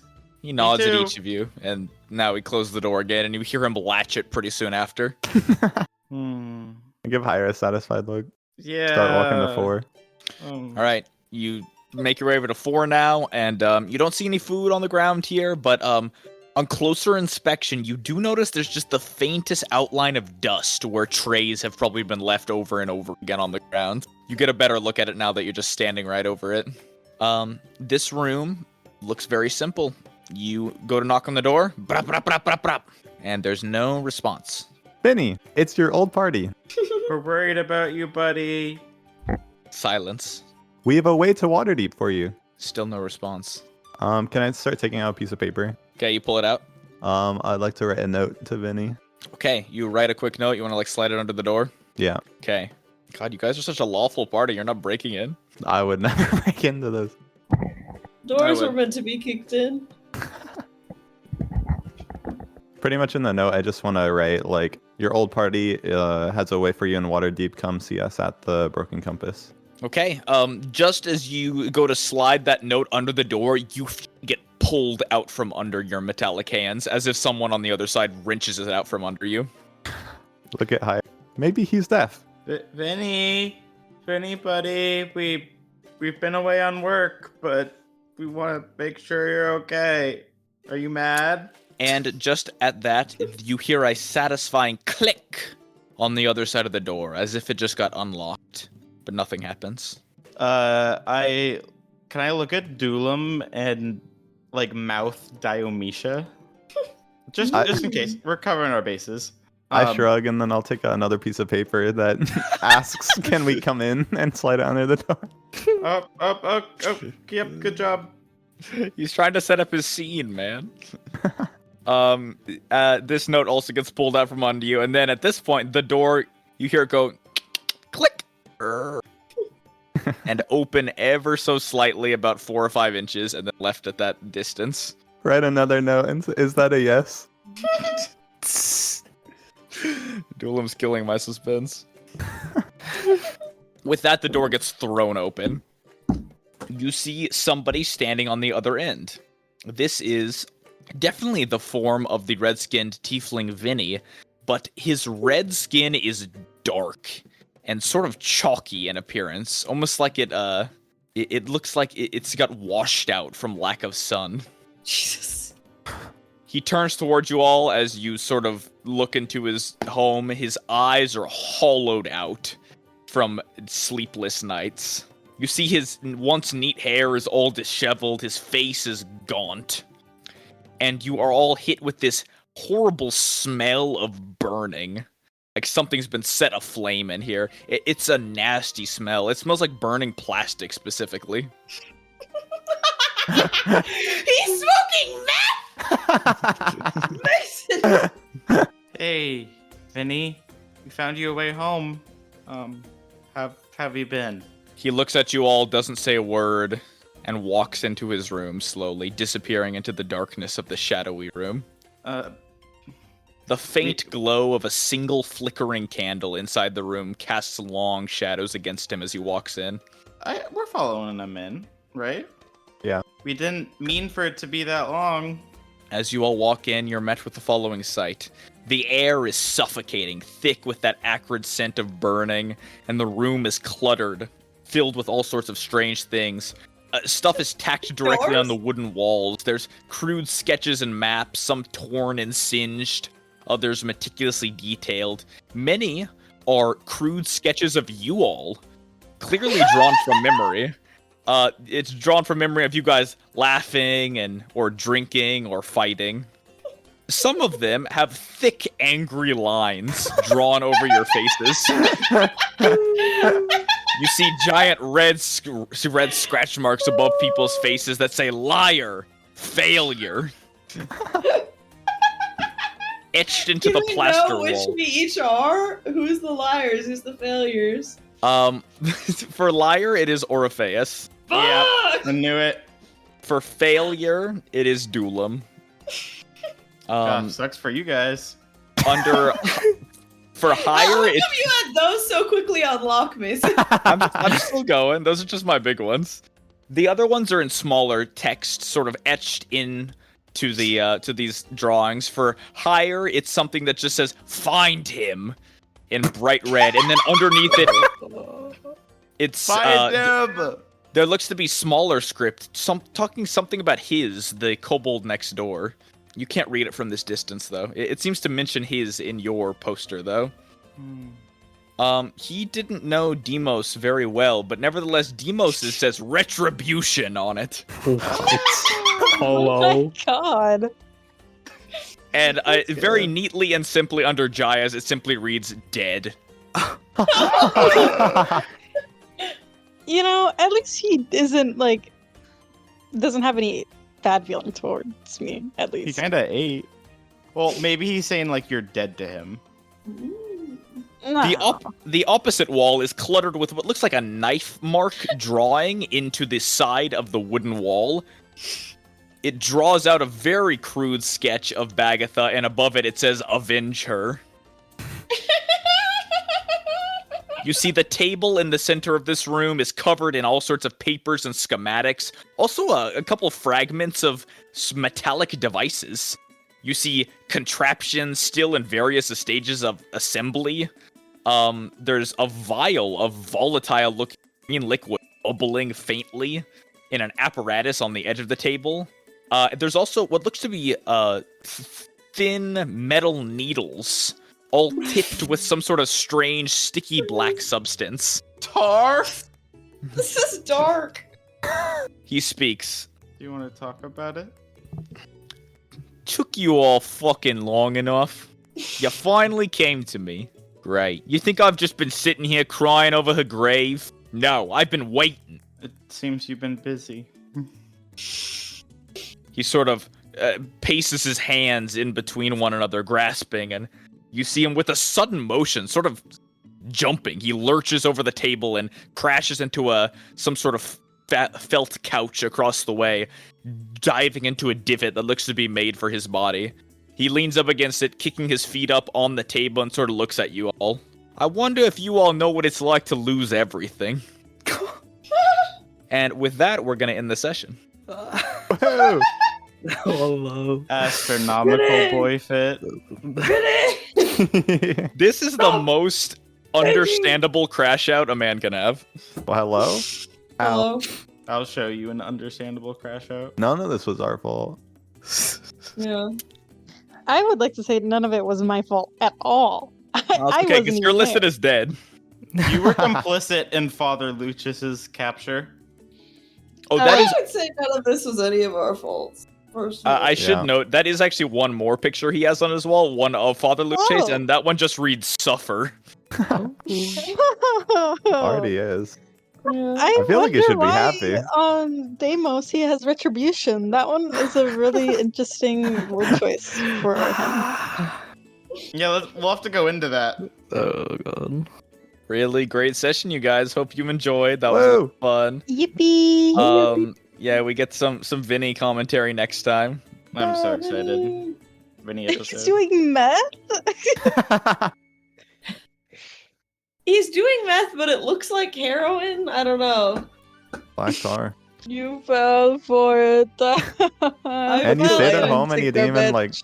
you didn't even long rest your exhaustion, so you just stayed home for nothing. Except for to make a door. It wasn't. Oh well. I feel strongly about the door. Look, Orpheus tries to be a good house guest. He's gonna make the improvements that are necessary. It's really just an insult to his architectural sensibilities to have no door. That's fair. It's gonna get fucking stolen. I'll kill him. Said dead or alive, so we're instantly killing him without interrogating. Good. Oh my god. Okay, well, I wouldn't do that. Did I do that? But if Doolam did, I would be fine waiting in the next room while it happened. Why do you hate this guy so much? What did he do to you? Stole every door in the whole doors, town. Mason. He's causing chaos for no good reason. He's It's tormenting true. his town. I think he's Whoa. doing God's work. Wow, he's the antithesis to my orderlies. He's It's worse creating than the us. demand and supply. He's horrible. You know, it's truly just like an open space concept. There are no walls, there are no closed doors. It is a fully open community. Open door I policy. think it's genius. Open door policy. Orpheus believes in doors and walls. Well, I guess here's the thing. Orpheus doesn't really believe in like what doors stand for. Just But their he knows what practicality. buildings are supposed to look like, and he feels very strongly about them looking. What was our poll results? Oh, Okay, tell me the guys. poll. Tell me. Who gives the best gifts with 100% of the Oh, votes? Higher holy Malaya. shit. Wow. Woo! Very impressive. Wow. Okay, You're a horrible and man. this week's poll: who is the one true leader of the Runt Pack? Go ahead, open that poll, vote Oro, Vote Dulam. move on. Don't vote Vote Dulam. Jaya, higher. Commander-in-Chief. Higher. Commander, Higher. Commander-in-Chief. Robot higher. Oro, oldest, highest ranking member, smartest by far. know what? Highest Honest- All ranking. lives I have an excuses. official Hello? title. I have an official title. I'm the first damn knight. You're That's a fucking number ghost. one. That doesn't fucking. It's not fucking real. Yeah, you're not even alive. No, that's not fucking real. I can't take your character art seriously. Higher. Yeah, Like that's if kinda I the saw point. that talking to me seriously, I think I would laugh. Yeah. What do you think it's like being fucking Vinny trying to be threatening? I'm scared Can't of be Vinny. done. I don't think Dulam is. No, I was about to put him down like a sick dog. I would never do that to Vinny. We're taking him home. After you shoot him in the back of the head, Yeah, Kill dead or it. alive. He's sick. dead or alive. Okay, so everyone, as always, rate us if you liked it. Don't bother if you didn't.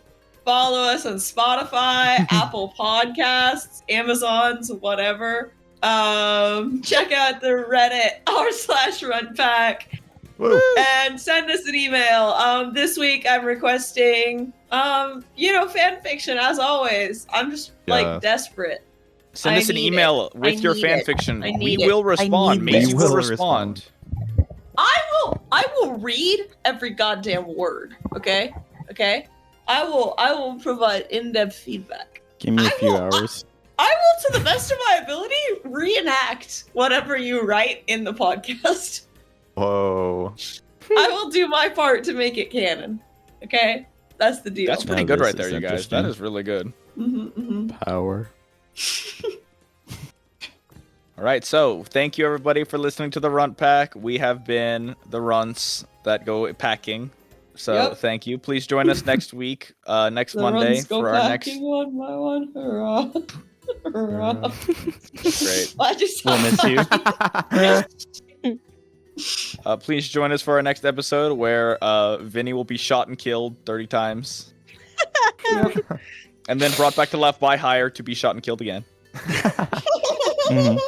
One more Somehow diamond to he'll waste. Still get away. Insane. So can I get from everybody, please, one big